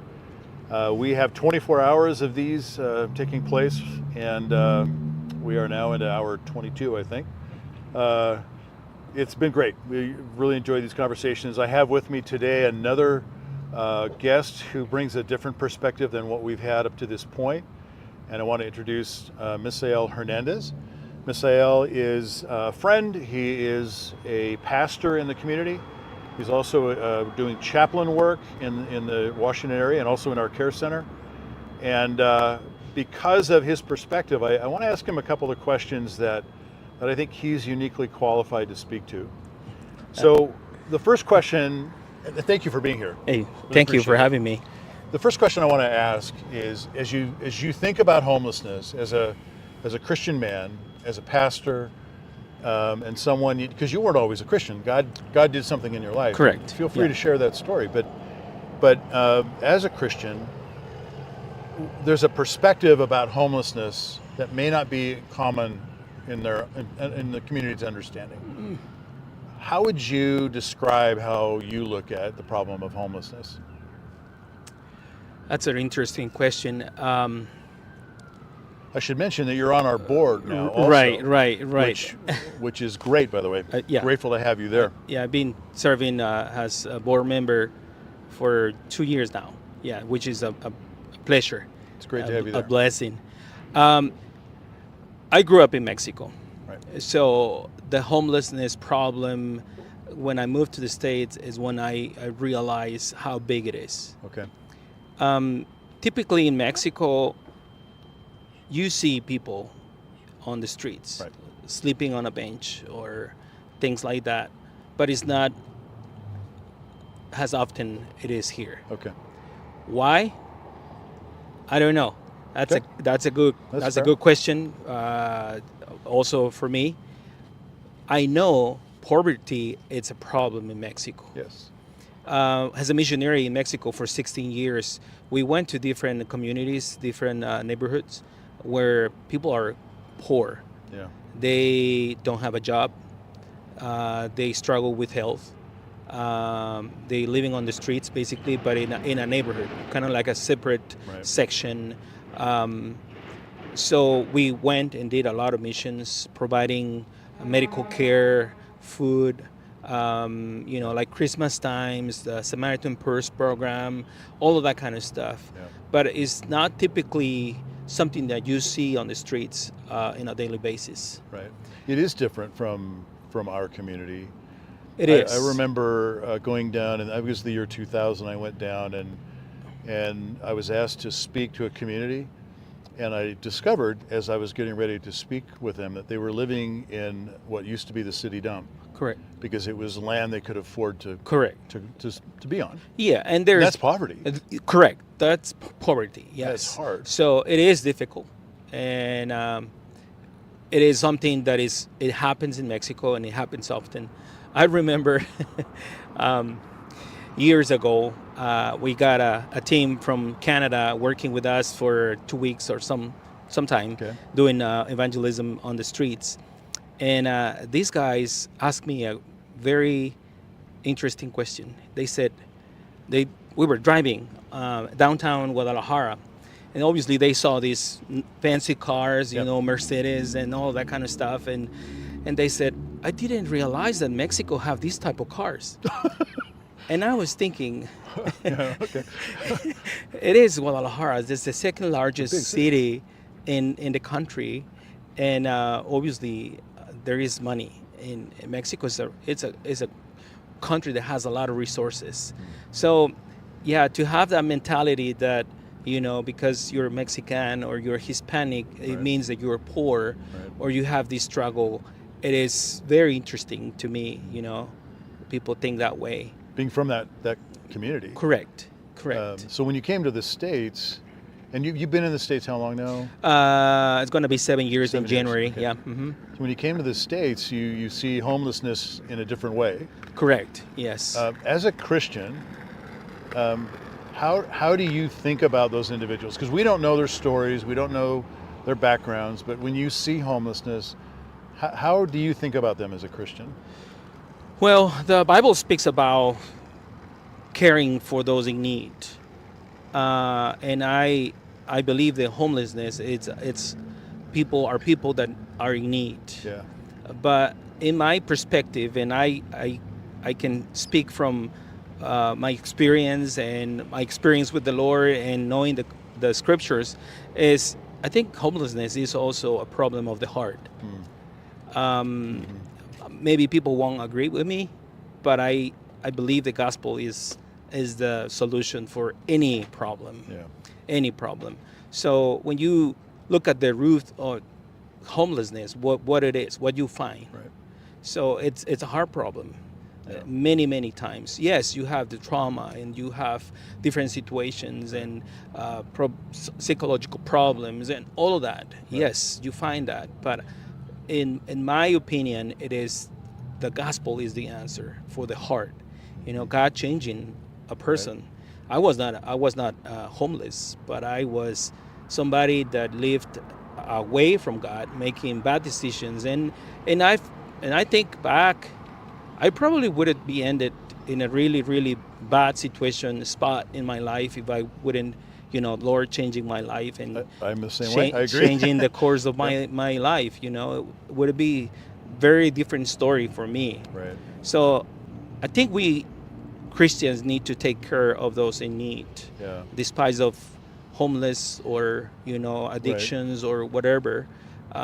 Here at the local church, we constantly have people coming and asking for things, you know, and some of them are demanding, you know, oh, you are a church, you guys are Christians, you should provide for us. And not necessarily, depending, right? You know, like in my case, I never gave away money. If I see somebody in need, I offer a meal. You know, you want to grab pizza or you want to grab something. Just for a moment, because people may not have thought about this, why don't you explain why you wouldn't just give somebody money? Well, and this goes back to Mexico. A lot of people, when they ask money, there's for drinking, you know, drugs or something else, and you don't know. Right. And I know that probably there are people that are in real need of money. You know, they have to pay the bill of, you know, the cell phone or rent or the gas or whatever. Right. But a lot of people don't, and that's the problem. How can you know? That's good, and I appreciate you explaining that, because I think some people just think that out of their compassion or out of their hurt, they want to give somebody some money. Right. But in a way, it just makes us feel less guilty, and it doesn't actually help the individual. No, it doesn't. Many times doesn't. Makes it worse, as you said. Yeah. The need is still there, and what I think I hear you saying about the Christian perspective is that we need to be seeing folks through the eyes of Christ, through love. Correct. Love is the way in which we go about this. But that doesn't mean that we just pretend that the behavior doesn't matter. Right? Correct. Yeah, there's a relationship there. What's the difference of giving them money or a meal and not caring for their souls? Right. You know, it won't make a difference. Yeah. Long term. You know. Yeah. And thinking about glory, you know, eternity, it won't make a change. Right. So yeah, I think we need to care for both things. You know, the physical aspect, but also the spiritual aspect. Right. And that's why you're doing chaplain work. That's what I do, chaplain work. Because they have real needs, but they also have spiritual needs. Correct. And you're trying to be available. Correct. And sometimes they're willing or needing or wanting to have a conversation. And it takes time. Chaplaincy is very interesting. The first time I started doing chaplaincy, maybe 6 months into chaplaincy, somebody approached me and asked me questions that were important. You know, but usually it was hi, ¿cómo estás? Things like that, you know, but it wasn't deep. Now I've been doing chaplaincy for 6 years, so I do have good conversations. A lot of people trust me. That's good. We have built good relationships, not only relationships like in a work site, but also friendships. Yeah, which is great. And I think that's what I really like to do, is building relationships that go to a more intimate situation like friendship, you know, getting close to people. Well, I really appreciate your heart about that, because I think when we talk about homelessness in this country, there are solutions at work where we're just putting Band-Aids on it. We're letting people continue in this pattern, I guess, and we're not helping them. Correct. Yeah. But we need to do it in a way that brings love, particularly for us as believers, the love of Christ, which is what motivates us, right? We've been loved, and so we want to share the love of Christ. But there are people who just want homelessness to go away. Yeah. And homelessness has always been with us, and it always will be with us. Yeah. So it's really not about making it go away. It's about how can we engage it differently. And your interest in being available to talk about spiritual things is such an important part of that. Yeah, I think homelessness is never going to go away. Yeah. I don't think so. Again, it's a hard problem. Yeah. And we're all sinners and with a defective heart, you know. Right. So the Lord has to do a change in our lives in a way that we can recognize our need and then move forward, you know, and move towards the Savior, you know, Jesus. And that makes a change, a true change. Agreed. One of the hardest things I think for me to watch, as I've been involved in mission work now, is to see the damage that's done in a child's life. Mm-hmm. That the way that just creates such hardship for that individual over their lifetime. But what a joy to see that change when they begin to realize that God actually loves them. Oh boy! That they're not a mistake, and that they actually matter to somebody. Yeah. And God really wants them to have a different kind of a life, and we get to be the people who can share that with them and show them what that looks like, and to see some who are willing to say that I want that. That's good. Yeah. That's rewarding. This morning I sent you a story. Yeah, I saw that. An email. Thank you. A guy I talked to last week at the clinic, he was, kind of like doubting, what you're doing here. Yep. And I explained to him I'm a chaplain here at the clinic, and he shared a little bit of his story with me, and he was listening but not listening to me, and I knew that the conversation wasn't moving forward. So I just give him an evangelistic tract, pamphlet, and I say goodbye and God bless, and then at the end of the waiting, he was waiting for his wife. He came to me and said, "You know what? Thank you. I appreciate that you took the time. You took the time to talk to me and listen to me, and you didn't judge me or point the finger at me." Right. He was appreciated of that love, the understanding. Wasn't trying to change his mind at all. Right. But you were available. I was available, and always pointing to the cross, pointing to the gospel, and I actually encouraged him to read the Bible. You know, I said, well, you need answers. The Bible has the answers. You know, Very you can good. go through the Bible, go through scriptures. So I think the attitude matters. And many times we don't have the right one. Many times. I thank you for that story, by the way. I grew up in the United States. You grew up in Mexico. One of the things that in our community, at least half of our community is Spanish speaking. Right. So I'm working on my Spanish, brother. Okay. You know, I'm not great. Que bueno. It's slow, right? Yeah. But for the people who are here, and we have a lot of folks who come up to work in the farms and the orchards, and it's good work, and they're able to help their family back in Mexico. But we have other folks that live here, and this is their community, but they speak Spanish. And I'm wondering, from your perspective, as you've seen both sides, what's challenging for people when they come to our community and they're Spanish speaking? What are the challenges there? And does that contribute to homelessness in some way as well? What do you think? Good question. I see many challenges. I think the first one and the most obvious one is language. Right. Language acquisition it's really, really hard for people. I'm always amazed that I have met people in the past that being in the States for 20 years and they don't speak any English. not a single word. It may be high, you know, like basic. Yeah. But and they don't, I don't know, if maybe it's the community, maybe it's Yakima, but they don't seem like they need to learn the language. Okay. And it's obviously that you need to learn the language. Yeah. We live in the States. We live here in Yakima. Yeah. So if you need to find a better job, well, you need English. Right. Yeah. You need to find a school opportunity, college, go to, you know, be trained or something. You need English. Definitely, I think that's one of the biggest challenges for the Hispanic community. And I think that makes things more interesting for the Hispanic community. Yeah. Obviously, we have that mentality that I'm Hispanic, you know, and we're proud of it. Sure. But it doesn't, I mean, learning another language, it doesn't hurt. I mean, that's actually a good thing, you know, being bilingual. I'm still working in my English, but you do quite well. Being bilingual it's an advantage. It is. Yeah. Opens up a lot of work opportunities, for example. So I think that's one of the challenges. Okay. Definitely getting educated, you know. Okay. I'm not saying this in a bad way, but a lot of the people that I know here in the community are people that came from small towns, you know, small communities that is not even a city, and they didn't even finish primary school, right?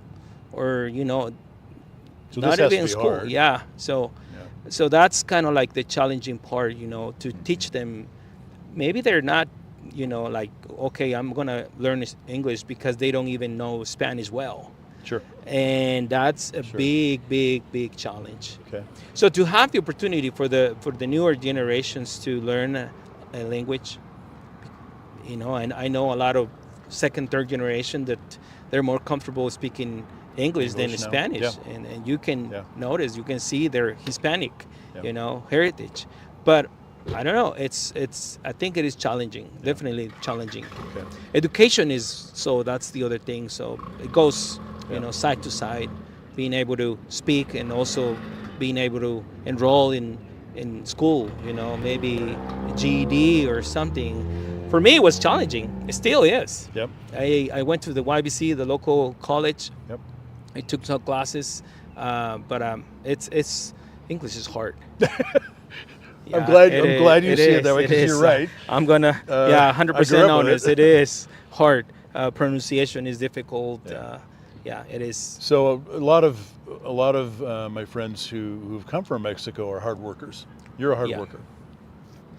But I would imagine that for some, when they're out of their culture, their community, and they're in a place that they're not familiar with, they could run into barriers finding work, and that could contribute to homelessness. I don't know how to measure this, but I would assume that part of the struggle for folks like that in being here is not knowing how to connect with work, not knowing how to find the resources they need. Is that true or not? What do you think?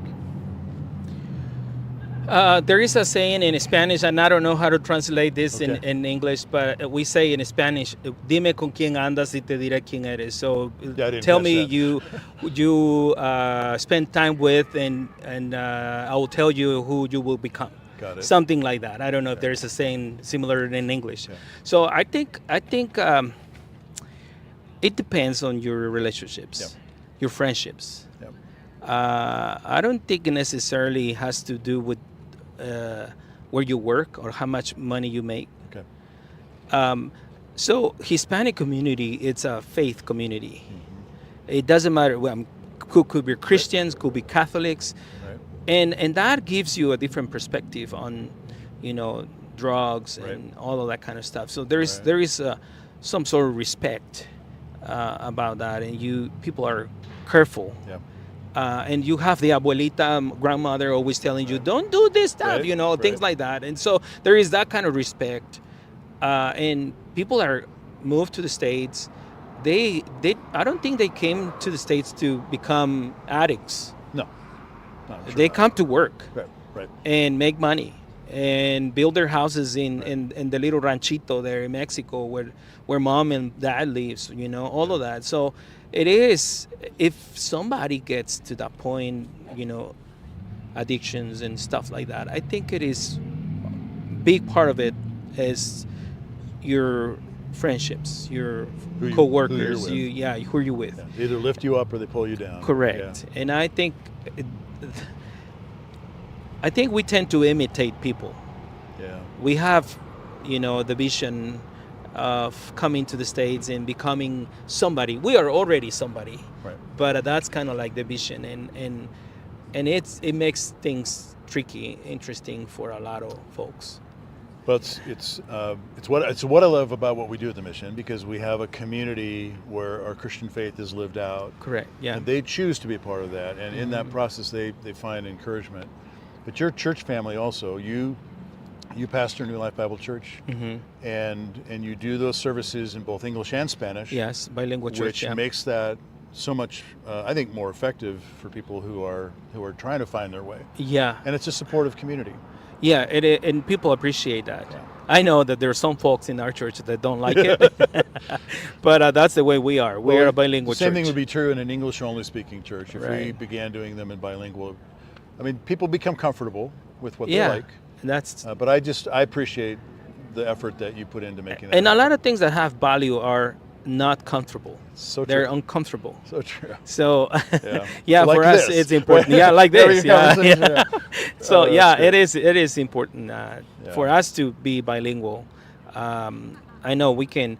Pastor Elias Garcia, Elias, he was the one who, with the elders, decided to become a bilingual church, and the reason was a lot of the second and third generation that were just going away, finding other churches, and some they didn't even look for another church. So Elias said, "Okay, we need to do this. We need to." It takes twice as much time that a regular church, and hard work. Effort and hard work. Yeah, but we were doing it, and I think people loved it. Yeah.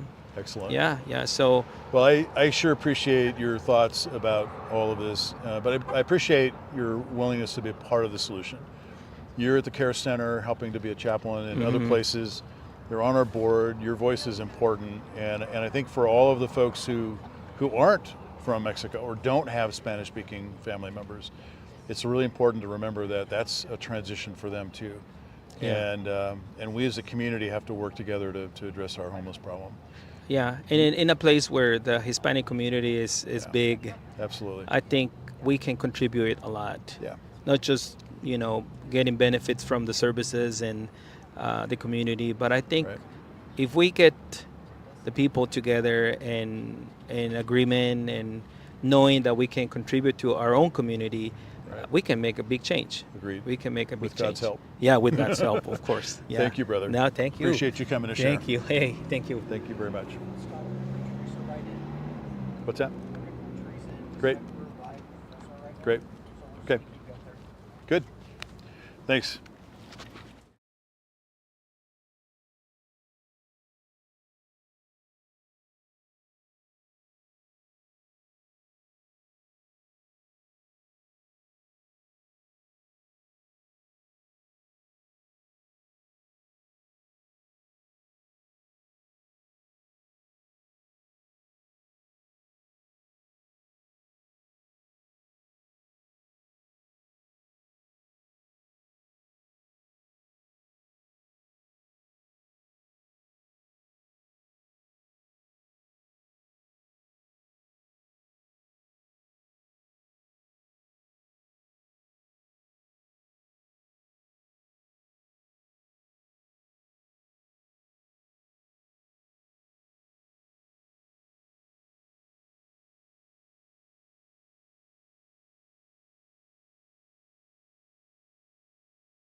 I'm Scott Thielen, the CEO of Union Gospel Mission, and I've got with me Mrs. Bernier. This is Autumn. Hello. And she is our VP of Enterprise and Analytics. And she's going to tell us a little about the thrift operation of UGM. So one thing that people may not recognize is that thrift involves ministry also. Yes. How have you seen God at work as you've been involved in leading this thrift ministry? Yeah, so I think that's one of my favorite parts of my job in leading Enterprise is seeing all of the ways that God works, not just in our ability to support the mission, but in all the ways that he works here at the stores, just in ways that we support each other and we support our community. So let's see, it's so many ways. So I'm going to start with my favorite. Some of my favorite things that we get to do are we do have opportunities to pray with our customers and donors. So we will have people coming to us who our customers can be going through a tough time. We do have employees who will recognize that and who will say, is everything okay? And just engage in conversation. And if prayer presents itself, they will pray with them. We have had people who are oftentimes dropping off a lot of furniture and home items for folks when they pass away. And it's a really tough time for people. And so we've had opportunities to pray with people there and just to love on them and to thank them for thinking of us and for donating. We get to, I'll show you some things later, but okay. There's a lot of different programs that we have here at the stores that where we actually outreach into the community to help support the needs of our community, just in schools and in churches. I also really love what we get to do just within our employee base. So we hire a lot of young people here. If you've ever shopped at our stores, yeah. And if you've ever donated at our stores, you will find a lot of young people. And it is such a cool experience to be able to be part of kind of shepherding them, right, and showing them what it's like to be a Christian outside of youth group and outside of church and in the workplace, because we are a group who cares about our employees. We care about their growth. We care about them as a person. We pray with them. We love on them. We teach them because sure. There's a lot of things. But what a great opportunity for a first job experience, yeah. Right? To be in this kind of a setting where yeah. They've got support and it's a Christian ministry. Mm-hmm. It is. It is all the way through. Yeah. Yeah, so do you want to take a look at some of the other things that we do, let's do that. For the community? Okay. Absolutely, because the other part of this is when you don't think necessarily of the mission as the same thing as a thrift store, right? They're mm-hmm. two different kinds of functions, but mm-hmm. what you've done in the thrift arena is to provide ministry opportunities that directly benefit the mission, but also the community. Mm-hmm. And I think it's really important that we get an opportunity to talk about that. Yeah. What's the impact that the thrift stores are having on the community? Yeah. Let's talk about that. So I wanted to start out here on the donation doc because it all starts right here when the donor is giving us their donation. So not only are you supporting the mission when you do this, when you donate your stuff to one of our stores, but you have the opportunity to name another nonprofit. And you may be very close with a nonprofit in town, Young Life, Rod's House, Camp Hope. Many people will name their church or a school, the school in their school district, or teachers will name the school that they teach at. These are great folks to name when you drop off your donation, because what we do there is we attach the name of that nonprofit to your donation. And so let's say that you donate like 5 large bags in a donation. So we just put a estimated value to that. And at the end of each quarter, we add that up and we give $10 incremental gift cards to the nonprofits in town. And right now we have over 120 nonprofits registered with us. And last year we gave out over $6,000 in gift cards. Yeah. And so a lot of people will tell me, nobody asked me who I wanted to name. And that is very true. Like I said before, we hire a lot of young people. and training is always ongoing, and we do not get it right a lot of the time. And a lot of times things get so busy and they forget. So I would just encourage everyone to make sure that when they're dropping off their donation, all they have to say is, I want my donation to benefit, and then name your nonprofit. Yeah. I know it really, for example, with churches, it gives them a tool, because they'll have folks who come who are in need, and they may not be in the practice of giving out cash, but they can offer some help in this form and allow them to come to the thrift store and get some direct benefit. So the nice thing too is we do attach that to your name. So every time you donate, as long as you give us your phone number when you donate, we will always make sure that that donation gets credited towards the nonprofit that you've named. Excellent. Yeah. Yes. You want to show us some examples of this? Yeah, so let's see here. Let's go in and we'll take a look at where things start for us when your donation comes in. The very first thing that we do is we make sure that we fill all the needs of the mission. So that's our main campus facility where we have our adult shelter and our family shelter and our programs. And so come with me and I'll show you how we do that. So we do receive a lot of donations, and it can get quite busy and quite hectic here. This is a very calm time right now, so this is a great time for us to go through. So as long anytime food comes in, or hygiene items, socks, underwear, anything that's just a typical item, that toilet paper, please bring toilet paper, that immediately goes into what so we will typically fill up our essentials pretty quickly and these are at all of our stores. So we fill these up. You can see we've got toilet paper in here. We've got food that folks have dropped off. So these go, they can go down daily. We have trucks that are always servicing our stores. And so these immediately go down to the mission. They get sorted. They get taken to our pantry. They get taken to the medical clinic, or they get put straight into use. So a lot of times we also get specific requests. So one of the things that we've been doing a lot lately is sending down a lot of towels and bed sheets. And because we've started one of our a new shelter program where we have beds with sheets on them. And it was our first night last night, and someone came in to shelter, and she had to be shown sort of what to do with the sheets on her bed, because she told us it was the first time that she had ever slept on a bed that had sheets on it. Amazing. And that's the kind of stuff that makes us realize just how blessed we are and how important this work is. So anytime you have something and you want to make sure it gets used down at the main campus, all you have to do is drop it off at any store, whether it's food or hygiene items, and just say this is for main campus. If you put a note on it, that's even better, because then we'll make sure that it gets in the right spot, especially if it's kind of busy at the moment. Right. And we will make sure that it gets in our essentials tote and it goes down to the main campus. So in addition to the things that people specifically tell us they want to donate to the main campus and the items that the campus is requesting, we also have these clothing orders that we're filling for our shelter folks.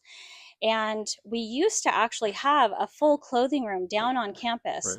But what we found was that it was really hard to keep all the right sizes in stock, and they never really knew what sizes they were going to need. This is actually so much better. And so we ended up basically having to have a mini store down on campus just so that we could have all the right sizes and all the right clothing.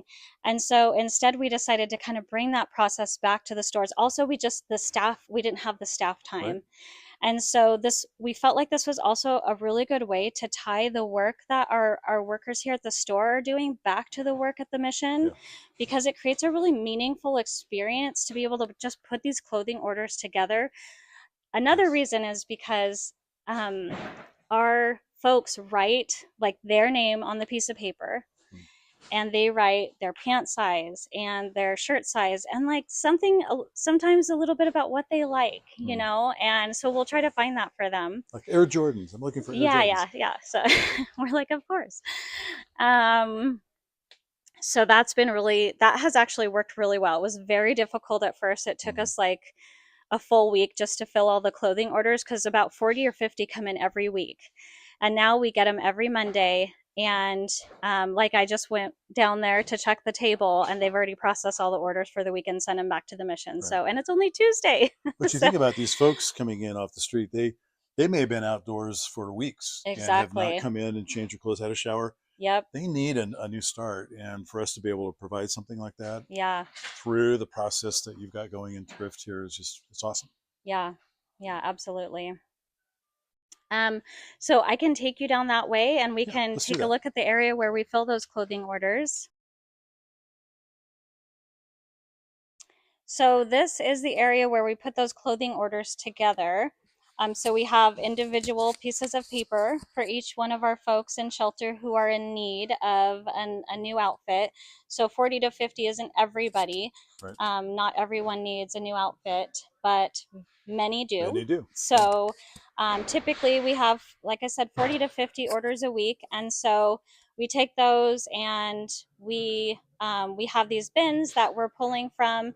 And then if we can't find it in the bin, then we head out to the floor and we'll grab the things from the floor that are needed at the shelter.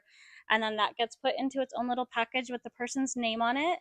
And we found that makes them feel really special, of course, when they come to pick it up, because it is something that's specifically made for them. And it has their name on it, which just putting someone's name on something has a lot of meaning to it. And I just love that the community may not know this, but the way in which you're able to provide these needs for these folks of the mission first. Yeah. It's sort of like our tithe, right? It's making sure that what we receive is honoring the people that we're here to serve. And I love that. And then we just found this tote, which just finished getting put together. If you want to come over here, I can show you. I think I'll get in trouble if I untape it, so I don't want to do that. But this is the list for this week. So on top of the clothing orders that we had this week, they were in need of many other things. And this typically comes mostly from our folks in program and from our family shelter. So we might get new families in each week, kids who need backpacks and things for school. We'll have obviously, all different sizes of people that we're working to get clothes for. So we do special fill those. You can see we also had a need for a coffee maker, a crock pot, can opener. So we keep track of all that, and we put it in our tote. And this is 1 week's worth. And so we're going to send this back to the mission and get everyone taken care of. I love the care that was taken to put this together this way, too. Yeah. It's really very cool. Yeah. So we've talked about mission needs first is what we talk about and teach here at the store. And we have another way that we help fill the needs of the community, and that is through not just the gift card system, because that's our most sustainable way, right? Because without the donations, we can't continue to do what we do. And so we do ask people to try to name someone through the gift card program, but we also know that there are those times when people just have those emergency needs.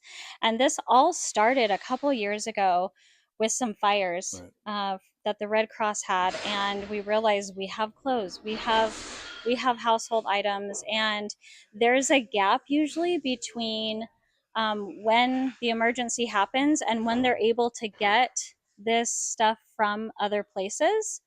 And so one of the things that we started doing was allowing people in our area who are helping to fill emergency needs to submit a request for a voucher for a free item. And we fill those requests. Usually we'll give them a voucher for a certain amount of money or for a certain item or product or clothing, and then the folks come into the store and they can shop for those things and get them for free. We also have a coupon that we can offer if it's more of an ongoing need, but it's at a level where, you know, even our thrift prices can be high sometimes. But even like, you know, $4, $5, $6 for a shirt sometimes isn't affordable for people. And so we offer a 50% off coupon for some of those families as well. And a lot of the folks that we're working with a lot are the folks like the schools, the school districts. Right. We work with so many school districts, or all through Yakima and Selah. We actually have, gosh, what was that number I told you? 54 schools. Wow. 54 schools that we're working with. And almost, what, 30 churches or more? It was 48 churches. Wow. Okay. Yeah, a lot. I didn't even know we had that many nonprofits in Yakima. The list is over 200 long. And yeah, the needs are high here. So Catholic Charities, Consistent Care, the Department of Corrections, Yakima Farm Workers Clinic, Rod's House, DSHS, and Trust. We work a lot with Trust and People for People, the YWCA, and then of course the school districts and churches. And those emergency needs, I don't think a lot of people think about. Like, to me, I'm like, okay, an emergency need, that sounds like a fire. You know, someone's house burns down. That is like, that happens sometimes. Those are the big events, but there's a lot more. More often, it is families fleeing domestic violence with nothing. Right. It is folks who are getting out of jail and have nothing. Folks that are just getting custody back of their children and they don't have anything for their kids. It's folks who are just graduating out of a detox program and they end up with nothing but, you know, maybe a little bit of clothes that they have on, needing shoes. And we, like I said, we do a lot with the schools. And one of the reasons for that is there's a program called McKinney-Vento, and that is a program where schools can identify families who are essentially experiencing homelessness.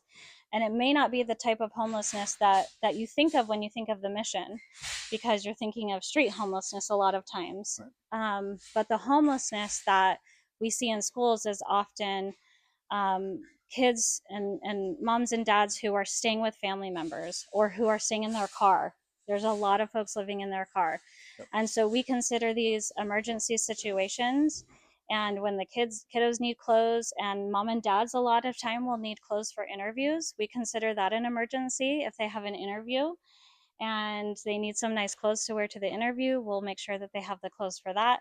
I mean, that's just so special to me. It gives me goosebumps to think about. Yes, such an amazing way that the mission's able to help give back into the community. Yeah. And last year, how much in terms of value did that contribute to? So this number really surprised me. I just had them pull this. So let's see here. Where did I put that number? Just emergency vouchers and this coupons. Is just emergency vouchers, not even the coupons. Oh. $41,591 in emergency vouchers were given out. Real needs that are being met. And that was since October 1st, 2024. Okay. So just a year. 1 year, yeah. Just a year, yeah. That's awesome. Yeah, so that's really special. And that's because of the generosity of our community and their investment by passing these things along. We're able to distribute these to needs in so many ways, not just clothing or goods, but literally giving the opportunity for people in need to come in and get what they need. Exactly. On their own. Exactly. To feel like they're able to do that. Yeah. That's great. So to me, you know, you can certainly give to the nonprofit that you feel passionate about, but if you are thinking, well, what can I do with the stuff that I have in my home? I want it to do the most good.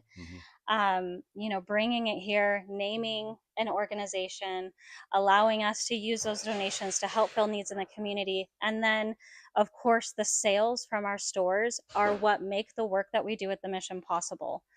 We're looking at about half of the funding for the mission being provided by the stores. And so without that support, we could not be doing what we're doing today. Right. There's absolutely no way. Yeah. And so and I just want to emphasize again how important it is that the mission and the thrift stores are integrated. We share the same vision, and that's what we're working toward. Yeah. You might benefit us by just reminding everybody where the stores are and Yeah. how they operate. Absolutely. So we're here at Summit Thrift on 56th and Summit View, right next to Safeway.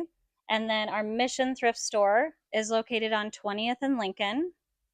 And then we have Lighthouse Thrift, which is located at 1606 North First Street. So North First Street, nice big lighthouse sign. And then you will see a new building going up in Selah. So the mission is not building that building, but we did partner with the folks who own the two plazas in Selah, and they loved the idea of us leasing a store for them. So they are building a building that we will begin leasing sometime in February or March. And we're really excited to come to the Selah community with a thrift store. And I think one thing that we've talked a little bit about that I want to make sure folks understand is that we provide services at the thrift stores through the things we do, like filling the clothing orders and giving out vouchers. However, we do not offer any services for our homeless community at the stores. Right. And so having a store in your community doesn't mean you're bringing homelessness to the community. You're bringing support Exactly. for the programs, but we do not offer services in the stores outside of vouchers. That's such an important distinction because we're not creating shelters in the various communities. But I just love that the thrift stores are able to be little outposts of the mission in terms of our relationship with the community, and that they have easy access to be able to donate things, and it really does make a difference. Love it. Good. I love it too. Thanks That's for why what I'm you here. do. This is Autumn Bernier. Thank you. Bye-bye.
Good morning, early morning Friday, October 10th. It's Scott Thielen, CEO of Yakima Union Gospel Mission in Central Washington, and we are continuing our conversations about homelessness in our community. We have had some amazing guests with us and a great variety of conversations. And this morning, we're going to continue with Tyann Whitworth. Tyann is the Senior Director of HR at the Mission. And what I've asked for you to talk about is when you think about the people who end up working at the Mission, who work with the homeless, we didn't go to homeless college. So what are the qualities about the people who end up being employed or maybe even volunteering? What have you noticed? What are the things about the people who are drawn to this kind of work? Yeah. Let's see. I would say there's several things. One, I think often they've been impacted in some way by homelessness or addiction, either personally or someone in their family.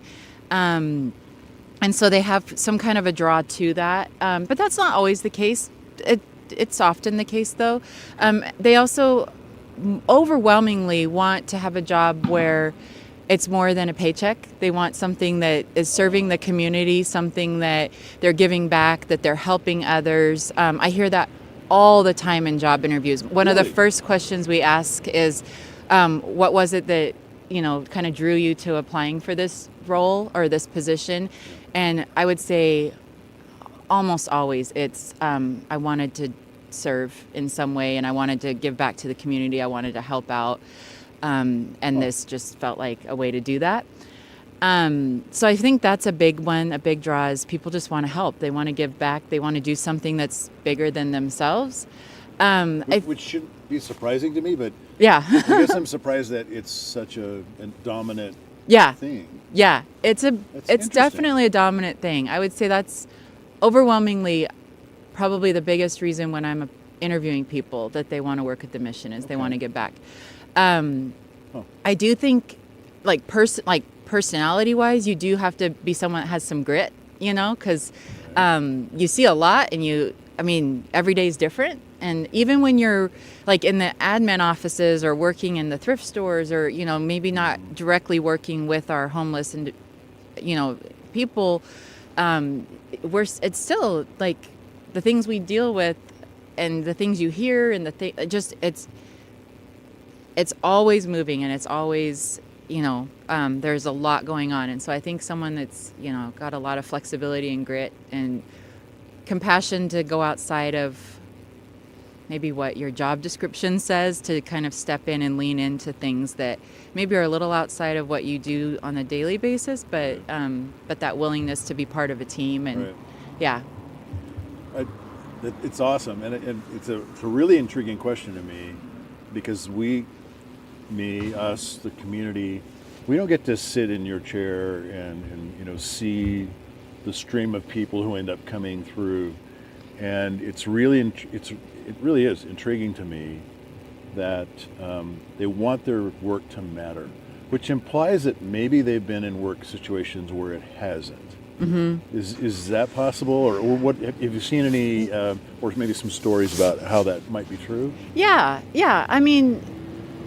Definitely. I just interviewed someone the other day that was talking about, their background is in recovery. They've, struggled with substance abuse in the past, and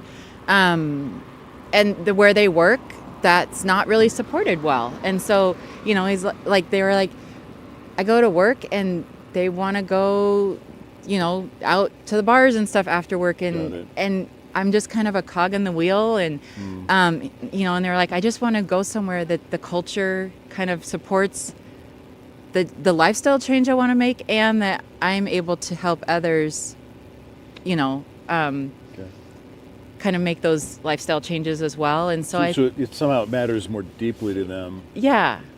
And that's the dissonance with the rest of their coworkers. Yeah, I think so. And I think being able to be able to feel like they're supported beyond just showing up to work, doing a function and getting paid for it. Like they want to feel like they matter personally and that what they bring matters to other people. Which is actually really cool because that's our culture. Yes. I mean, that's what we believe, right? So Yeah. it's really fun to hear that we have people connecting with a place that really does think the same way. Because I know not every workplace is like that. I mean, I think back on the places I worked at least initially, and they weren't very nice. I mean, Yeah. there was some kind of hostile sometimes. And, Yep. and to know that you can go to a place and find the kind of values that you're hoping for, or having a workplace that's more of a positive workplace. Have you found that, so not everybody who applies maybe realizes that we're a Christian organization. Mm-hmm. And so there's maybe some of that experience, but I would imagine that Christians maybe are attracted to apply because they're looking for a workplace that's more consistent with their beliefs. Yeah, that definitely comes up often as well in interviews that that people are drawn to the fact that we are a faith-based organization and they want to be in a culture that kind of aligns with their faith. And so I think definitely that's an aspect for sure for people. I've had several, in fact, a lot of our thrift associates, which happen to typically, I would say half of them are kind of younger, younger students or, younger adults. Often that's what draws them, is they want to be working with an organization that that kind of aligns with their faith and that they can grow a little bit more in their understanding of who Jesus is and, and be in a community that, again, supports them in their growth. But then also that they can, work and give back and we hire in the thrift area probably younger people typically. Yeah. Not always, but yeah. But often.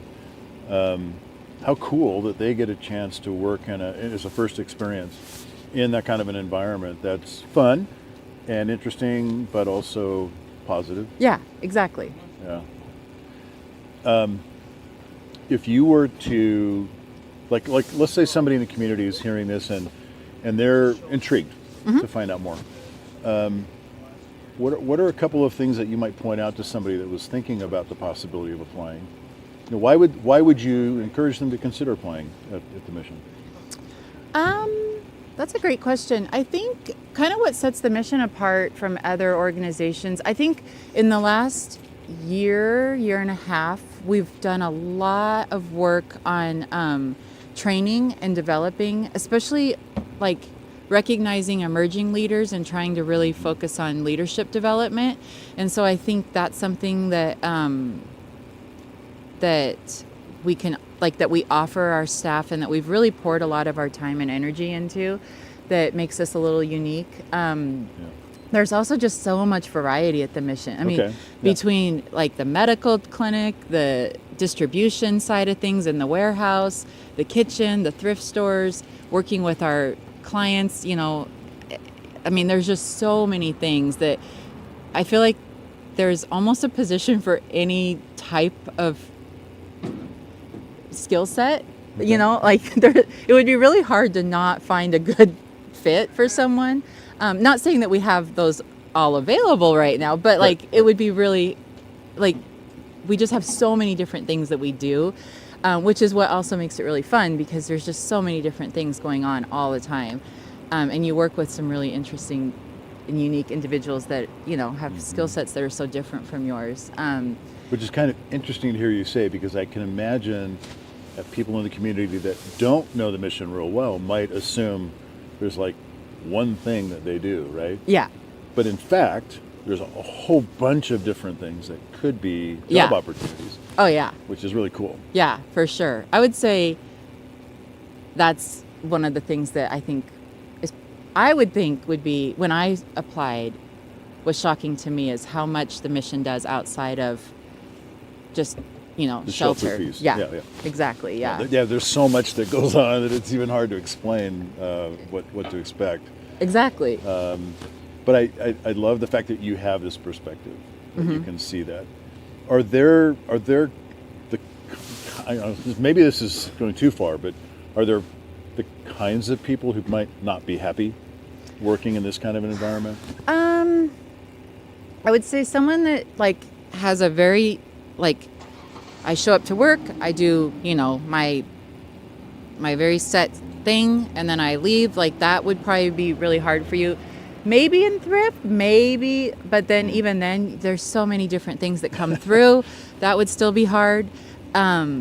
I mean, there might be like one or two things, you know, maybe some office work, but that would be a little challenging just because the nature of what we do is so every day you don't know what to expect. So you have to have somewhat of an ability to be flexible. So flexibility. Flexibility definitely has to be somewhere, something you can handle. Yeah, and I think just you have to be able to be someone that's comfortable with people that are not like you being in your space, you know, because you're around people that maybe you've never been around before. And so I think sometimes, I mean, depending on what your background is, that might be something that you've never experienced before. And so for some people that might be a bit of a culture shock, but I've also seen people that's a bit of a culture shock and they thrive and they love it once they get in and get to like get into the community and get to know the people and get to part of the culture. Like that's one of their favorite things. And so I don't think it's necessarily something I would shy away from, but it's definitely, you have to be okay with potentially having a bit of a culture shock. I think that's fair, actually.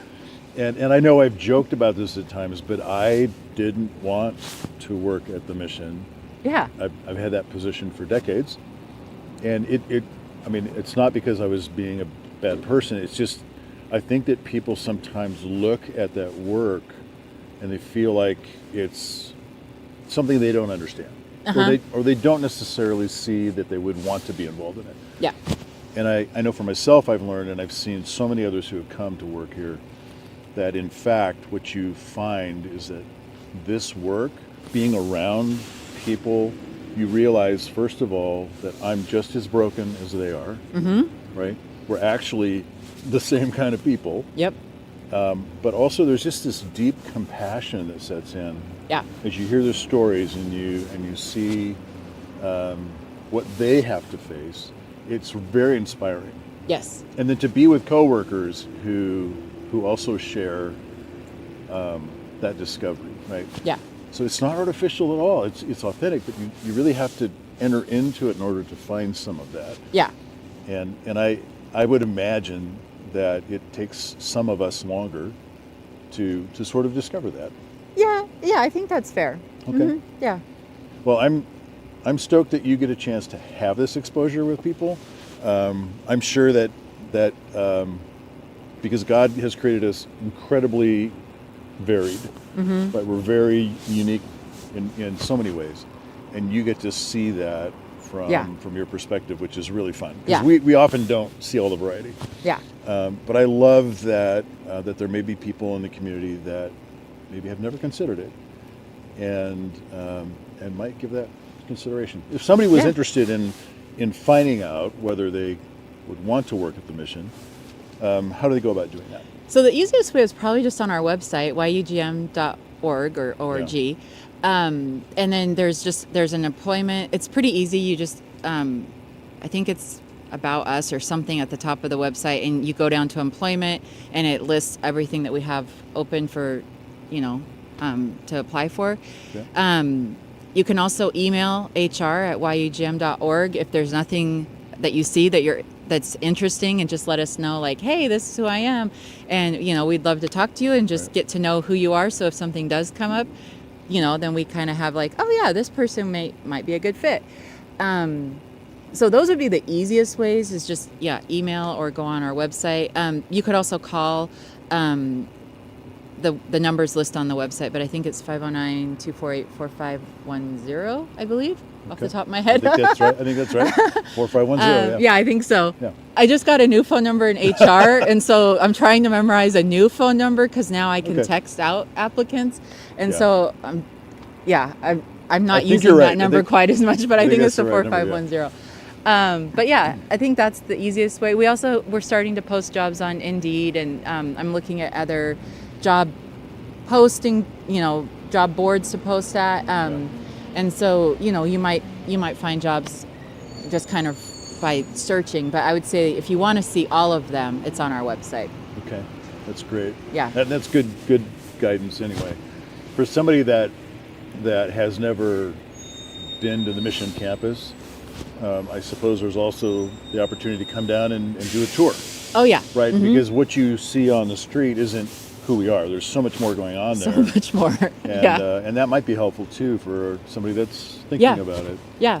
Yeah, and we do a new employee orientation twice a month. But if somebody wanted to come down and do a tour, we do those often. But they could also just connect into any tours that we do, or if they wanted to swing in and do a tour with our new employees, like we'd be happy to have them tag along or whatever. Okay. And we have we're starting our volunteer orientation, and that will have a tour involved. So there's a ton of so there's also so many opportunities in the volunteer side of things that people can connect with as well if they're looking for maybe not an employment opportunity, but they would like to get involved with the mission.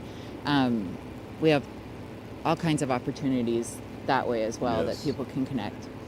I just interviewed somebody yesterday who's been a volunteer for over 40 years. Yeah. I mean, you don't have to be that committed, No, right? you don't have to be that dedicated. But it is amazing. It is that we have amazing. people that love this so much that they want to keep It is coming. amazing. And we have so many projects and so many things going on. Yeah. Again, there's so many things that we do at the mission that go beyond shelter that for someone that wanted to volunteer, I can almost guarantee whatever skill set you bring, we probably have a spot that we could plug you in. Yeah. So I agree. There's probably not something that you're like, oh, they wouldn't want someone that could do whatever. I'm pretty sure we could figure out a way to, incorporate your skills into something. So, So if you don't see an opportunity that you feels like fits, you can always, again, email hr@yugm.org, and we can connect you with our volunteer coordinator, and she can hook you up with something probably. So, Okay. yeah. One more question? Yep. Can I put you on the spot on something? Sure. Because I didn't say this to you earlier, but I'm just curious. As the person who's overseeing human resources at the mission, what is it that you love about your job? What is it, for you, right? Definitely the people. Okay. I love recruiting and meeting new people, and the interview process, because you get to know new people. Right. I love my coworkers. The coworkers are the main reason I stay at the mission. Cool. We have, I think, the best employees. I'm biased, but I will say that. I think we have the best employees, and I love coming to work every day and just being around my coworkers. The culture is amazing, and being in the HR department, my team has a big part in building that culture, which I think is super exciting. And so, I think just the people and the culture, but that's also who I am and how I'm wired, you know. So it's a good fit for me. I sort of queued it up for you. But But But I think it's important for people to hear that, right? That if the person leading the HR effort loves these things, there's a good chance that they might too. Exactly. Yeah. I would say our motto in our HR department is HR is fun. We give out candy if you come in and say HR is fun. Like, I don't want to be the HR department that's all policy and rule. I mean, we do follow policy and rules, right, but I want to make sure people have fun at work, and that they know that they're cared about and they're loved, and that that we follow our core values of love, professionalism, and outcomes, and that that people really get that, and that our culture is all throughout everything we do. And at the end of the day, if that's what we're doing, I think we're winning. And agreed. And it's a good day. I really appreciate you coming down and sharing your thoughts about this. We're in the people business. Yeah. And I'm grateful that you're there. Thank you. Yeah, no problem. Thank you.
Good morning.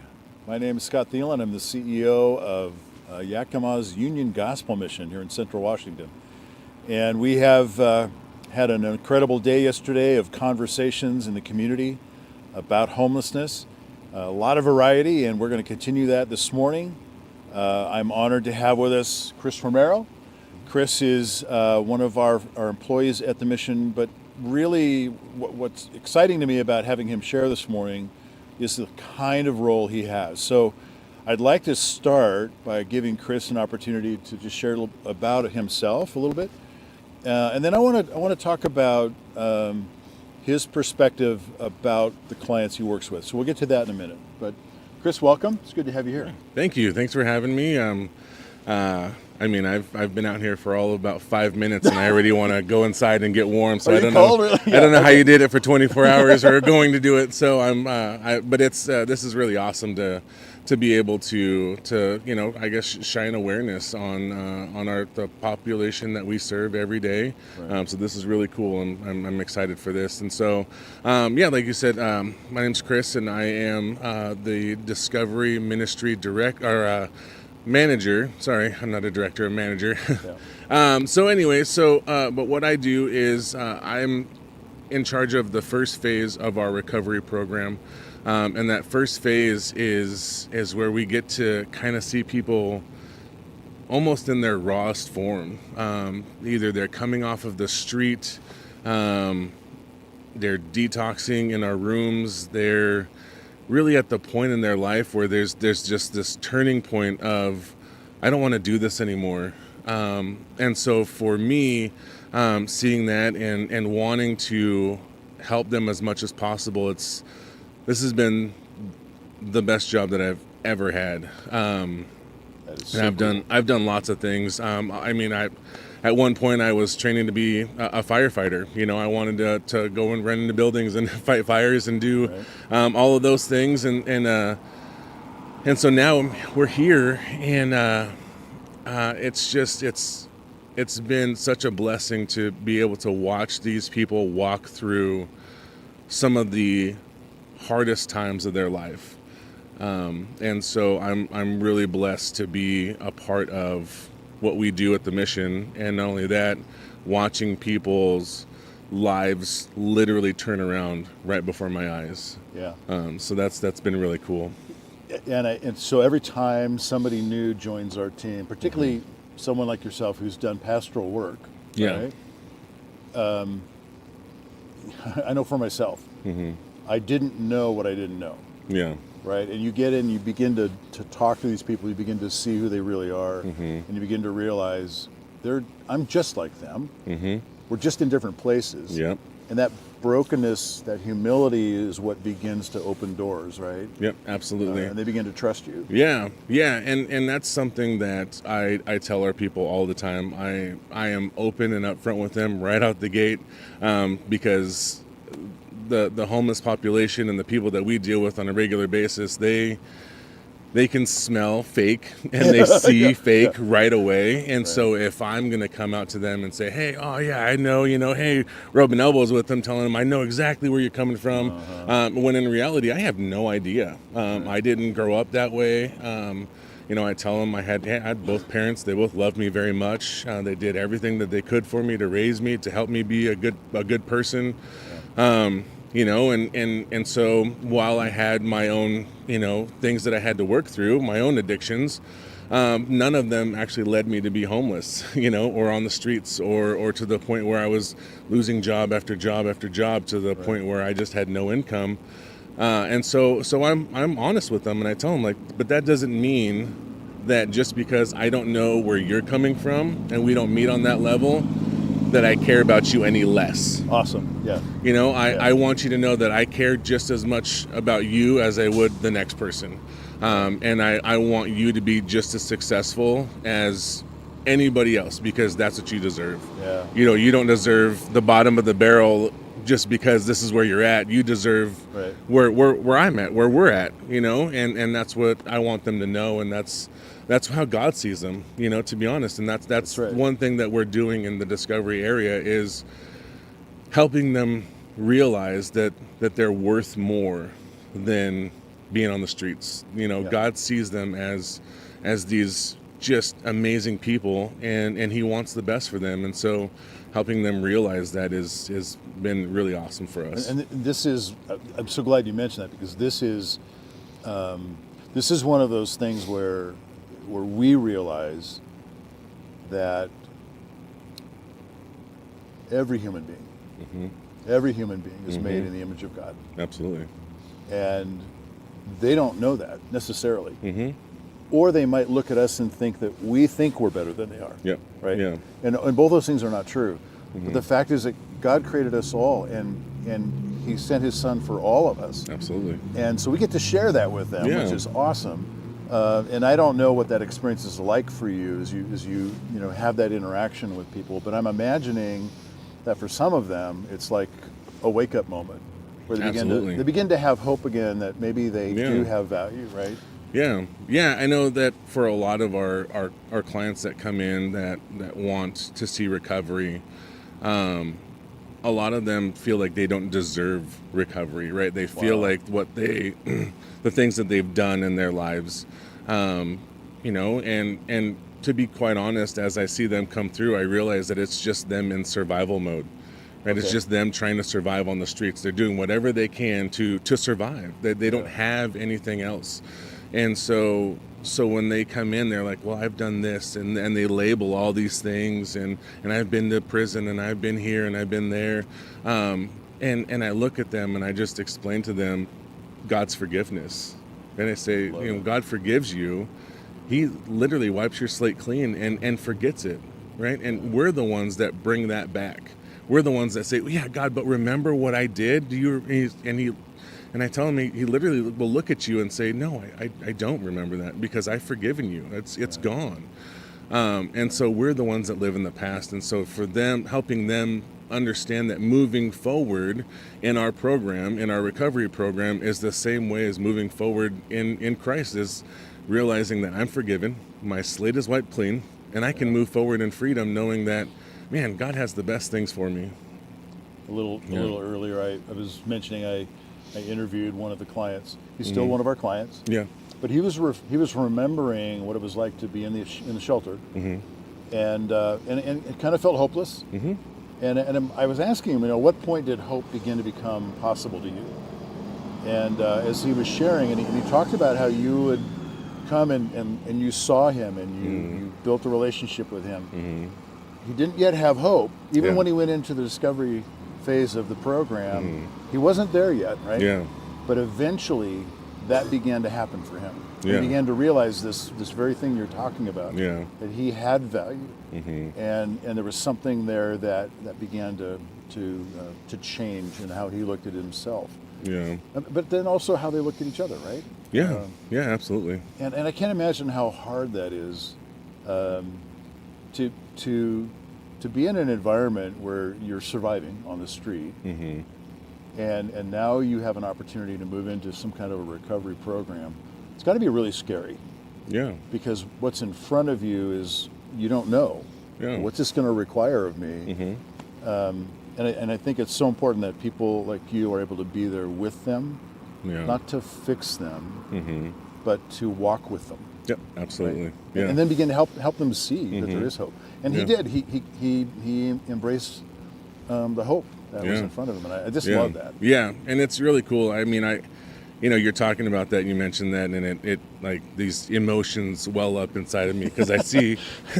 I just see, like, he's one of the first people that we brought into our program when I first started here, and just seeing him where he's at now, it's like, man, you do get emotional, because you build this connection. You see these people, and I remember when he first came in, he was like, he'd just gotten beat up. Oh man. He was, he's got scratches on his face. He's got a swollen eye. He's got, his lips cut. And he's just destroyed.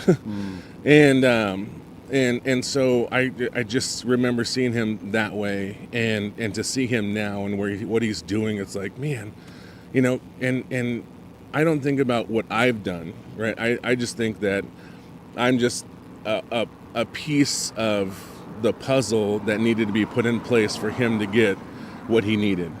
And so I just see what God has done and how awesome He is, and just to think about, like, oh man, like just how much God loves us, even in our darkest, at our rock bottom, I guess. Yeah. So And He does. He does, absolutely. Otherwise, we wouldn't show up and do this. Yeah, right? yeah. And it's true. Yeah. And it's so awesome to be on a team where we get to have that kind of authenticity with these folks who are just looking.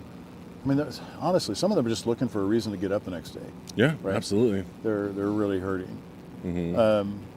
I know you guys in that discovery phase, that first phase of stepping out of the shelter environment and into some kind of a direction toward change. Yeah. That's like a 30 to 90 day process, probably, right? You guys probably address some of what's going on with the brain. Yeah. Because they haven't thought about that before, right? Like their behaviors have actually affected their thinking. Yeah. And it takes a little while for them to move through that. You mentioned detox, which is horrible. Absolutely. And I understand why people don't want to pursue recovery. Yeah. Because it's horrible. Yeah. But you're there to work that with them and to walk them through it. Did you think about the community? Because before I came into this work, I didn't have an understanding of this either. Yeah. You think about the community. What do you think that people don't understand about these folks who are in crisis like this? Yeah, as I thought about the question, there's so much that I feel like the community, I don't know if they don't understand or if they just, it's hard for them to understand, I guess. And I would say that. I would say that it's not that they don't understand, but it's difficult for them to understand. And so I started thinking about myself, and before I started working at the mission, I would think the same way. I would think, just get a job. Yeah. Right. Why don't you just get a house? Why don't you, what's wrong with you? Like there's help and there's this and there's that, and just go get it. And in my mind, that's my logical thinking. That's my reasoning is I'm going to seek help wherever I can find it. Whereas now that I've been in this position for a while now, I'm learning that it's more than just a choice. For some of them it is a choice, but for others, for most actually, there's a lot of underlying trauma. There's a lot of underlying just hurts and pains and dysfunction. As we have these clients come in and we talk to them about their family dynamic, there is just absolute dysfunction. Maybe it's mom and dad were addicts and that's all they saw, and so that's all they know. Right. And maybe it's just, something happened in their life where, it was a moment that that traumatized them and they turned to drugs. That was the only thing that was there. They could cope that way. Yeah, and they could cope that way. And so as people are coming in, we're realizing that it's more than a choice, right? The choice is to stay out there and not get help. The reason is all these hurts and pains and issues that they have with their life, that they feel like this is the only way that they can cope with that. And as they're coming in, they're like you said, they're detoxing and they're learning a lot more about themselves, and they're realizing, man, I have all these pains. And so as they're coming in, we're realizing, okay, we need to get some medical help, because there's a lot more underlying health issues now because of you being on the streets. There's mental health that we need to get you help with because of what happened while you were on the streets. Right. And so all of this stuff starts to stack on top of each other as they go through our program. And really it's just the root of the misunderstanding in the community is that for most it's not a choice, it's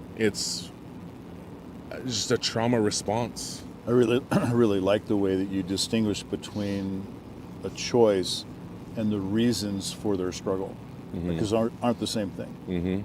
Yeah. And they do have a choice, which is, am I going to trust these people who want to help me? And often it's like, no. Yeah. But sometimes it's okay, right?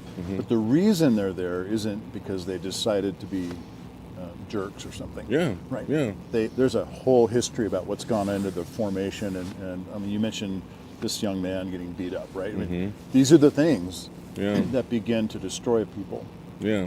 And it's understandable why they turn to whatever they can to escape the pain. Yeah. But it's also really amazing to watch the process of change that can take place, and to be able to celebrate with them that they see themselves the way that God sees them. Yeah. And ultimately, even if they didn't have a relationship with Christ, a lot of them, by the time they work through this process, they're in. They can't see any other way. They love what the Lord's done for them. Yeah. That's yeah. cool. And a lot of times when we bring people in, we tell them, hey, you don't have to be a believer. You don't have to, and we tell them, we say, we don't shove Jesus down your throat, which a lot of people think, well, you're faith-based, so you're gonna tell me I have to accept Jesus and I have to do it. And I say, no, we don't, but we do lead by faith. What we do is faith-led, and so we do talk about the Bible. We do talk about Jesus. We talk about all of these things because that's who we are. Right. Yeah, you're right. And so, and I tell them, what I tell them is you don't have to be a believer, but if you become a believer, that is the most awesome byproduct of what we do, right? Outside of your recovery, that is the most awesome byproduct of what we do, and it's really just based off of our love for them, right? They actually get to see the love of Christ. They get to see, we talk to them about all these Bible stories about Jesus sitting with the prostitute and going to sit at the tax collector's house and going to eat with these sinners and sit with these people that didn't deserve. And we actually do that with them. And so they see that Bible come to life through us, which is really awesome to think about, that they feel like they're the lowest of the low. And here we are coming and saying, no, you're better than that. Come hang out with us. Jesus invites you. Yeah. Come to the table. Yep. Enjoy a meal with us. And that's where they finally you see that turn in their life, because a lot of them have that trust issue, like you said, right? They don't trust people because they've been hurt for so many years that they don't want to trust people, or it's easier not to trust people.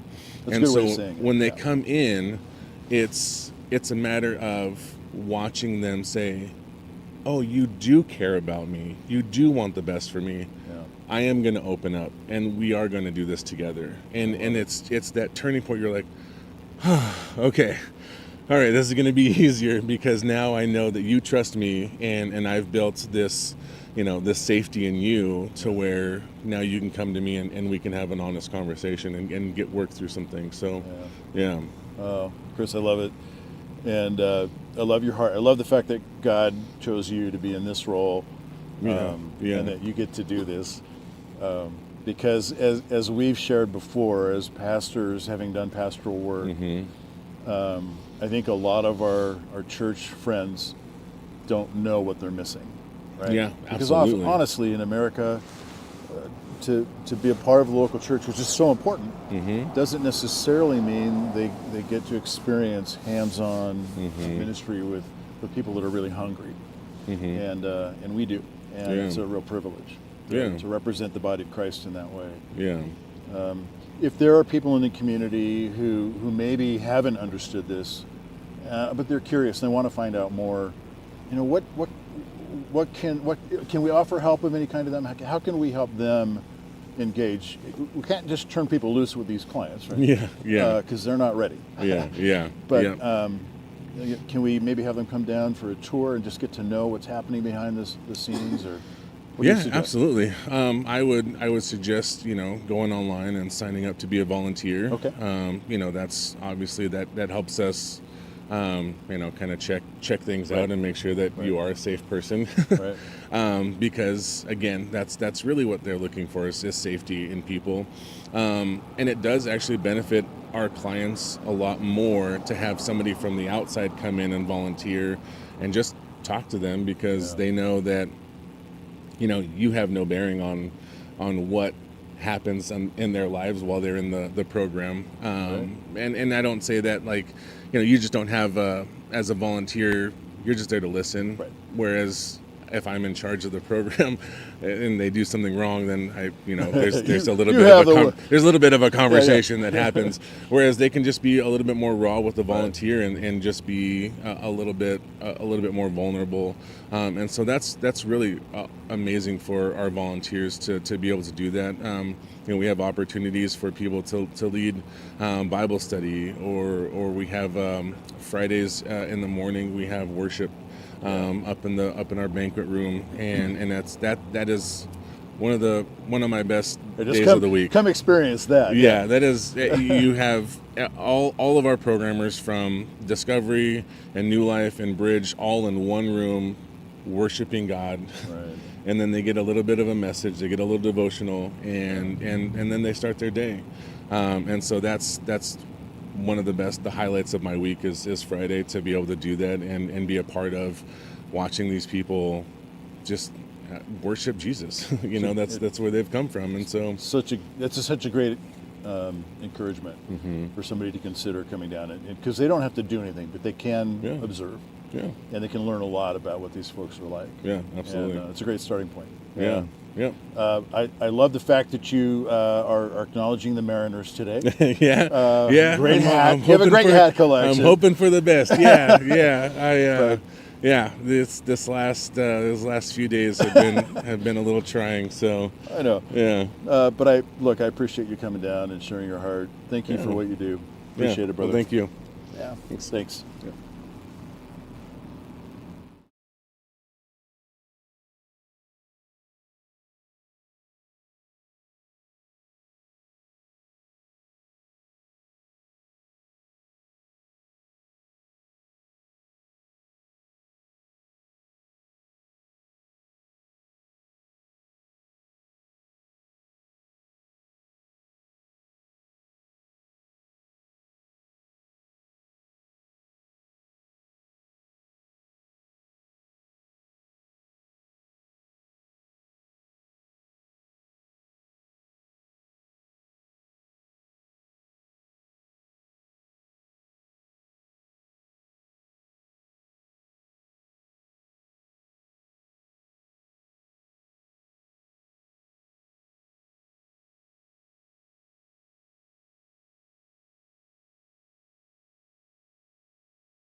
Hey, my name is Scott Thielen, and good morning. I am the CEO of Union Gospel Mission in Yakima, Washington, here in Central Washington State.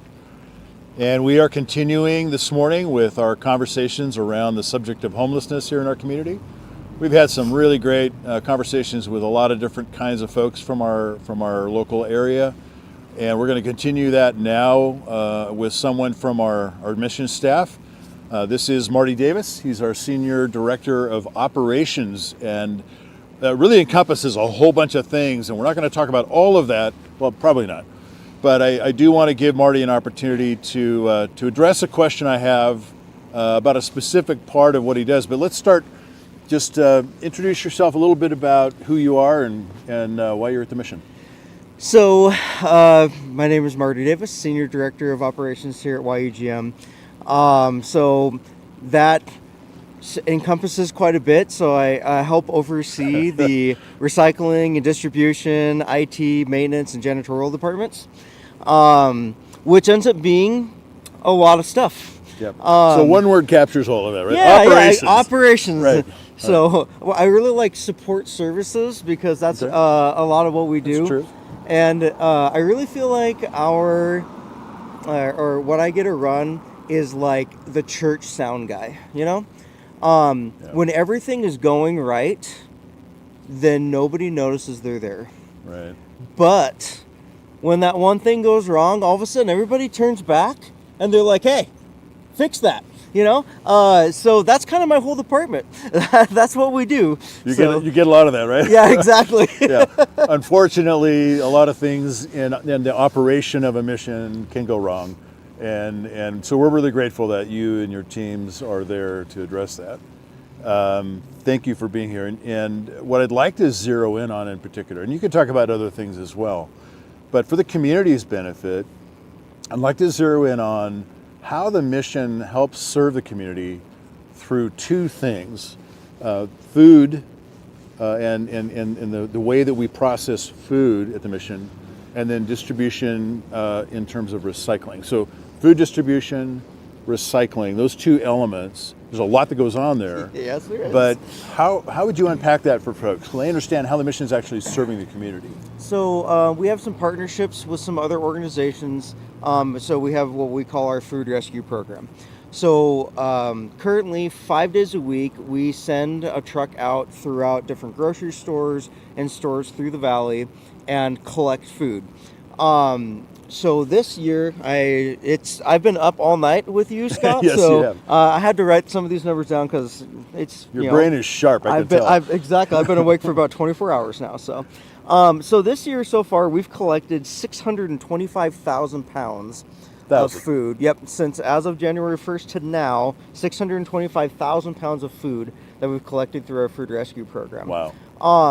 Which is great because, again, even with our clients, like there's a lot of parallels with this stuff, right? Through what we're doing, we're also giving food this second chance. We're giving it that opportunity to continue to be used. And I know that a lot of times, like even our clients can feel like that lack of worth. And no, like God's not done with you yet. And there's still opportunity there. And that's the same way we try and treat the food that's given to us as well, you know. It's really cool, yeah. We want to be good stewards of everything that God's provided to us, and if that happens to be helping clients through addiction, or if it happens to be making sure that we can continue to feed them through food that's donated to us through the stores, which again, 625,000, that's quite a bit of food. That's a lot of food. More food than I'm going to eat.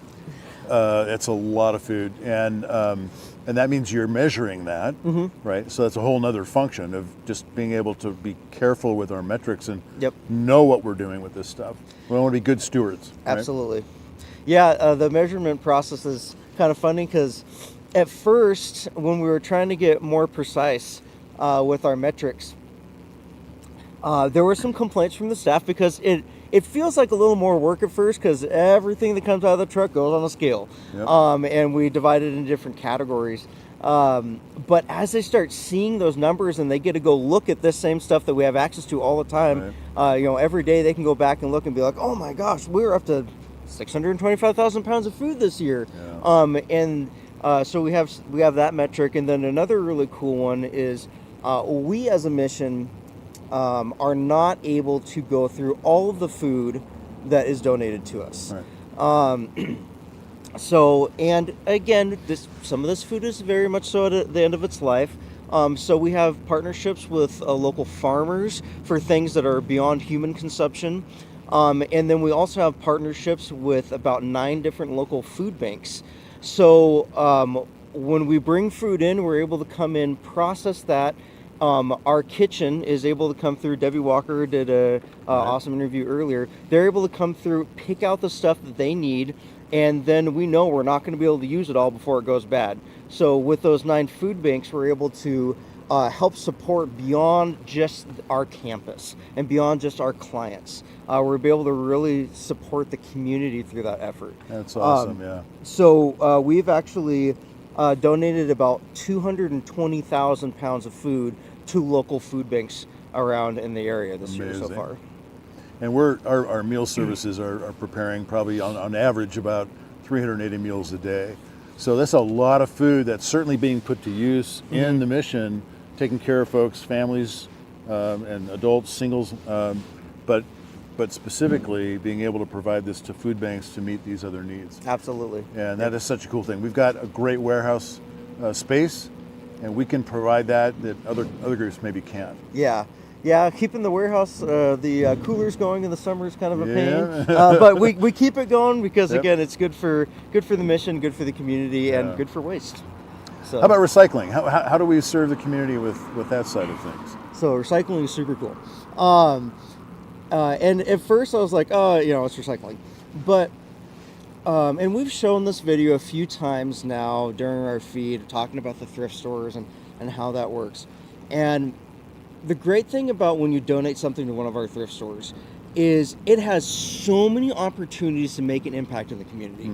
So much more than just beyond if it sells off the rack in their thrift stores. If it does that, great. That makes the biggest impact. But then if it doesn't, and Autumn explained, we pull clothing donations out for our clients and guests that are at the mission. And then we have what we call program thrift on mission. This is like, we don't charge anything for that, but as we are trying to provide our clients with a dignified experience, we have actually created like a little mini thrift store on campus. So instead of them going through and just digging through bins, they actually have the opportunity to go into this little thrift store and shop and look at different choices for the clothes that they need. So again, it just really provides that, like, we don't just care for you this piece of garbage. No, we want you to have a normal experience, because that is something that God treats all of us that way, right? He's always loving us all the same, no matter what position we're in life. And in these little things help provide and show that love to our clients as well. So you donated a piece of clothing. If it doesn't sell on the rack, then it has the opportunity to go into our program thrift. If that doesn't happen to sell there, or not sell, but be given out to one of our clients there, then it can end up going over into our recycling.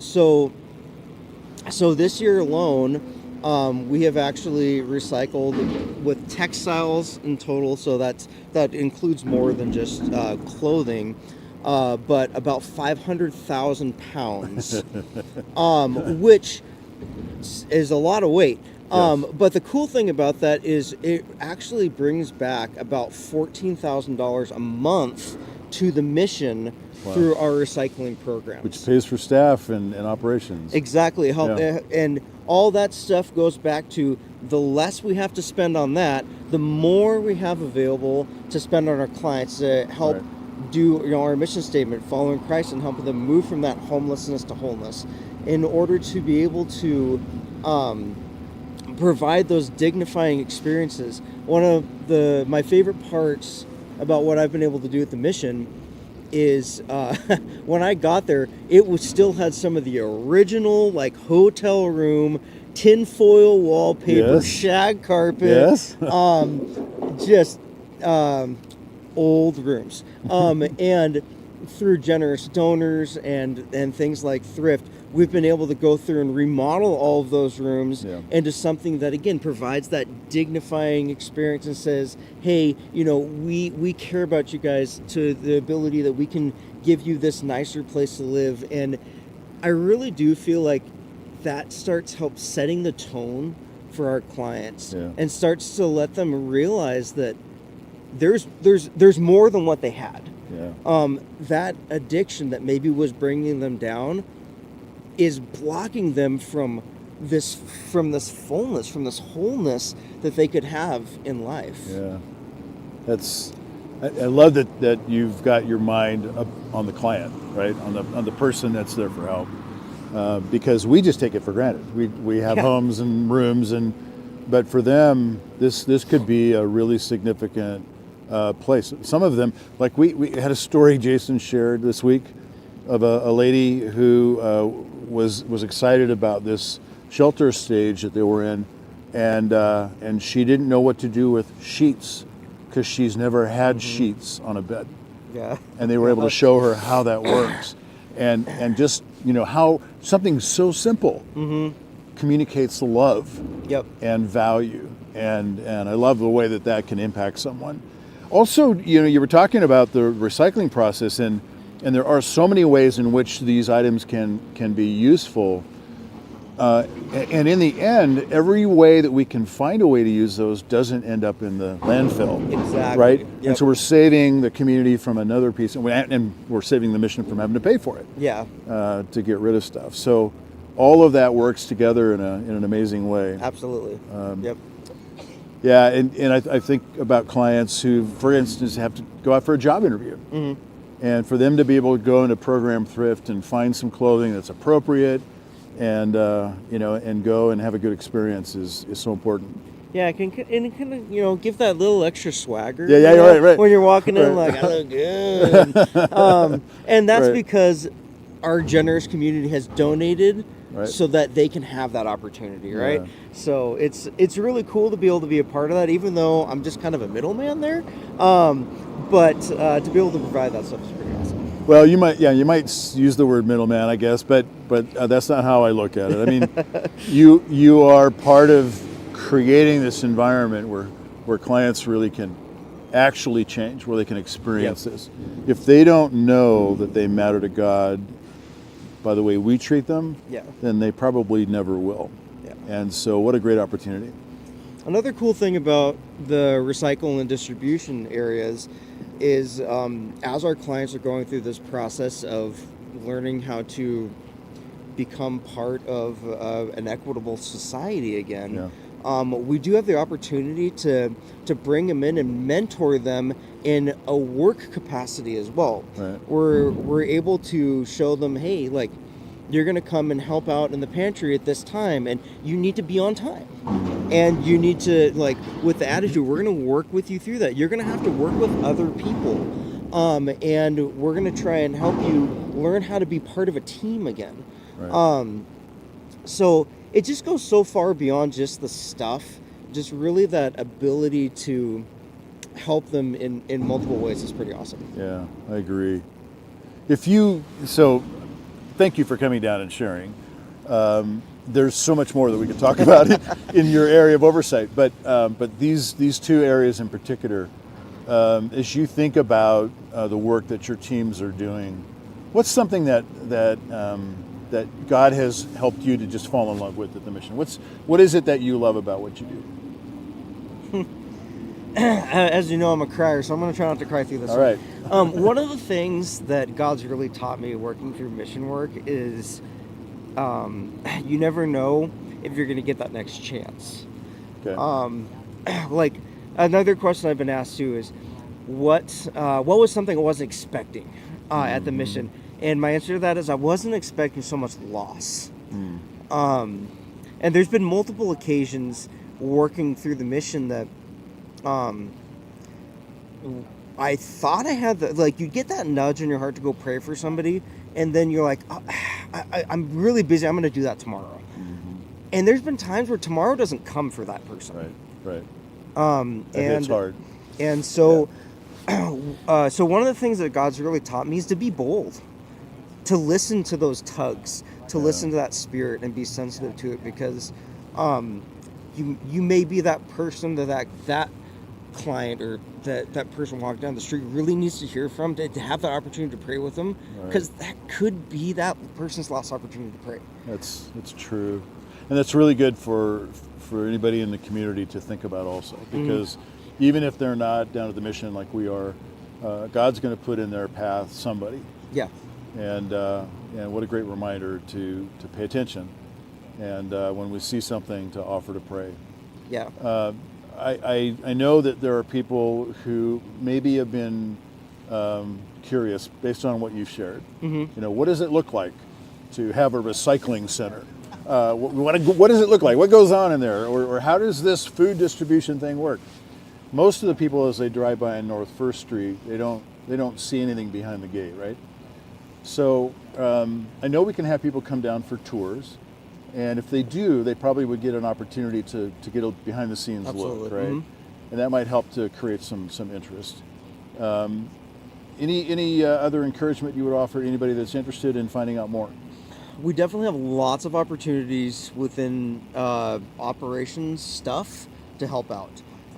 We're always going through food. Truck drivers is a big one. We're out 5 days a week going and collecting food from the community.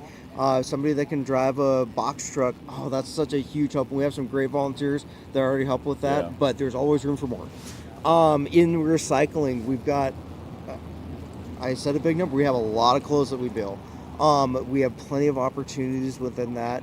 For me, doing a tour at the mission, when you drive by the mission on First, it gives you a glimpse, but it goes back a long ways. That 8 acres that we have, like, there's a lot of stuff going on there, and most of my stuff's over on the south side that a lot of people don't see that often. Doing a tour really gives you that opportunity to come in and see the things that are going on, and see the family shelter and the adult shelter and all of our different program spaces and the patio space, and like all the recycling and distribution and all the different things that go into supporting the community, like we do, and supporting our people. So that's well said. Thanks, brother. Appreciate what you do. Appreciate you coming and sharing too. All right, thanks. All right, thanks.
Right.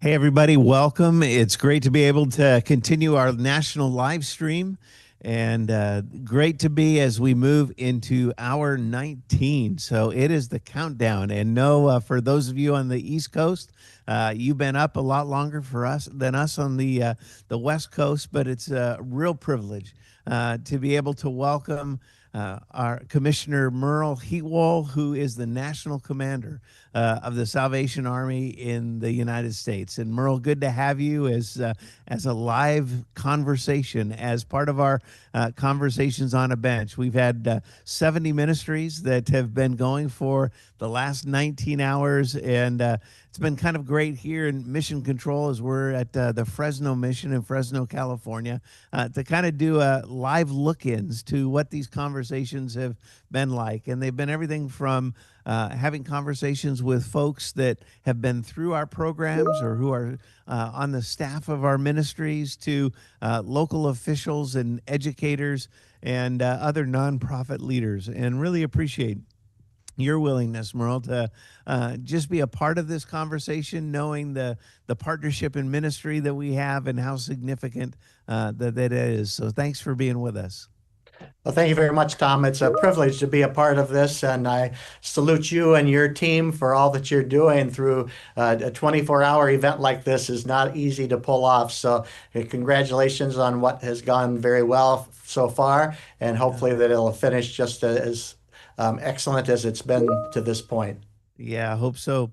Hope so too. Well, know that you've been in your role for about the last 6 or 7 months, and we got to meet each other just really recently after you came into that position. And it'd be great, I think, for some of our folks in Citygate Network to hear a little bit about your background and how you kind of got into your position, and maybe a little bit about what you hope in serving in that role as you stepped in for Ken Hodder now. Sure. Well, I was more or less born into the Salvation Army. My parents were Salvation Army officers, and my wife's parents were also Salvation Army officers. So we both grew up as being a part of the Salvation Army's ministry, primarily in the Midwest. I was born in Kansas, she was born in Nebraska. That our parents were always in the Midwest region of the country, and then since we've been Salvation Army officers, that we have served primarily in the Midwest, but then have had the opportunity to expand our vision over the last few years. That we started out as when we became Salvation Army officers ourselves, which was 41 years ago now, that we had the opportunity to serve in 3 different communities, one in Minnesota, one in Illinois, and one in Kansas, as our what we would term core officers, which would be the pastor of the local congregation and overseeing the Salvation Army's ministries in that particular community. So we had that ground level opportunity to really develop in that area. And then after that, have served in multiple what we call divisional headquarters, which would usually serve 1 to 2 states, regions. And then also on our territorial headquarters in the Chicago area that oversees the 11 central states. Then we had one previous opportunity to be here at our national headquarters in Alexandria, Virginia, for a relatively short time before we were then appointed to be on the staff at our international headquarters in London, England. So we spent 5 years in London, England, and during that time we had the first 2.5 years were focused on overseeing the work of the Salvation Army in North and South America and in the Caribbean. And then the last 2.5 years, I served as the International Secretary for Business Administration and really had opportunity to travel all around the world to see the Salvation Army's impact in many different places. The Salvation Army is currently serving in 134 countries, and I've had the privilege to actually visit 52 of those countries. Wow. So it was quite an opportunity to see what's happening all around the world from a Salvation Army ministry standpoint. And then the last 4.5 years before coming back to the United States, my wife and I served as the territorial leaders for our Latin American North Territory, which includes 10 separate Latin American countries, including Cuba and Dominican Republic in the Caribbean, everything from Guatemala south to Panama in Central America, and then Colombia and Venezuela in South America. So that, again, was a real eye-opening opportunity, and just to see how God is moving in those various countries as well. Yeah, that's wonderful, and to really see, I think the broad base of experience that you bring from obviously the international side of that, to certainly the headquarters in Britain to throughout the U.S. And I love that Latin America piece, and maybe we'll come back and touch around that as well. One of the things, Merle, that we connect around is really your adult rehabilitation centers, and knowing that that's a place where you often provide addiction recovery programs and different kinds of things like that. What are you seeing from the Salvation Army side with regard to addiction recovery and homelessness and mental health these days?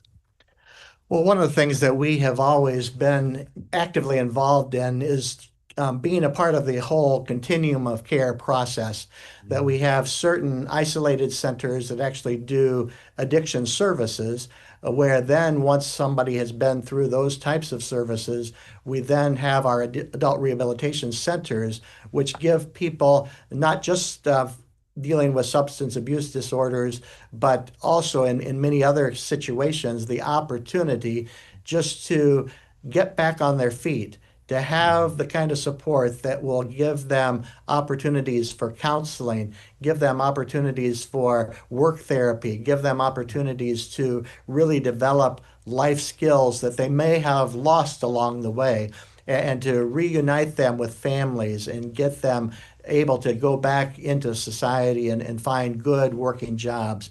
And we've just seen some real tremendous results from that. And one of the results that is always very encouraging is when you see a life transformed by. Recording stopped. I'm not Go sure. ahead, bro. You're good. Keep going. Yeah. That's great. Okay. Yep.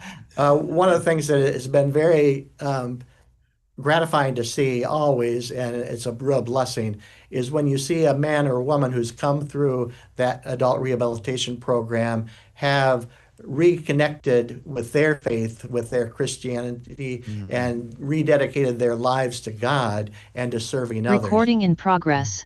And one of the things that I thought would be interesting for those to see today is just a prime example of that. A man who had gone through our adult rehabilitation program, got his life back together to the point that he is now serving as a Salvation Army officer in the Kansas City area. And if we can roll the video, I think that you'll be impressed by the ministry that he's doing right now. Great. Sounds like a great story. We'll roll the video right now.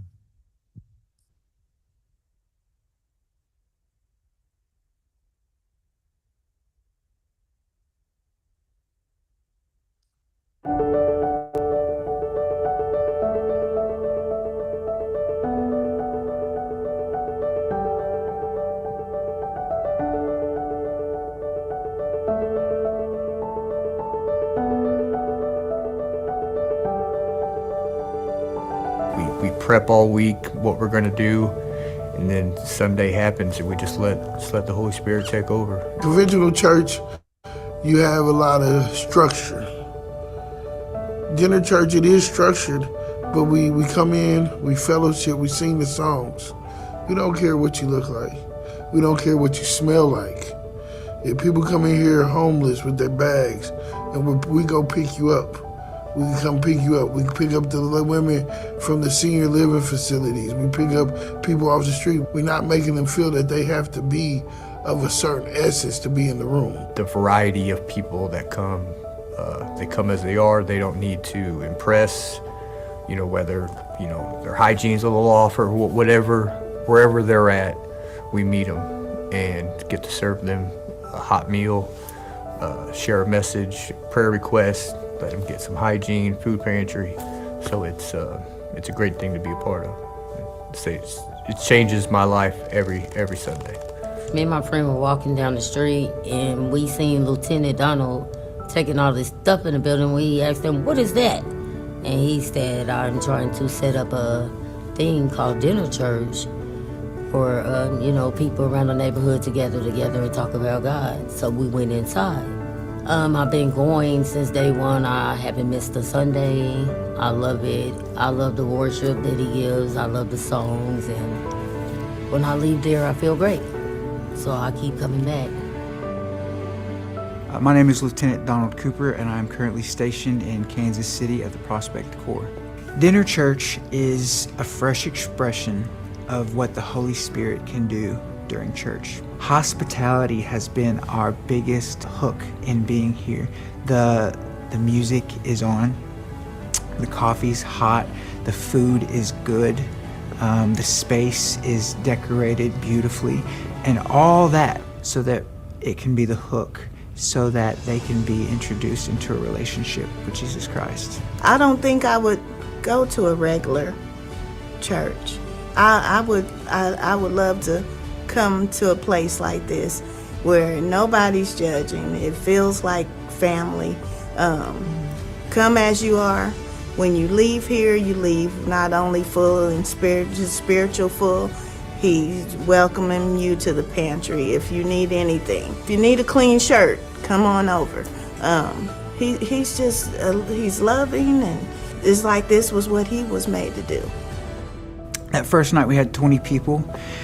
We gave hygiene, we gave food, we sat around the tables. I told my story about how I was lost in the streets and how I was an addict for 10 years in and out of the prison systems, incarcerated, but look what God has done in my life.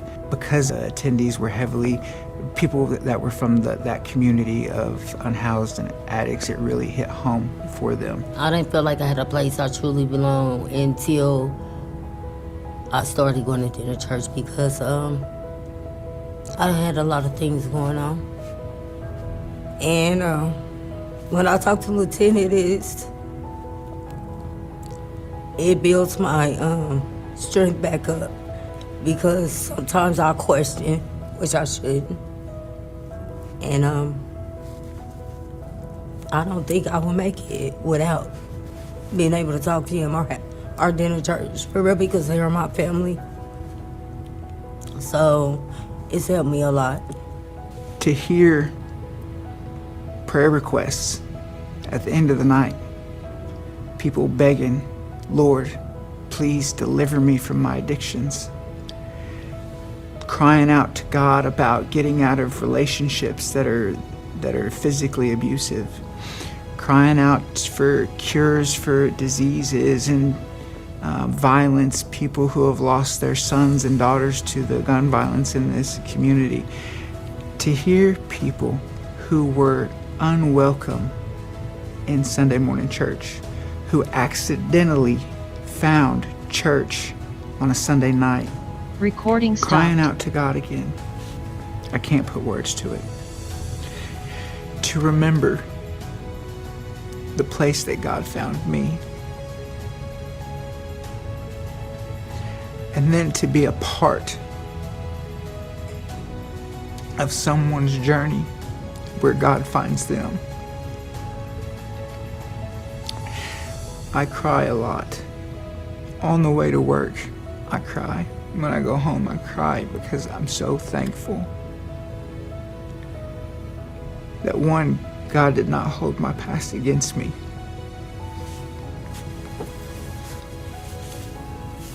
But two, that He has used everything that I've ever been through to move people out of their circumstances. And sometimes I still don't believe it. It's more than I could have ever hoped, dreamed, or imagined, God's plan for me. And then to be able to witness God doing the same thing over and over again, I know that I'm experiencing revival. I know that in hearts, not in a building, not in a program. We experience revival in hearts, sitting around dinner church tables.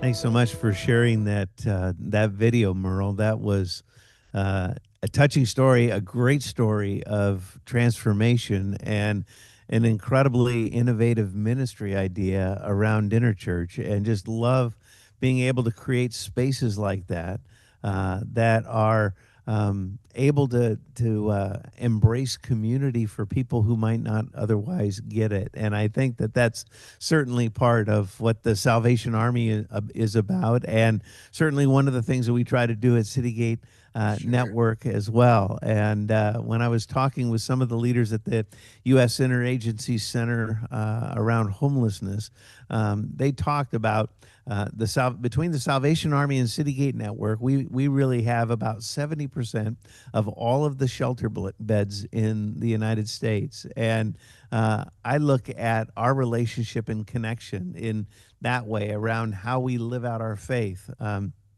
Also, that we both have connected roots coming out of England with the booths with the Salvation Army, and as we look at the multiple connections and how we're trying to do what we do, and now we've actually had a memorandum, an official memorandum of understanding where we're working together.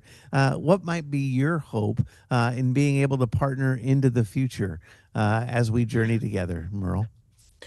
Well, I think my hope is always that between the two organizations that we can have the kind of impact that we saw in the life of Lieutenant Donald Cooper. I mean, if you saw those before and after pictures, you know that that is not just an isolated event, but it's through our work that our volunteers, our staff people do on a daily basis that lives are being transformed. And I think anything that we can do to work together to make sure that the needs are being met in all the communities where we serve. Obviously, that no one organization can do everything. And so it's so much better when we can collaborate and work together to accomplish what God wants to accomplish through our ministries. And if that's finding ways to collaborate on different projects that will benefit those that we serve, finding ways that we can support each other through prayer and just in sharing some of the struggles that naturally arise as a part of that. And then one of the things that I think that has been a real opportunity for both our organizations as well as the Teen Adult Challenge is the study that we're working on to try to provide some, I guess, scientific evidence of the impact that we're making on people's lives and how much more effective it is when it's based on a relationship with Jesus Christ and has that faith component to it.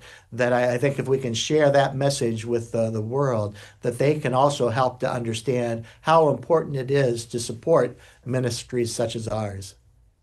Absolutely. And I'm looking forward to seeing what some of the results bring and yield from the questions that are asked that we kind of invite people to participate in moving forward. And I do believe that we're going to find both faith based and evidence based data to support the process and the ways that we invite people into recovery and through the power of the Holy Spirit being able to overcome addictions and see that happen. But want to officially welcome you into your role, Merle, and I look forward to a greater and greater friendship together, both on a personal level, but certainly between the Salvation Army and City Gate Network, knowing that really how we live out our faith, how we share the love of Christ in tangible and relevant ways really is salt and light in our hurting world. And so thanks for taking the time for this conversation on this bench and for being a partner in ministry as we live out our faith faithfully for God's glory. Blessings, Merle. Thanks. Thank you very much, and God bless you and your ministry as well. And I look forward to us continuing to work together into the future. All right. Thanks so much. Bye-bye. Thank you.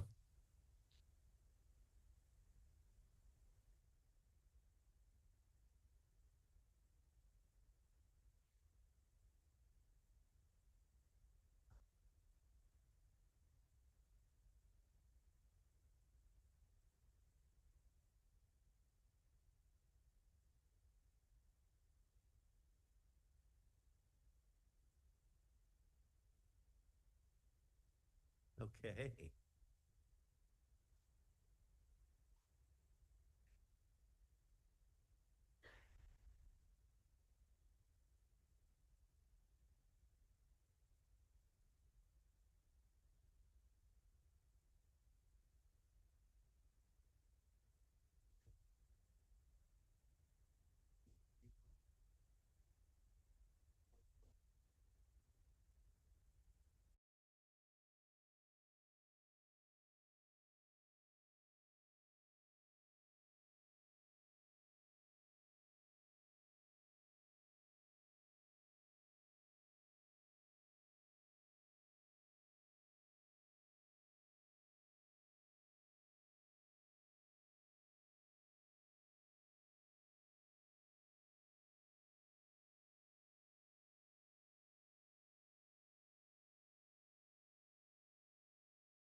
Hey, Kate, can you see me and hear me? Yes, Tom, I'm so sorry. Not a problem. Hey, I welcome. Good to thank have you here, and great to have you part of Conversations on a Bench. We'll jump right into it if that's all right. Okay. Yeah. Yes. Good deal. Hey, good deal. Yeah, you're live streaming on our national feed Great. on Facebook, and we've had 70 missions and ministries that have been in conversation for over 19 hours Wow. at each of their sites throughout the country, and it has been awesome. So I'm in missions control here in Fresno, so not too far away from where you're at, and able to kind of do live look-ins. And it's been great to have CEOs sitting on a bench having conversations, talking about a little bit about certainly their ministries and the impact of their ministries. But in addition to that, they've been able to kind of have conversations with folks that have been through their programs, staff maybe even that have been through their programs and now are working on in their mission or in their ministry. Additionally, elected officials and leaders and different things that way, which has been great. Other nonprofit leaders, and one of the things I think I've appreciated is saying that some of these conversations, without kind of this space or venue, actually wouldn't have taken place, and that it is.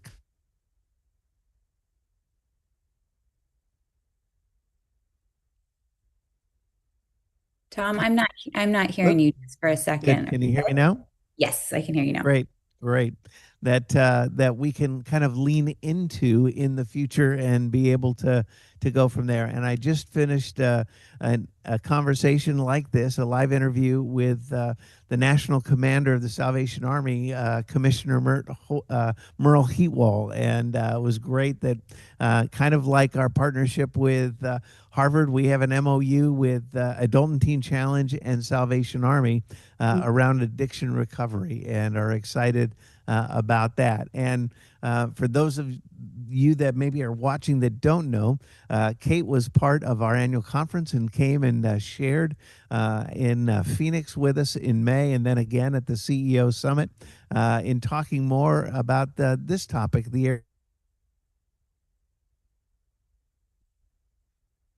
I lost you again, Tom. Might just be me. How about now? Can you hear There me you now? go. Yep. There we go. Yeah, Okay. jumping in and out. Apologize for that. No So problem. the first question that I kind of have, Kate, as we talk about flourishing and maybe thinking about flourishing is a very high hurdle for those that are experiencing homelessness. And my question is it realistic to think about people experiencing homelessness to actually be able to flourish, or that's something they can work to or aspire? If you were to put that in context for us, what does that look like? Oh, that's a really great and a very hard question to answer. Yeah. We think that all people can flourish. When we talk about flourishing, we say that it's all aspects of a person's life going well, including the context where that person lives. So, for someone experiencing homelessness, of course, you would say, in many ways, they're likely not flourishing in very meaningful ways. They don't have a home. They don't have regular food. They might have severed relationships in their life, and all of those things can set a person back. But we would also say the way that we study flourishing has 6 domains. So we think about it as broken into 6 pieces. We wouldn't say that that's all there is to flourishing, but it's a starting point in the conversation.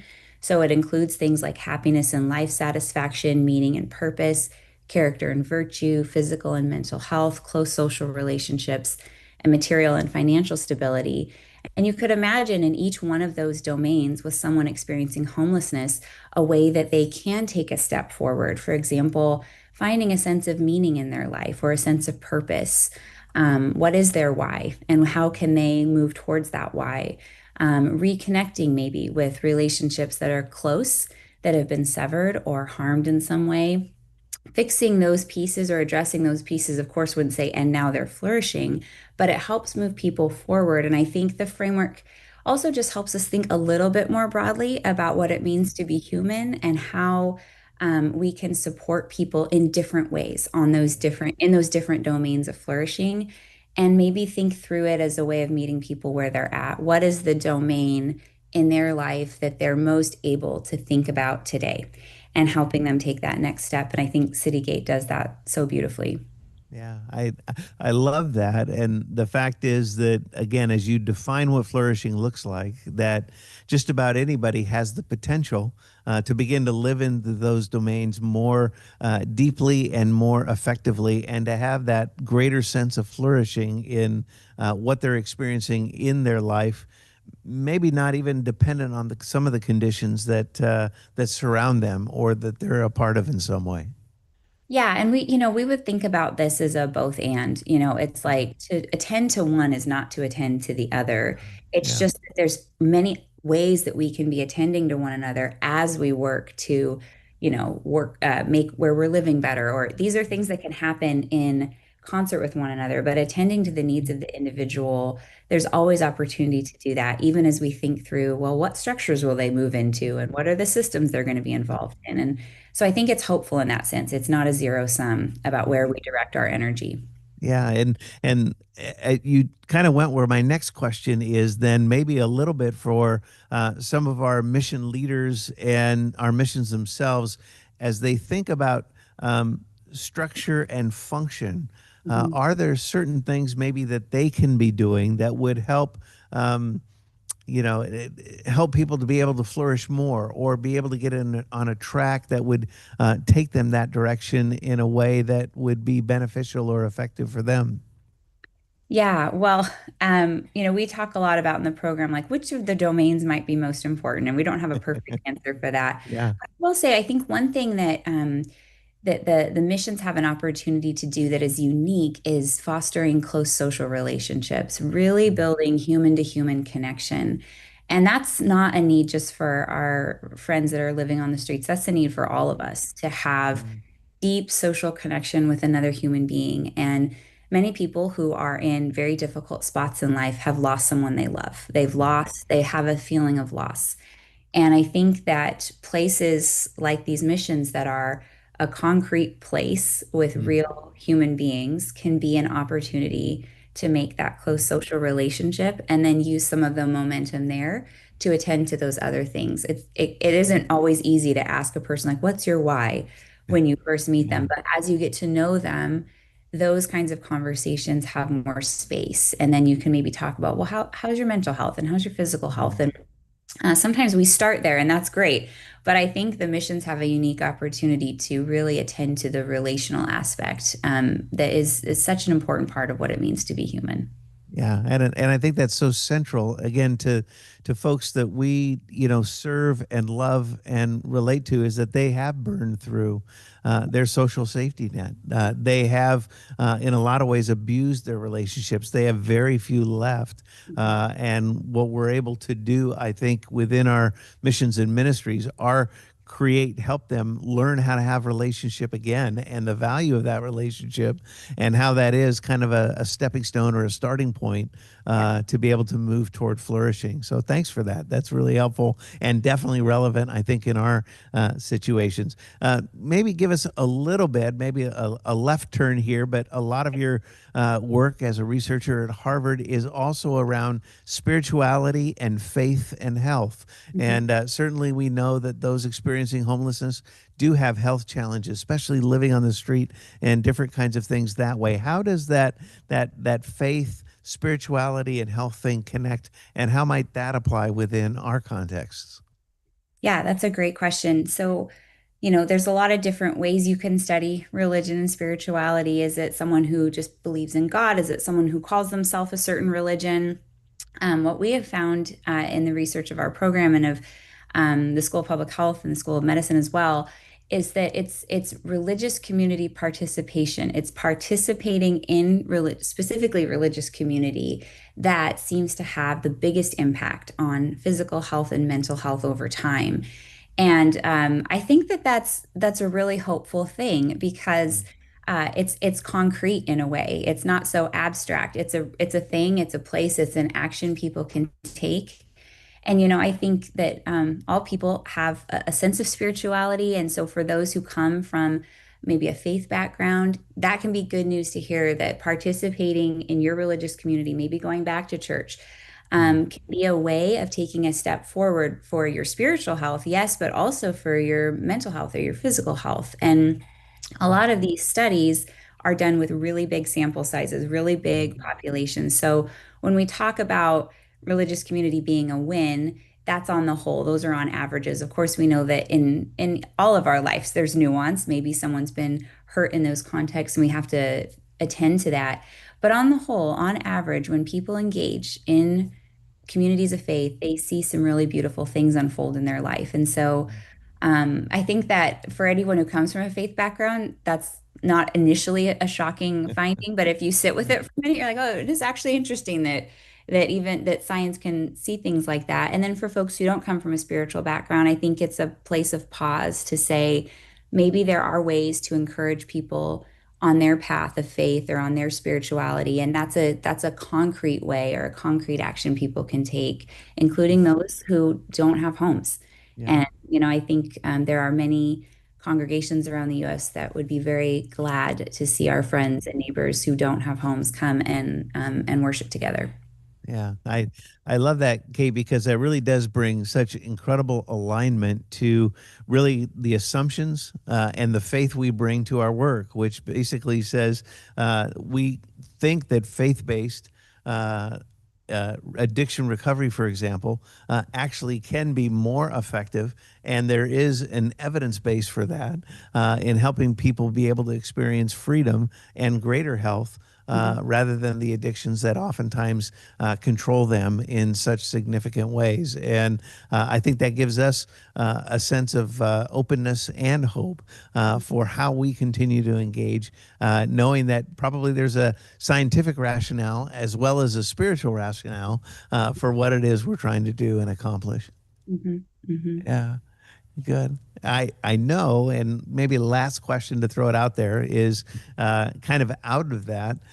We do have a vision to be able to partner together and with Citygate Network and Harvard, and talk a little bit about some of the hopes maybe around that and what we're looking toward the future to be able to do on this journey that kind of brings us together. Yeah, I'm happy to. As I've been studying faith-based organizations and thinking about how do you understand the impact of faith-based organizations, how do you write about that? In the scientific community, some of that, the evidence of impact, the evidence of who you are and what you do and the impact you have on people's lives has to kind of show up in a certain way to be a part of a broader conversation. And in my earlier work, I actually did not know about Citygate as well. And so it's been a joy over the last year. I knew about my local mission, Bay Area Rescue Mission, but I didn't know that it was a network of missions that were all connected. And when I found that out, I was just so excited, and I thought, I need to learn more about Citygate and what they do.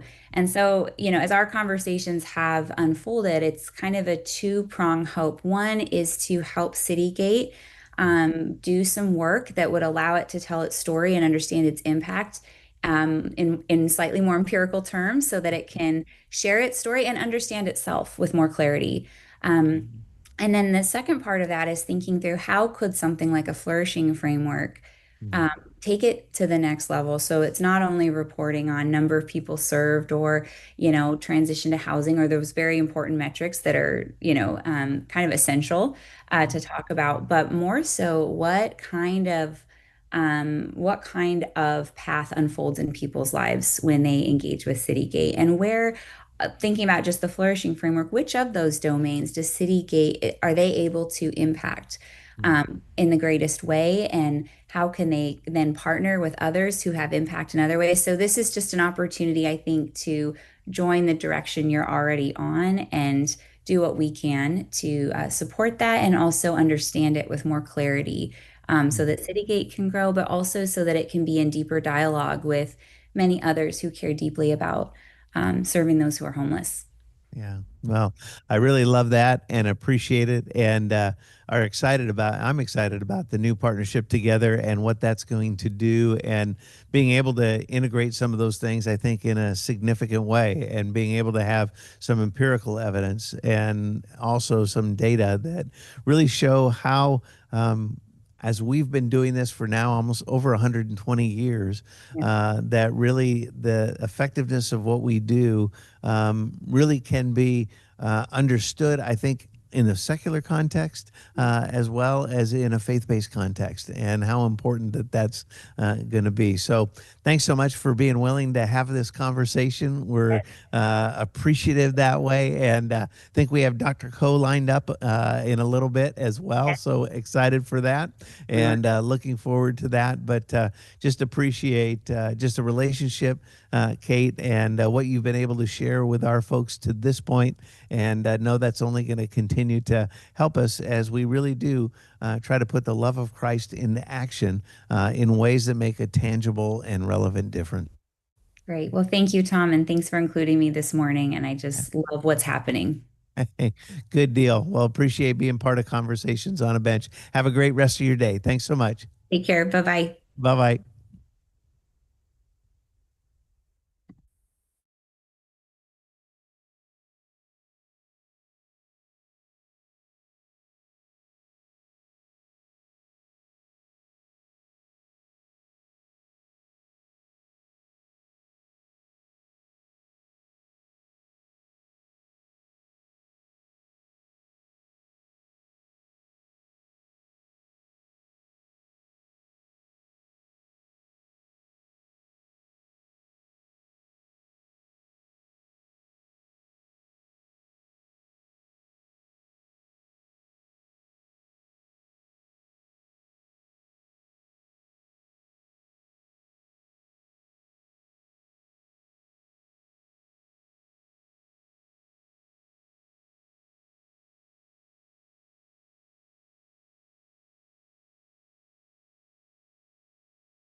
Okay.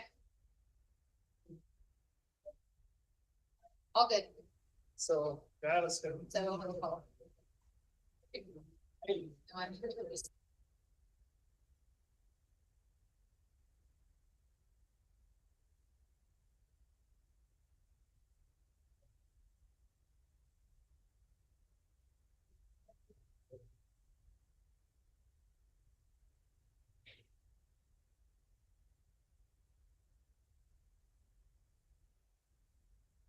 That was great conversation. And I held it together somewhat, maybe. You did fine. Was that wrong with the? You were not wrong. No, it's an excellent question. It is not a question I was prepared for. And I don't think you should be having that discussion. You're absolutely right. This time. First century. Yeah. Yeah. I was not prepared. That's fair. That's fair. I was like, he doesn't. Well, that's why I just threw the conversation out. And then it's like, okay, now I can't talk anymore. 2 minutes? This is the longest 3 minutes of my life. Don't fuss. Anyway. Stay there. Do that again, please. Oh, it doesn't show up very well. Okay, I got it. Crystal is not smiling. She never does. She's tired. Oh, she's very motherly. She is motherly.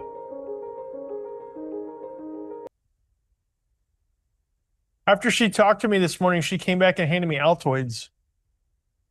That may have been some discreet message. I don't think it was discreet. I don't know. Then so I had asked Chris, I was like, hey, I'm on my way. Do I need to bring anything? He says no. And then as I'm driving in, I hear you go, can somebody give me a toothpaste and a toothbrush and some toothpaste? I was like, I could have stopped. No. But no, Chris. We're here. We have plenty. Plenty of toothbrushes. I'm just saying, I was, Yeah, no. What's your current head count now, Brandon? We're pretty close to 120 right now. Hello, which Mr. is Stan. most we've had in a very long time. Okay. And it's actually going really well. What? They ready? I'm gonna. We're in the room. Excellent. All right. What? We're waiting for. Is the sound all the way up? Do you want me to stay on? Yeah, if you I want can stay on or I can leave. You can't hear you because it's not in the room. There he is. It's about time. I'm here. Must be nice to have not had to do this whole thing. Just hang out. Well, it's about this time every year that I'm like, why the heck did Brandon get me into this thing? Yeah. This is the part where it's like, this is the dumbest idea anybody's ever had. Yeah. I mean, 2 hours ago is when it's really, I mean, I know you're a couple hours ahead of us, but you hit that 5 o'clock, you're like, I'm never doing this again. Yeah. Yeah. Nope, exactly. Here's what was funny. I was having conversations with people around midnight last night, and you could see it in their face that they were like, this is awful. And I think I kind of enjoyed that a little bit. Yeah. Well, anyways, how's it going there, man? It's good. I've been trying to make some of our friends. I've been making up a push-up challenge, and so I haven't saw hit you that. up yet. Yeah, so I've been trying to make some of our friends do push-up challenges. I So saw that's John.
I'm Scott Thielen, the CEO of Union Gospel Mission, and I've got with me Mrs. Bernier. This is Autumn. Hello. And she is our VP of Enterprise and Analytics. And she's going to tell us a little about the thrift operation of UGM. So one thing that people may not recognize is that thrift involves ministry also. Yes. How have you seen God at work as you've been involved in leading this thrift ministry?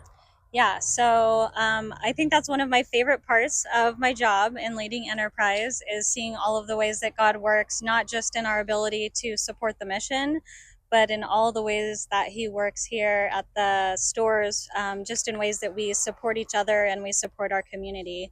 So let's see, it's so many ways. So I'm going to start with my favorite. Some of my favorite things that we get to do are we do have opportunities to pray with our customers and donors. So we will have people coming to us who our customers can be going through a tough time. We do have employees who will recognize that and who will say, "Is everything okay?" And just engage in conversation. And if prayer presents itself, they will pray with them. We have had people who are oftentimes dropping off a lot of furniture and home items for folks when they pass away.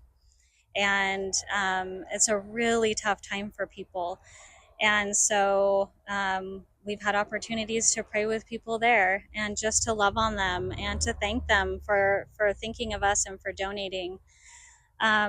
We get to, I'll show you some things later, but okay. There's a lot of different programs that we have here at the stores that where we actually outreach into the community to help support the needs of our community, just in schools and in churches.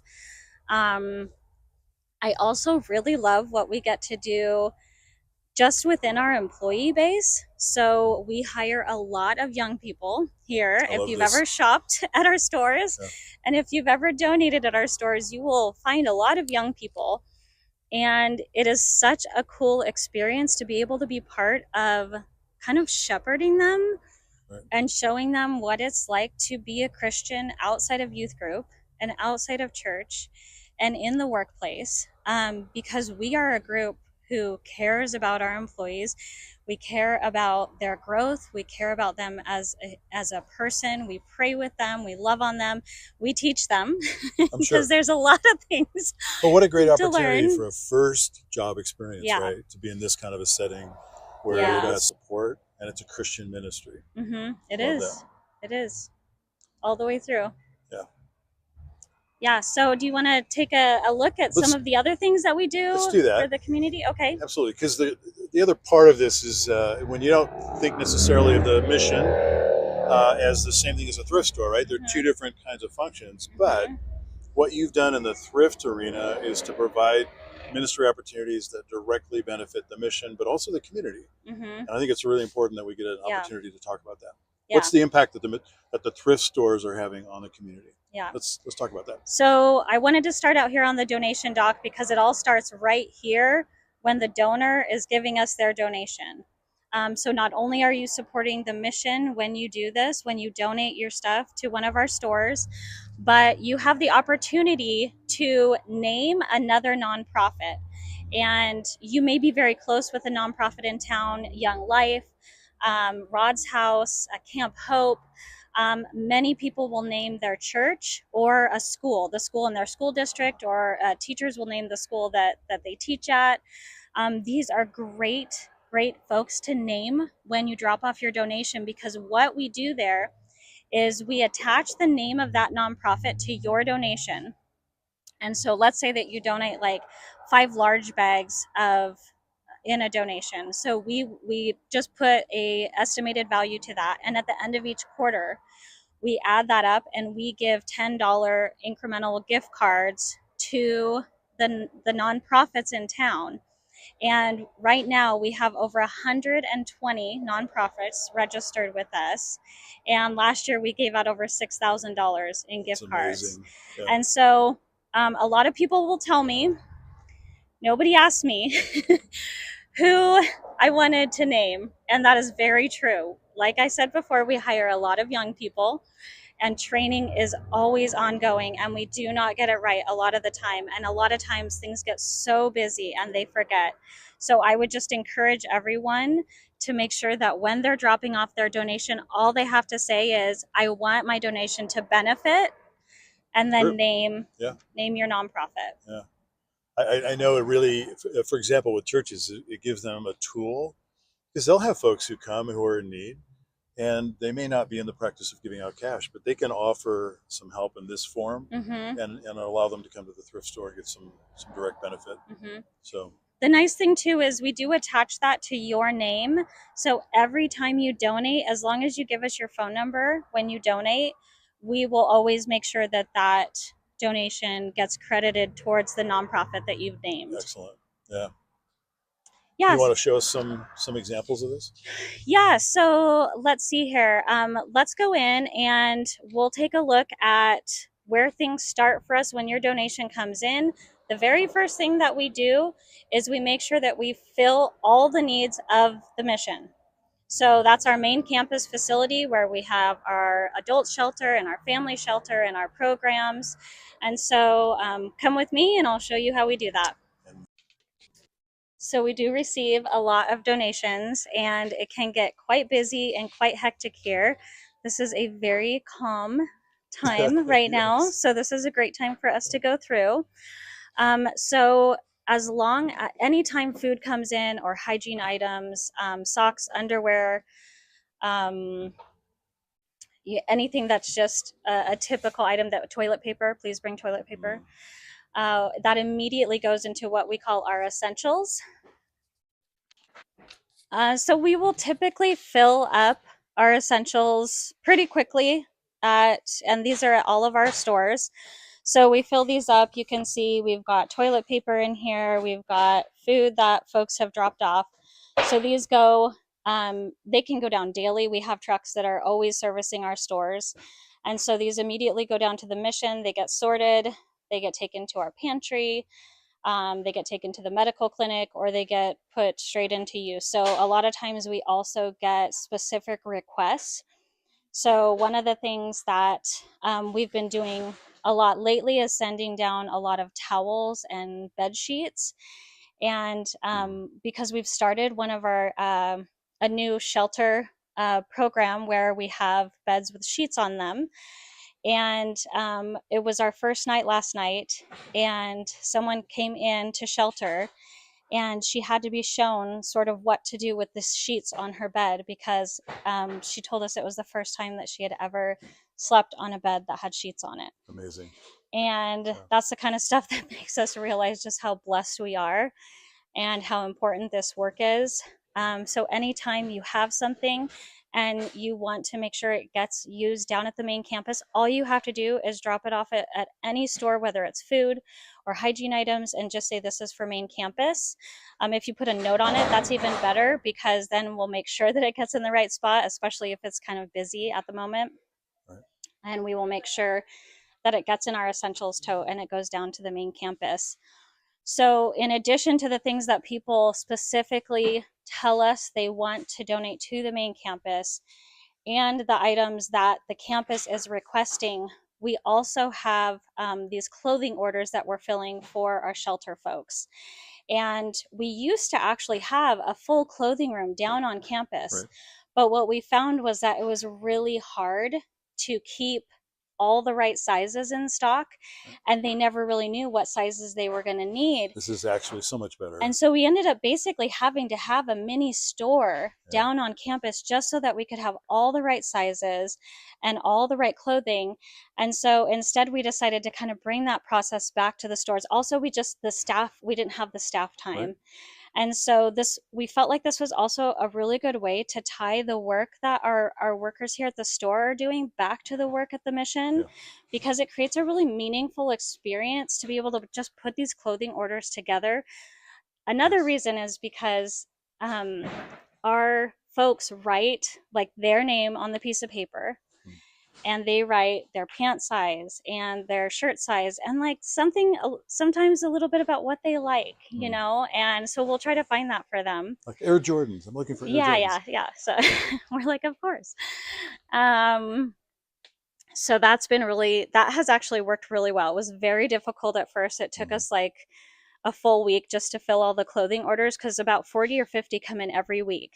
And now we get them every Monday. And like I just went down there to check the table and they've already processed all the orders for the week and sent them back to the mission. Right. So, and it's only Tuesday. But you think about these folks coming in off the street, they may have been outdoors for weeks and have not Exactly. come in and changed their clothes, had a shower. Yep. They need a new start. And for us to be able to provide something like that Yeah. through the process that you've got going in Thrift here is just, it's awesome. Yeah. Yeah, absolutely. So I can take you down that way and we can let's do take a that. look at the area where we fill those clothing orders. So this is the area where we put those clothing orders together. So we have individual pieces of paper for each one of our folks in shelter who are in need of a new outfit. So 40 to 50 isn't everybody. Right. Not everyone needs a new outfit, but many do. Many do. So typically we have, like I said, 40 to 50 orders a week. And so we take those and we have these bins that we're pulling from. And then if we can't find it in the bin, then we head out to the floor and we'll grab the things from the floor that are needed at the shelter. And then that gets put into its own little package with the person's name on it. And we found that makes them feel really special when they come to pick it up because it is something that's specifically made for them. And it has their name on it, which just putting someone's name on something has a lot of meaning to it. And I just love that the community may not know this, but the way in which you're able to provide these needs for these folks of the mission first. Yeah. It's sort of like our tithe, right? It's making sure that what we Mhm. receive is honoring the people that we're here to serve. Mhm. And I love that. And then we just found this tote, which just finished getting put together. If you want to come over here, I can show you. I think I'll get in trouble if I untape it, so I don't want to do that. But this is the list for this week. So on top of the clothing orders that we had this week, they were in need of many other things.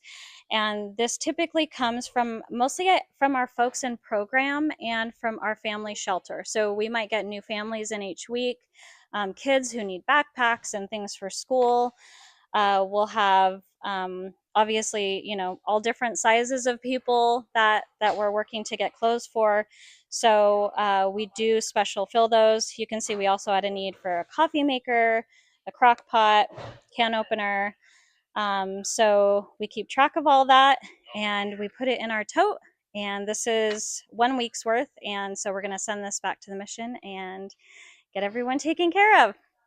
I love the care that was taken to put this together this way too. Yeah. It's really very cool. Yeah.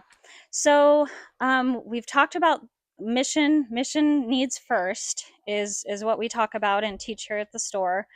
And we have another way that we help fill the needs of the community, and that is through not just the gift card system, because that's our most sustainable way, right? Because without the donations, we can't continue to do what we do. And so we do ask people to try to name someone through the gift card program, but we also know that there are those times when people just have those emergency needs. And this all started a couple years ago with some fires that the Red Cross had, and we realized we have clothes, we have household items, and there's a gap usually between when the emergency happens and when they're able to get this stuff from other places.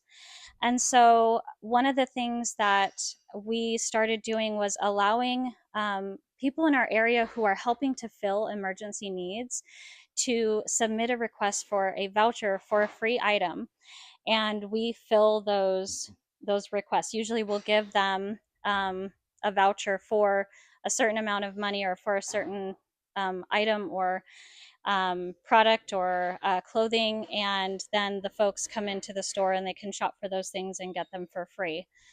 We also have a coupon that we can offer if it's more of an ongoing need, but it's at a level where, you know, even our thrift prices can be high sometimes.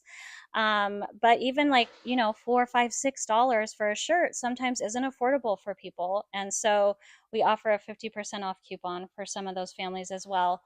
And a lot of the folks that we're working with a lot are the folks like the schools, the school districts. Right. We work with so many school districts, or all through Yakima and Selah. We actually have, gosh, what was that number I told you?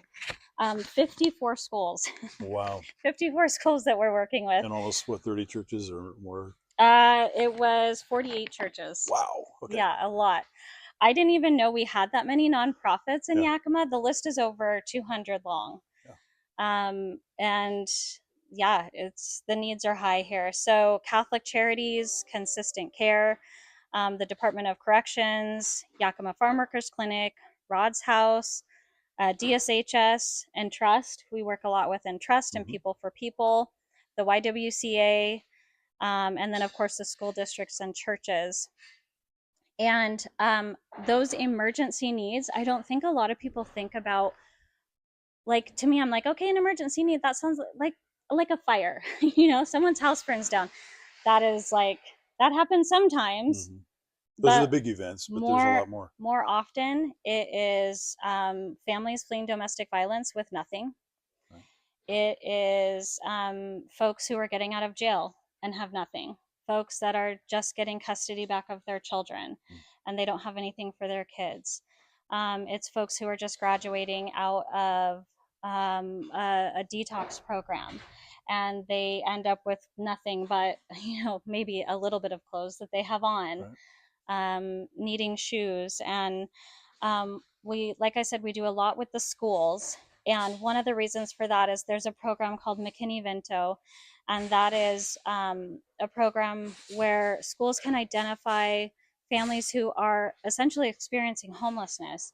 And it may not be the type of homelessness that you think of when you think of the mission, because you're thinking of street homelessness a lot of times. But the homelessness that we see in schools is often kids and moms and dads who are staying with family members or who are staying in their car. There's a lot of folks living in their car. And so we consider these emergency situations. And when the kiddos need clothes, and mom and dads a lot of time will need clothes for interviews, we consider that an emergency. If they have an interview and they need some nice clothes to wear to the interview, we'll make sure that they have the clothes for that. I mean, that's just so special to me. It gives me goosebumps to think about. Yes, such an amazing way that the mission's able to help give back into the community. Yeah. And last year, how much in terms of value did that contribute to? So this number really surprised me. I just had them pull this. So let's see here. Where did I put that number? Just emergency vouchers and this coupons. Is just emergency vouchers, not even the coupons. Oh. $41,591 in emergency vouchers were given out. Real needs that are being met. And that was since October 1st, 2024. Okay. So just a year. 1 year, yeah. Just a year, yeah. That's awesome. Yeah, so that's really special. And that's because of the generosity of our community and their investment by passing these things along. We're able to distribute these to needs in so many ways, not just clothing or goods, but literally giving the opportunity for people in need to come in and get what they need. Exactly. On their own. Exactly. To feel like they're able to do that. Yeah. That's great. So to me, you know, you can certainly give to the nonprofit that you feel passionate about, but if you are thinking, well, what can I do with the stuff that I have in my home? I want it to do the most good. You know, bringing it here, naming an organization, allowing us to use those donations to help fill needs in the community. And then, of course, the sales from our stores are what make the work that we do at the mission possible. We're looking at about half of the funding for the mission being provided by the stores. And so without that support, we could not be doing what we're doing today. Right. There's absolutely no way. Yeah. And so and I just want to emphasize again how important it is that the mission and the thrift stores are integrated. We share the same vision, and that's what we're working toward. Yeah. You might benefit us by just reminding everybody where the stores are and Yeah, how they operate. absolutely. So we're here at Summit Thrift on 56th and Summit View, right next to Safeway. And then our Mission Thrift store is located on 20th and Lincoln. And then we have Lighthouse Thrift, which is located at 1606 North First Street. So North First Street, nice big lighthouse sign. And then you will see a new building going up in Selah. So the mission is not building that building, but we did partner with the folks who own the two plazas in Selah, and they loved the idea of us leasing a store for them. So they are building a building that we will begin leasing sometime in February or March. And we're really excited to come to the Selah community with a thrift store. And I think one thing that we've talked a little bit about that I want to make sure folks understand is that we provide services at the thrift stores through the things we do, like filling the clothing orders and giving out vouchers. However, we do not offer any services for our homeless community at the stores. Right. And so having a store in your community doesn't mean you're bringing homelessness to the community. You're bringing support Exactly. for the programs, but we do not offer services in the stores outside of vouchers. That's such an important distinction because we're not creating shelters in the various communities. But I just love that the thrift stores are able to be little outposts of the mission in terms of our relationship with the community, and that they have easy access to be able to donate things, and it really does make a difference. Love it. Good. I love it too. Thanks That's for why what I'm you here. do. This is Autumn Bernier. Thank you. Bye-bye.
Good morning.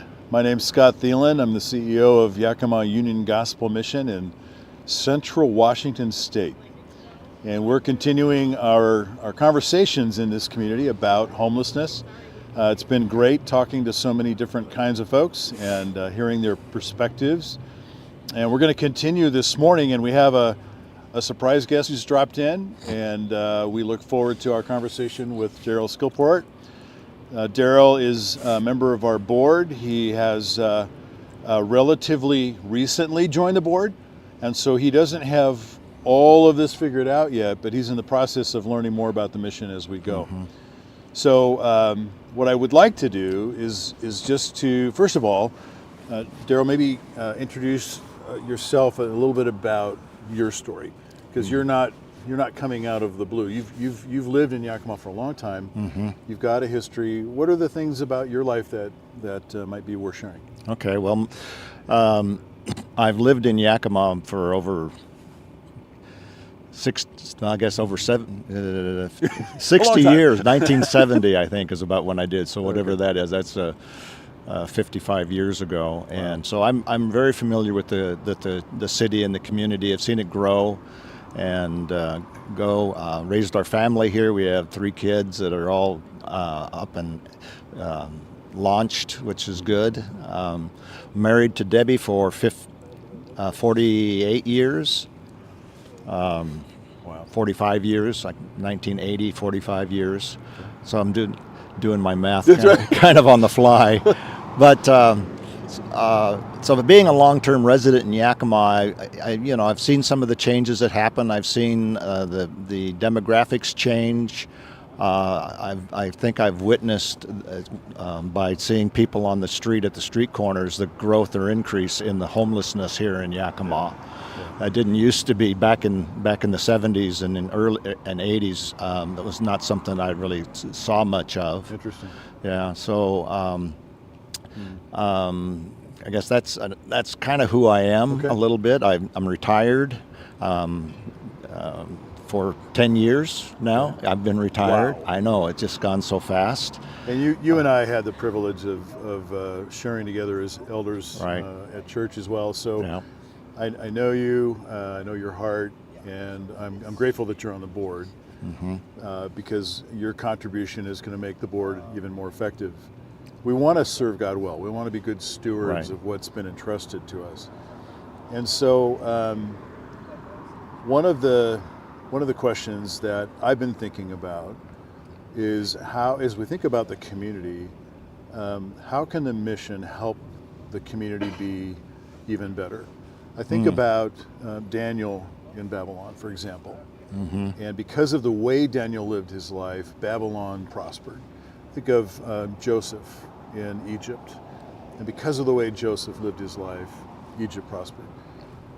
As we think about living out the gospel, we want to do it in a way that that shows how God can work in a community, and so what are ways that, I mean, you mentioned, for example, the increase in homelessness.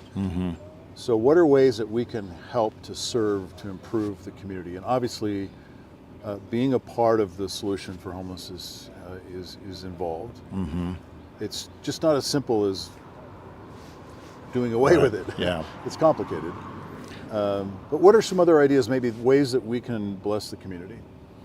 Well, that's a good question, and it's something that, as a new member on the board, I want to contribute to that discussion and those decisions. One thing I didn't share is I've been aware of the mission for many years, for decades. It's been a very active part of the ministry here in Yakima, the Union Gospel Mission, the Yakima Union Gospel Mission. So what can we do? The homelessness. I like the motto that the mission has of getting people from homelessness to wholeness. And that's really what it takes, because people who are homeless, it's just not that they've run into a temporary economic challenge. There's emotional and mental and and habits that have caused them to get into that. And so I think the mission needs to look at these people in a totally human or holistic approach. Right. And that's kind of what I'm seeing. I mean, I'm a new member of the board. It was June that I became a member of the board. Welcome to the team. Yeah, so I have learned a lot in the 4 months. You're doing well. that I have been on the board, and I have been just a little bit overwhelmed in some of the board meetings and the discussions of what all the mission is involved with. So you did a tour of the mission, yeah, right? I so did. You had an opportunity to, because we've got much more that happens there than you would know from the street. Mm-hmm. And so you had an opportunity to move around and see some of the things that are happening. Was there anything that stood out to you that was encouraging or that raised more questions? Anything that comes to mind? Wow. The shelter for families. Yeah. I really wasn't aware how extensive that was at the mission, where there's a place for families to be to be safe and secure for a while they're in that transition. And it's really it's a the helping hand of getting people the help and the encouragement that they need during a hard time in their life. And I think that the mission does a good job of that. That was one thing that struck me. And then the other thing that really struck me was just the number of people who are at the mission working, either as staff or as volunteers. And I was able to have some conversations with a couple of the folks, especially in the kitchen, in the area. And it just the people they're excited, I guess, is the word that I've used, to be working there, because they can see that they're making a difference, is the feeling that I got. So the mission needs to continue to work at reaching out to the people and dealing with them as a whole individual, to try and get them back into the habits and the lifestyle that would be help them to be successful. And success doesn't just mean a financial thing. It just means to have the identity of who they are in Christ. Have that centered. One of the conversations that I had this weekend or this week was with Jason Johnston, who heads up our client work, and somebody else also mentioned this, but. On Friday mornings at 9 o'clock, we have a gathering, a worship gathering actually, where all of the men and women in our programs come together, and they sing songs of worship and praise, and there's a devotional shared. And I got to tell you, it's inspiring. It's really great to be with these folks and to see the authenticity of their faith as it's growing. And I think those are the kinds of experiences I'm hoping that you can have to continue to fill in that grasp of what's happening there and why it's happening. We have really great staff. I'm really proud of the work that they do. They love these folks, and they try to love them unconditionally. It is hard when people are under duress. It's always important that we love them, but it's not easy to love them. Yes. Right? And I think we have a staff that really do work at that. But that's true for all of the board members. You all have lives and aren't on campus all the time. So I want to keep working at ways for us to give you those opportunities to see more, to have more understanding about what we do. But I just want you to know I'm grateful you're on the board. Thank you for being here. This is my first opportunity to actually be out in the community to do something. All of my time and service has been church focused. West Side Church, where we go, where you and I used to serve. Where we both still attend. And to me, it's important to have an impact in the community if you can, and that's really what I think I'll be able to achieve here, being on the board at the mission. Agreed. I've taken that. I've been familiar with the mission for decades, but I really did not know, and still do not know, the depth of what's going on. Right. But first of all, I'm grateful that didn't deter you from being willing to consider this kind of a challenge. And secondly, what you just said, that you've been around this town for decades and you know the missions work, but you've never been really involved in it necessarily. That is the story of most of our community. And so it's a really great place to begin. And I'm grateful that we have your perspective. The other thing about the work with the board, Daryl, that I think is good to mention is I think effective boards aren't comprised of cookie cutter people, right? We need diversity in experience, in vocation, in age. There's a depth that comes from having that kind of a context where we sharpen each other. I appreciate skills that you bring to the board that we'll be losing in Steve very soon, and that you have the ability to continue those. So thank you. That's really important. Attention to detail, policy, the things that are in place to help keep us on the track. Right. Well, it's important because, my background, I worked out at the Hanford site, for those who are nearby that know where that is, and that's a U.S. Department of Energy site. And so you're working with the government, documents and policies and procedures were a big thing, and that's one of the things that I did working out there. And so, but I want to say that even though the policies are important at the mission, they should not be the most important thing. They're there as guides. They're kind of keep us focused and going. And so I'm glad that I'll be able to help with that a little bit. But I really want to learn more about what the mission's core work is. I'll be doing more, I'll call it tours, but more time on campus. And really, I'm being challenged to come and be more involved in serving as an individual, not just as a member of the board, but to come there and help do that, because it's making a difference. The mission here is here for a purpose, and it's focused on that purpose. You're doing a good job as the CEO, trying to keep us going that direction, and you have skills and abilities that will be missed here in the next little bit as we both get to the by God's grace, by God's grace, a retirement age. Right. So, but no, it's an exciting time for me, to be involved. I'm an elder at my church, but it's a different experience being on a board that's actually involved in this outreach ministry that the mission does. So.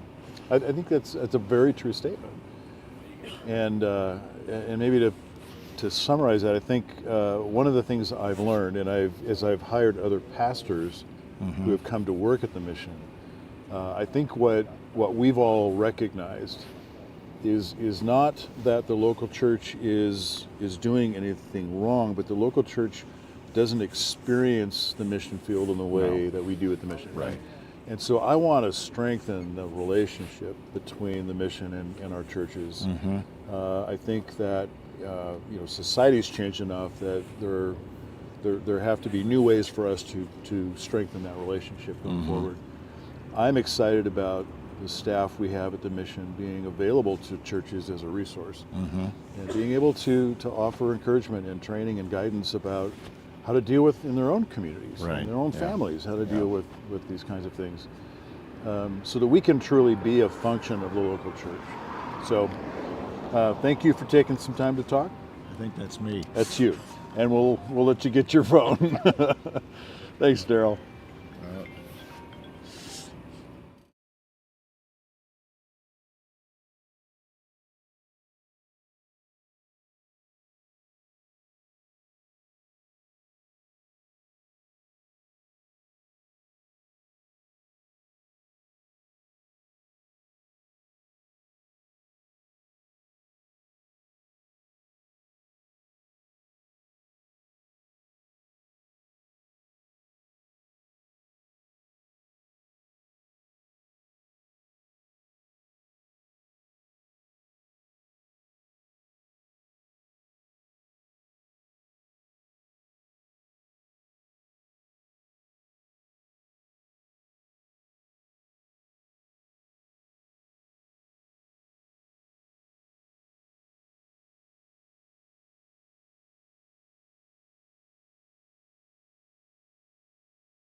There we go. Great. Welcome, everybody, as we now hit hour 21 of Conversations on a Bench. And you all are incredible troopers, and know that the conversations are still going on, and how wonderful it is to be able to have meaningful and deep conversations around homelessness and addiction recovery and mental health challenges, to be able to share stories of effectiveness and testimony with people that have gone through your programs, and also to be able to talk about and with community leaders about the issues that you're dealing with. And it is on our national feed, very much a privilege to have Dr. Howard Koh from Harvard University with us. Many of you remember Dr. Koh from being with us at the annual conference, and how great it was, Howard, to have you there. And just want to say welcome, and thanks for taking the time for this conversation. Thanks so much, Tom. Always great to see you, and great honor to be on this webcast. Thank you. Great. Well, one of the things we haven't explored as much is really the initiative on health and homelessness that you lead as part of the T.H. Chan School of Public Health there at Harvard. And I want you to maybe share a little bit about how that vision and your passion for health and homelessness and the connection and integration, kind of how that was born and what it really looks like, because some of our folks will have not heard about this, and I think it would be both interesting and important for them as they look at how they connect these things as well. Well, thank you so much, Tom. So I'm a very lucky person because I am a physician who was called into public health several decades ago, was the state health commissioner here in Massachusetts, and later assistant secretary for health at the federal level at the Department of Health and Human Services. So I've thought about major health challenges for the last several decades, and had the privilege of addressing many of them. Challenges of health insurance coverage, infectious disease threats, tobacco control issues, issues of substance use. I heard you mentioning that, which is still a major problem in our society. But through the years, Tom, the challenge of homelessness have haunted me because it's so visible, it's so unacceptable. Right now, the numbers are rising, and you would think that with a crisis like this, that we'd have a unified national response, and we just don't. And particularly in academia, we try to rise up and address the toughest issues through research and education and convenings. But there's very little representation from academia in terms of the medical and public health schools. So now, about 6 years ago, we started this initiative on health and homelessness at our school, the Harvard Chan School of Public Health, to try to bring people together, to inspire leaders to step up and try to address this field with courage and compassion, the way all of you do.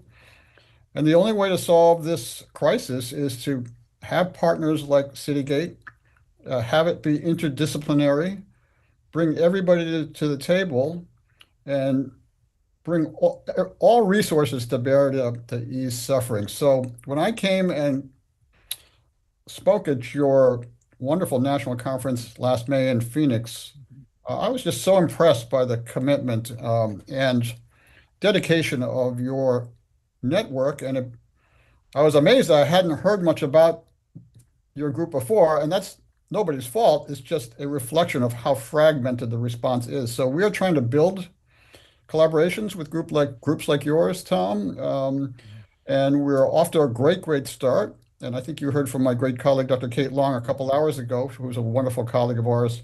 So, Tom, being on this webcast with you is another example of how, if we work together, hopefully we can build our commitment and make a difference for people in need. Love that. And I think that's a great entree. And where then, as over these 6 years and as it's begun to be lived out, Howard, have you seen it be effective, or places where it's not quite as effective as you might have hoped? So, before we began at our school, we had no academic attention to the topic of homelessness, no lectures, very little research. We didn't even have a course, if I can say, and that's embarrassing. 6 years later, we have an outstanding course. We have monthly seminars that reach national audiences. We have growing research endeavors, including one with you now, Tom, at Citygate, which we're very proud to start. We have national convenings on the topic that bring together colleagues in the housing world and the health world. And then through it all, Tom, I have been very touched because so much of this work is mission driven and you feel like it's a calling. And the more we say that explicitly, I think we bring in people from all faiths and all backgrounds to serve the most underserved people in our society. So all that's ongoing as we speak, and I'm very proud of that. One thing I'll always state too, by the way, we have increasing numbers of students coming to our school from around the country because we have this dedicated initiative on health and homelessness, and that just makes me very proud. So the more collaborations we build, the more connections, the more colleagues we meet who can inspire us and one another about working together to care for incredibly underserved people on the street, I think the better off we're going to be as a society. Fully agree with that, and certainly agree that there is more serving we can do and more help that we can give, and more collaboration that we can have. What might be, Dr. Coe, as you look at some of the learnings that are coming out of this, some of the things that you might be able to look and say, yeah, these could inform our efforts at Citygate Network in a positive way, or influence some of our thinking or direction. What might those learnings look like? Well, I think when you have a national crisis like this, the response has got to be nationwide, where we are learning about best practices and educating one another. So, for example, we hear about cities like Houston that's had a good track record over a number of mayors in terms of bringing people together to address the crisis. This fall, we are hosting the mayor of Denver, actually, who has taken this on, and he's one of many mayors. Actually, every mayor is addressing this and wrestling with the challenges. And then we're inspired by, for example, the track record of the VA. Many may or may not know that the VA has dropped veterans homelessness by over a half in the last decade, while for the rest of the country, it's going up, going in the wrong direction. And why did that happen? Well, we had leadership from the top, from Congress and the White House through successive administrations, with resources put on the table to bring together, for example, the VA and HUD, and then working very importantly with community groups. And so it shows that this is not inevitable in terms of the suffering we're seeing on the street. If people work together, their resources and leadership at every level, we can make a difference. And I think tapping into the spiritual support themes is so critical to keep this conversation a human conversation and not one that slips into criminalization or other themes that are not recognizing the humanity of people who are on the street and needing help. I think that's so true, and I think certainly within Citygate Network, that individual, people-focused approach is really what we're committed to, and recognizing that each person has need, and each person needs to be cared for and loved and supported. And the more that we can get closer in that relationship, the better we're going to be, and the more we're able to offer help as well. Yeah. You know, my mentor in college, the chaplain at Yale, Reverend William Sloane Coffin, used to say, we should care most for those society counted least and put last. And yes. that is a haunting phrase, and I think applies very much to the conversation we're having right now, Tom. Yes, absolutely, and certainly is rooted, I think, strongly in Scripture and the words of Jesus in Matthew 25 as well. So appreciate that, and that might be maybe a little bit of a turn, because I know you do much in the area of health and wellness and spirituality. And how might some of the research of you and your colleagues kind of inform what we're doing on that substance use area or addiction recovery area, how you're finding connection and integration with that? Thanks so much, Tom. Yeah, so this is a passion for me, and I can say, as if I can say, the son of a immigrant family, when we were growing up, you know, the church literally gave us sanctuary, which I will always appreciate. I mean, it was a welcoming community. We always felt like we were surrounded by people who cared about us and we cared about them. And then I mentioned this chaplain when I went to college, who was an incredible mentor for me, and in many ways pushed me into a public health career, because he was always talking about the big picture view on health, not just individuals, but populations and countries, and in fact, all of society, if you will. So that really instilled in me a sense of mission in my work. And you know, I started my career as a clinician primarily, which is of course taking care of individuals. I felt called to do public health now about 20 some years ago, as I've already mentioned several times. And it's been a life-changing experience, Tom. So as I teach public health to my students or interact with my colleagues, many of us feel that sense of meaning and purpose, and are driven by experiences often from childhood about how we were raised, about what gives us a sense of meaning and purpose in our lives, often in a religious setting, if I can say. But we usually don't talk about it in an academic setting, because somehow that's something you're not supposed to talk about, which I've never quite understood. I mean, this is the reason we get up in the morning and do what we do and make the life decisions that we make. And so we're trying to encourage that conversation in academic settings, respecting that people have very different views on religion. And if people don't find that of relevance to them, that's their decision, and we respect that. But for those like Citygate, where we lean into that topic and it motivates and strengthens the collaborations that we're trying to build to address crises like homelessness, it's really, really important. You're getting me at a very good moment, because I think I can say this. We're wrapping up a research article, which I hope is going to be published very, very soon, that shows that, and what I'm about to say is obvious to all of you, is that when you look at programs like AA or 12-step programs, those are spiritual programs. They're talking about connection to something bigger than yourself, and themes that are spiritual but not referred to as such. And so I've been struck by that in my work as a state health commissioner and as a U.S. Assistant Secretary, saying this is the spiritual side of health, which is just as important as the physical side of health. And why aren't we talking about that more? So that intersection, Tom, is a motivating one for me in my academic work. And I have the honor of working with some incredibly dedicated and brilliant colleagues at Harvard University on an initiative on health, spirituality, and religion. So that intersects with this work with all of you as well. Love that, and would love to see that article or make it available to our network. That'd be great. Okay, it's got to be accepted first, so okay. pray for me. we'll wait till it's peer reviewed and then pass it on. Oops, I can't hear you now. Oops, I can't hear you now. Okay. Oh, there you are. There we go. Great.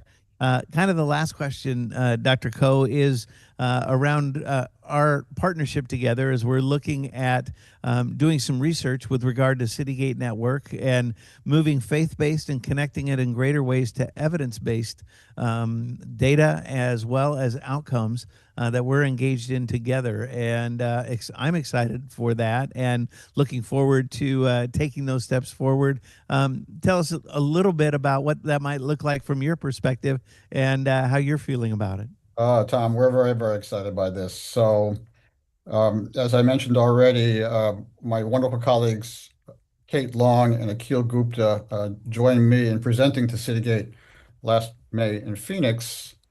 And we all mentioned that we were just getting to know each other, despite the fact Citygate has had a history that goes back decades, right? And you're an astonishing national organization that's connected and trying to work together, which is never easy. And we in the public health world really had little to no interaction with your group or groups like yours until that fateful meeting. So Dr. Kate Long, who was on your webcast a couple hours ago, and we have started a pilot effort with all of you to just try to get some data together to see how many folks your network is reaching, what kind of spiritual support you're giving in your missions, as well as physical support, which is life-saving. Trying to measure impact on any of this is never easy, but we've got to start. But if we could have at least some descriptive article that is in the published literature at some point in the next year or so, that'd be a wonderful outcome to begin this collaboration together. And I think that's just the beginning. When I was especially in DC, faith-based groups would come to town, and the Department of Health and Human Services would often trot me out to to talk to them. And after a while, I used to open up by saying, "You may think I'm a doctor, but I'm actually a frustrated minister," and everybody would roar, Because I just love people who are motivated by the sense of meaning and purpose and calling, like all of you. So that's why we're here. And Tom, I know that's just a first baby step, but it's long overdue, and we're looking forward to working closely with you and your colleagues, and led by Kate, who is a very wonderful and promising young investigator. That's great. Well, we just want to say thanks so much for taking the time for this conversation on a bench, and also for having spent time with us in the past, and hopefully more in the future as we continue to move forward, knowing that I think the support that you bring and the perspective can help share the story of Citygate Network, certainly the importance of what we do, and the outcomes and how that truly does impact and save lives. So we're grateful for that. Thank you, Tom. Great honor. Great. Well, blessings. Thanks again. Good to be together, Dr. Coe. All the best. Thank you so much. Yes. Bye-bye.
Hey, Michelle.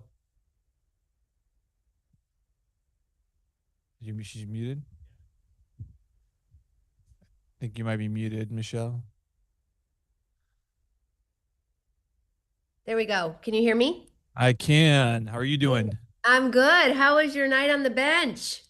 Well, for this year, for me, it's been a little bit easier because, in past years, I've actually spent the night on the bench and, talked to people for the majority of those 24 hours. But this year, Fresno, we kind of hosted Mission Control since we were the ones that kind of put it on last several years. And so kind of behind me right now or in front of me, we have all these monitors and TVs that have all the different sites that are around the nation. So we have about 70 that are going on simultaneously. This one right now is being cast everywhere. And Okay. so we go back and forth between having these kind of what we call like national conversations that all sites are looking at the same feed, and then they will go and each have their own feed. And so my year has actually been a little bit easier because I haven't had to talk for 20, just sitting on a bench for 24 hours. You've been helping kind of facilitate what's been happening around the country. And Nice. so yeah, it's been really cool though. So I obviously know who you are, but would you want to introduce yourself to the rest of our Citygate world? Oh, sure. Are we live right now? We are live. Yeah. Well, great. Hi, everyone. I'm Michelle Steeb. I spent 13 years on the front lines running Northern California's largest program for homeless women and children, a program based in Sacramento, California.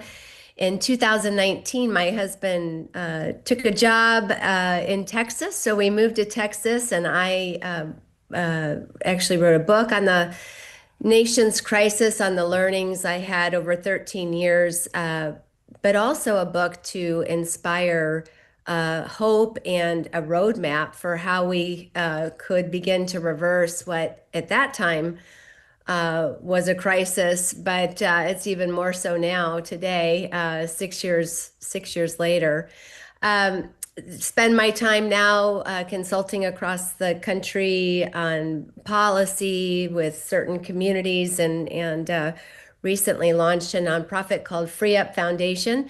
So anyway, that's enough about me. I'm really looking forward to being with everyone today, and want to thank you for the work you do, the frontline work that is so critical and so needed, especially in this time where the homeless system has just become devoid of restoration and recovery focused programming. And you guys are it. You guys, you ran this industry for so long, and the federal government took it over and destroyed it. And you guys are the only remnants of hope.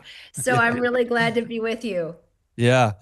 Yeah, maybe a good place for us to start off, just to go right into it, is something that you and I have both kind of been posting about over the last couple of weeks. And you wrote, I did some postings and some Facebook, some videos, content on it, and you wrote a piece for Fox News about what happened here in California recently. That to me is just the epitome of, I don't know, stupidity and the problem with the system. And for those that don't know, so we're you're in Texas. I'm in California, but as you mentioned, you're from California and ran a nonprofit here, and are very much involved in California policy. And our governor here, the state legislature, both in the Assembly and the Senate, unanimously, I believe it was unanimously, passed AB 255, which would have not mandated, but just allowed cities to spend up to 10% of their budget on basically sober and addiction recovery services. So 10% of their homeless budget on sober living and addiction and recovery services. And even though it was, I believe, unanimous in the Assembly and in the Senate, state Senate, the governor vetoed it. And to me, I just, it's just one of those things. It's like, how could you veto something like that was not even mandated, just allowed, just provided the authority for a city to make its own choice with a very small fraction of the overall budget, right? Yeah. And just so frustrating. It is incredibly frustrating, and I would take it maybe one step further and describe it as evil, because what it really does is handcuff, as you pointed out, local communities who, have been under this housing first mandate. Let me step back and say, I think everyone here knows in 2013, the federal government implemented a one size fits all approach to homelessness, which was, really as it played out, housing only, right? It funneled all the money that they contribute to homelessness today, about $4 billion. And instead of funding mental health treatment and drug and alcohol treatment and employment training and housing, different forms of housing, it said we're going to take all that money and put it into permanent housing subsidies, right? Housing vouchers, in essence. California was the only state in the nation to follow suit and embedded embedded it into state statute. The result at the federal level is homelessness is up almost 35%, but in California, which did it in 2016, it's up 40%.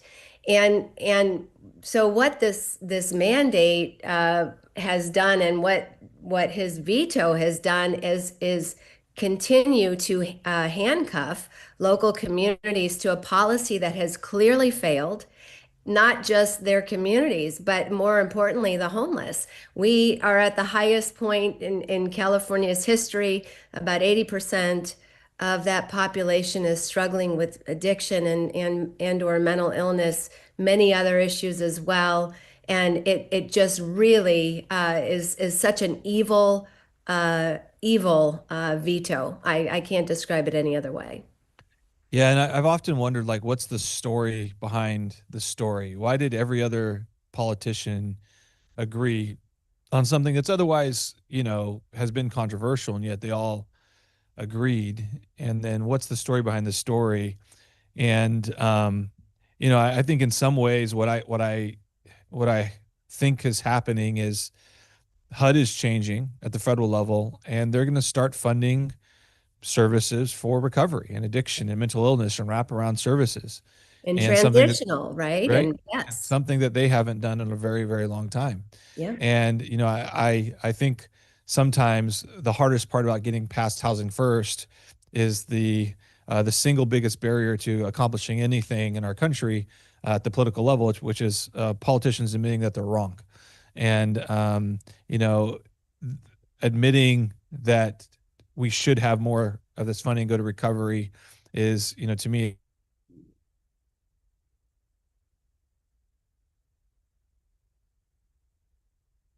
and the story is, even though it was a small amount, they just didn't want to give an inch to say, no, we were wrong about this whole housing first thing. Right.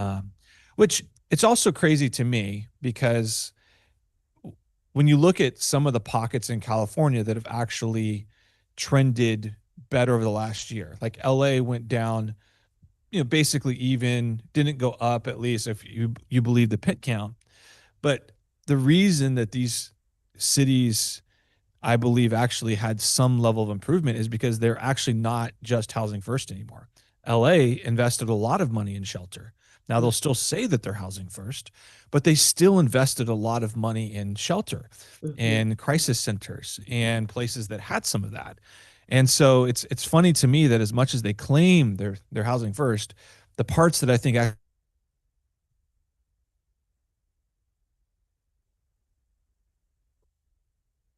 housing first.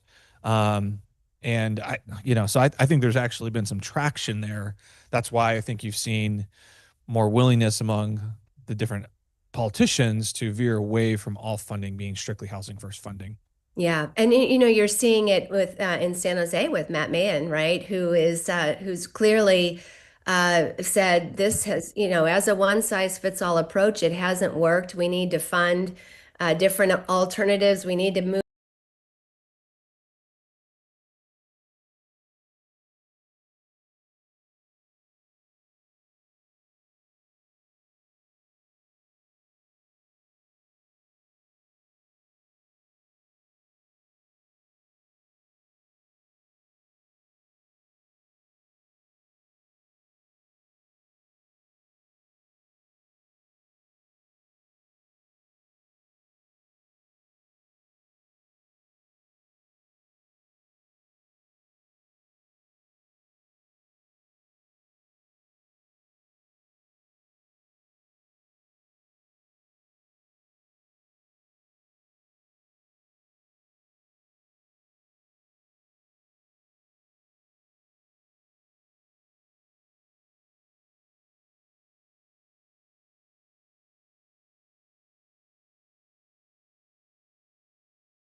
Yeah.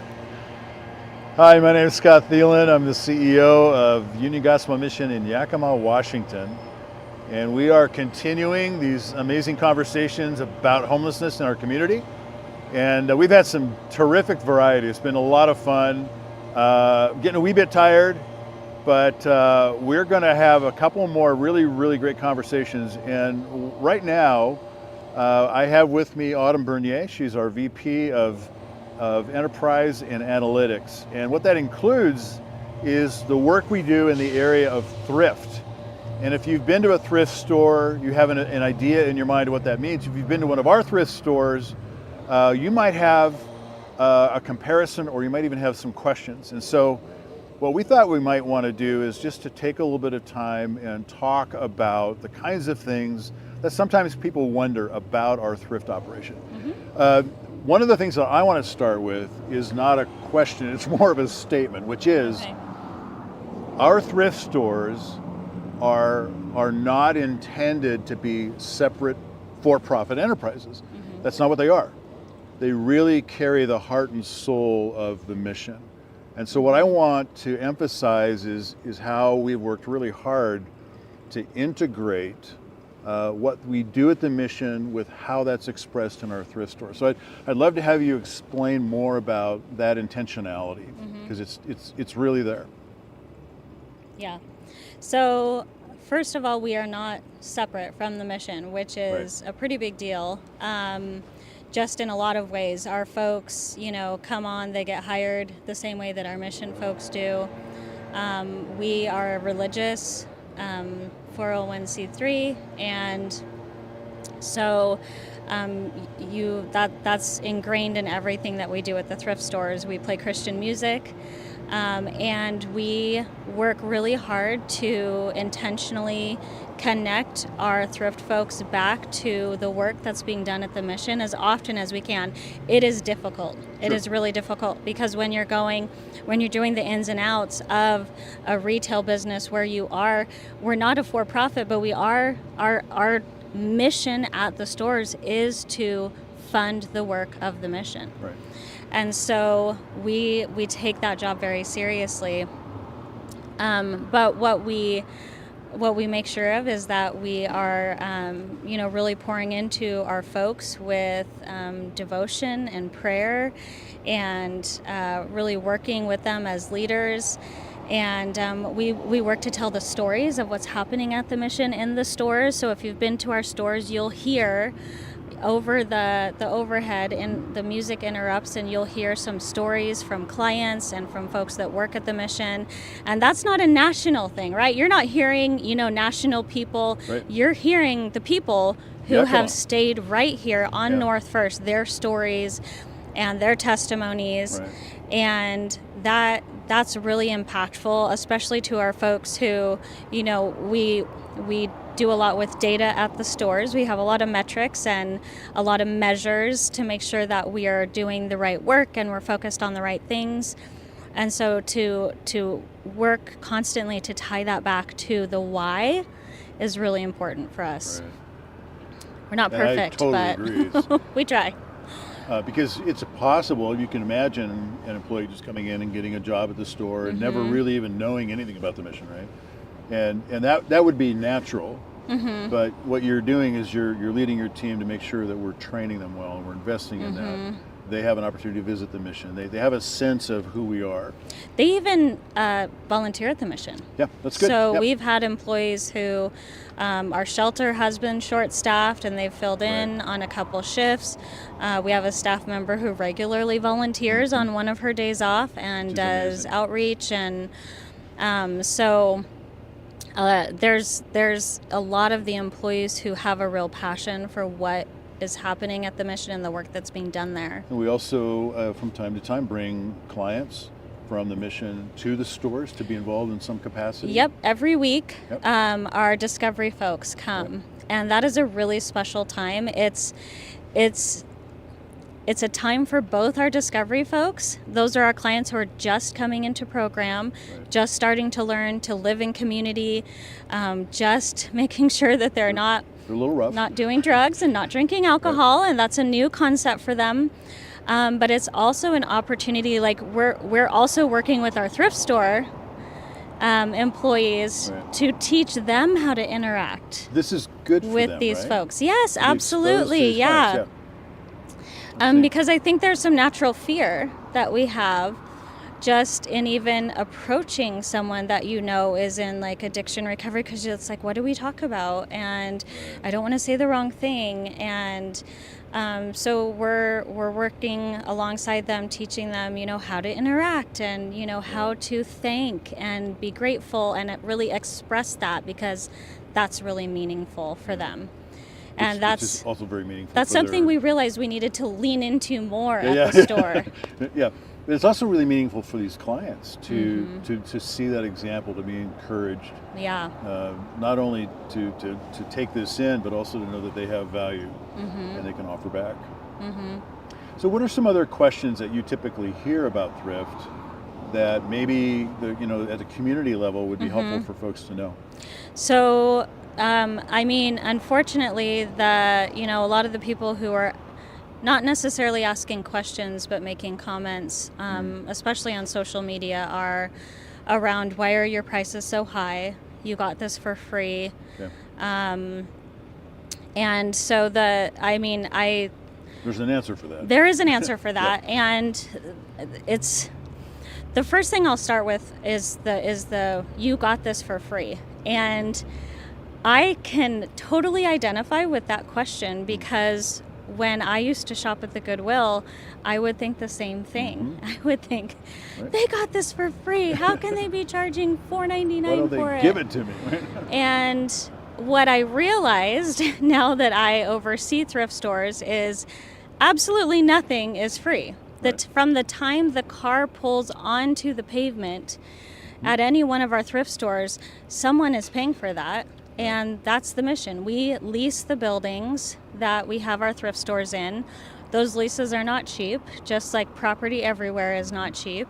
And it costs us money to lease the buildings. The employees who are pulling those donations out of their cars have to be paid. All the utilities. With all the utilities, all the insurance. And in fact, what shocks me more than anything is how any business who does have to pay for their product actually turns a profit, because I don't know how they do it once you pay for all of your expenses. So the stuff technically is free, but we also receive, unlike other stores, we receive about a third of usable items that can go onto the store floors, and then a third of it is typically recyclable, and then a third of it is typically garbage that we have to pay to dispose of. And it's not just like, oh, poof, it's gone and we pay for it. There's the logistics and the moving and the garbage and the mess and the transport, and there's all kinds of stuff that goes into running a thrift operation. Which somebody walking in the door isn't thinking about. Right. So it's fair. But it's a fair question too. Yeah. But what I think I hear you saying is you're not gouging people in these prices. There's a reason why these prices are set the way they are. They are. And the other thing that I'll say about the prices in our store is we use a system called pricing to value. And the reason why we price to value is that our mission drives our purpose. And so our purpose is to support the work at the mission, and we can only do that if we are making sure that we get the most for what our very generous donors have given to us. And so if somebody brings us an item that is really valuable, like it can be a designer brand on clothing, it can be a really nice piece of art, it can be anything. We work to identify the value of that, and then we start at about a third of the retail value, and it goes down from there. So if it's in like new condition, we start at a third. The only exceptions to that are like collectible items and antiques. But I took my daughter shopping this weekend, Scott. Okay. Let me tell you about this. She started out at the thrift store, and she's 23, so she makes her own mind up about things. And she said, well, I pulled a bunch of things at the thrift store and I really liked him, but you know, the shirt was $10 and this thing was, you know, $14. And so I really want to check out a couple other places. I said, okay, no problem. So we went to Old Navy and she tried on a whole bunch of clothes and we found a whole bunch of stuff we liked. And then we went over to the price checker and it was $40 for the sweater and $40 for the pants. And we put it all back. Right. And then we went to TJ Maxx and we went through the same thing. And so when I go back, and I keep a really close eye on our prices and a really close eye on the data too. Because I'm a data girl, you know that. Right. That's why I also am over analytics, which I'd love to talk about if you want to talk about that. They're not interested. Oh, they're not interested. Weird. Spreadsheets? No one? So I watch for things to change. And one of those metrics that we look at is our average price per piece. So I think people would probably be surprised to know that our average price per piece is around $7. So that includes all the furniture we sell, all the high-end things that we sell, all of the premium tagged items that we sell. It's $7. Okay.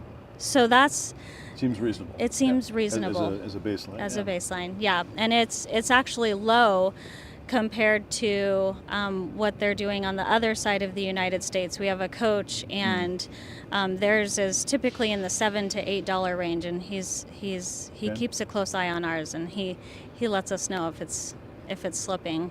Okay. But again, that just goes back to pricing to value and making sure that we are honoring the donor and the gift that they gave to us to support the work of the mission. That doesn't mean that we don't care about folks who are in crisis that aren't staying at the mission. We have we have a number of programs, and we work with a number of nonprofits to make sure that we are meeting needs all over Yakima.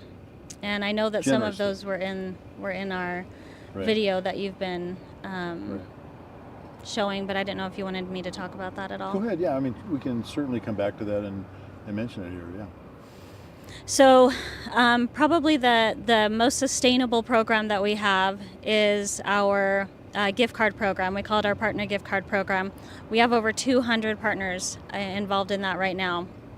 And what that means is when anyone drops off a donation at one of our stores, they can name a nonprofit.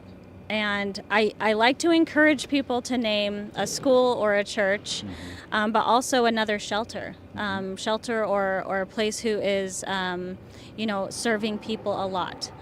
Yeah. And then what we do is at the end of each quarter, we pull the value of all of those donations, and we give to those organizations back 5% of the value of those donations in $10 gift cards. Excellent. And we give out thousands every quarter, thousands of dollars in gift cards every quarter. And some of the biggest folks we give to are Rams Landing in West Valley, Rod's House, Camp Hope. Yep. So it's great to be able to give to those organizations, because then when they have someone come in and they don't have the resources, they can give them these gift cards and they can come in and get the things that they need for free. Right. It's a great program. Mm-hmm. Yeah. And then we know, though, that not everybody is in this gift card program, and so we also have what we call an emergency voucher system. Mm-hmm. So we work with a number of different organizations, and they can tell us a little bit about the client that they're working with and the situation. And when we see people in emergency situations needing clothing or household items, or, we work to find a dad a bed. He didn't have a bed, and we don't have those at the stores right now, but we do have them in our warehouse. We have lots of beds. Okay. We actually have a lot of beds. And we found one that was suitable for him, and we got it loaded up, and I think we were working with the Department of Corrections in that case, but we'll work with all kinds of Sure, yeah. organizations just to find ways that we can meet the needs in our community. So those vouchers for clothing or home goods, they allow folks to come into the store and get the things that they need for free. Excellent. Yeah, vouchers aren't, emergencies are not things that people anticipate. That's why we call them emergencies. Right. And it's great to have a way to respond that's Mm-hmm. orderly and predictable Yeah. and allows people to know how to help. And so they've established relationships with the mission and the Yeah. thrift stores so that they know who to reach out to and how to secure this help. And we're able to meet needs that way as well. Yeah, and it's a nonstop project. So right now we have 2 requests to meet with some of the different partners to figure out ways that we can help each other.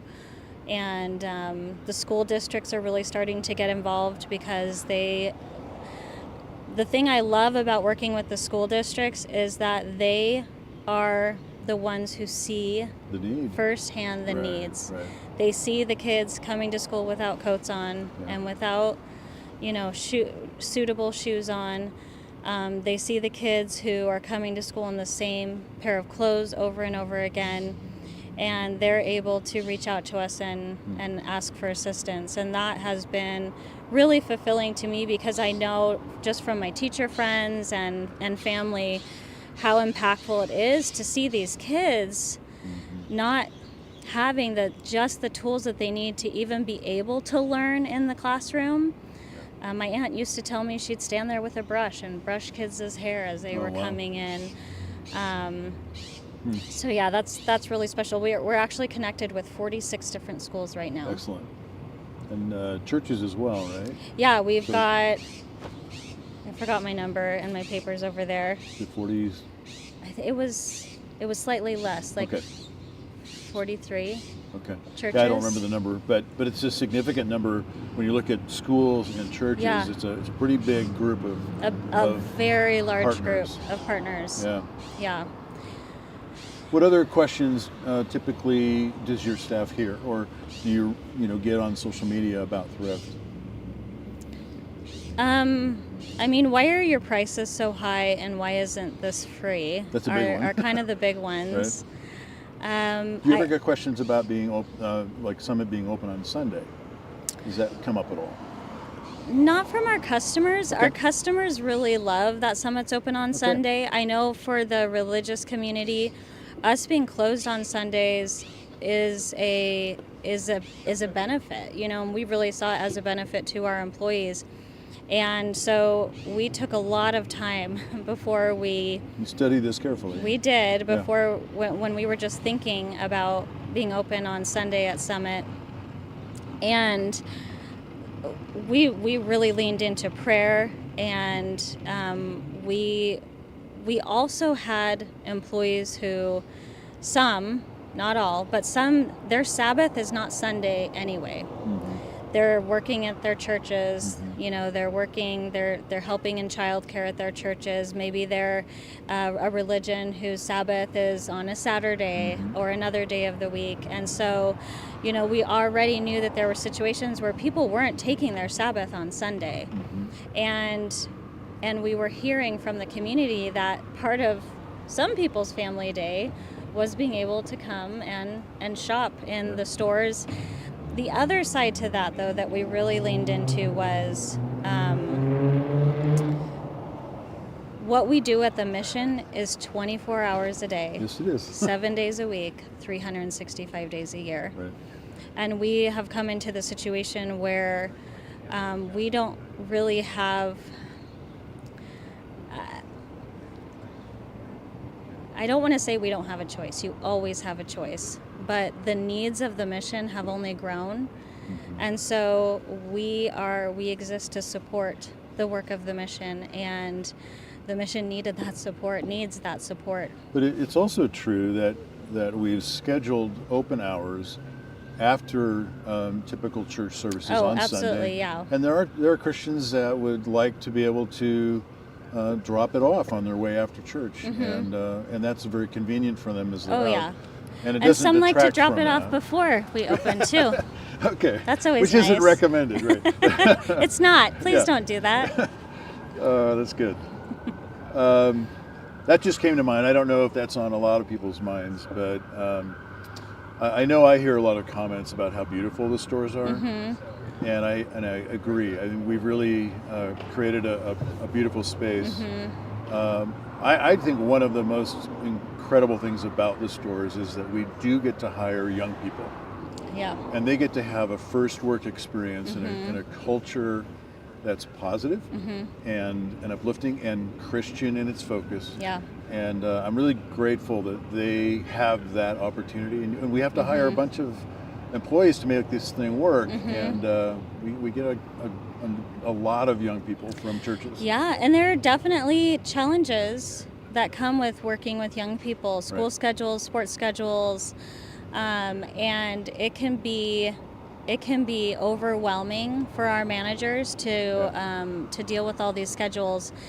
However, the flip side of that is that we get to be part of, in a way, part of the upbringing That's right. of these young people, and it is so neat to see them learning to be in a working environment, learning to work. Yeah.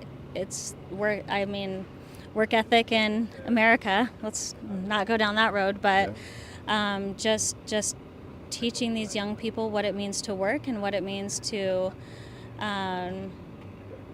be in that environment, but also what it looks like to be a Christian, you know, outside of church and outside of youth group, in the real world, where you essentially, what we try to do in the stores is to show people God's love through our words and through our actions. It's living out the gospel. Living out the gospel every day. And they're learning to do that in a supportive environment. And so I think those are all really great reasons for for being able to hire these young people. And I'm grateful we have that opportunity. We need to wrap it up. Anything else that you wanted to mention, thinking about the community and the questions they might have about the stores? The thing that I want the community to know is that we are imperfect humans and we don't always get it right, but we try really, really hard every single day at the stores to not only show people just a beautiful shopping experience and a really easy and loving donation drop-off experience, but just to be a place where they can go and feel God's love, feel God's peace, and we try to make sure that we are doing things fairly and doing things, you know, correctly, and we're working to support the work of the Union Gospel Mission here in Yakima, and also a lot of the needs of the community. So, thank you, Autumn, for what you do for the team. And hopefully this is beneficial to people in the community. Thank you. Appreciate it. Thanks for having me. Thanks.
Good morning. My name is Scott Thielen. I'm the CEO of Yakima Union Gospel Mission here in Central Washington.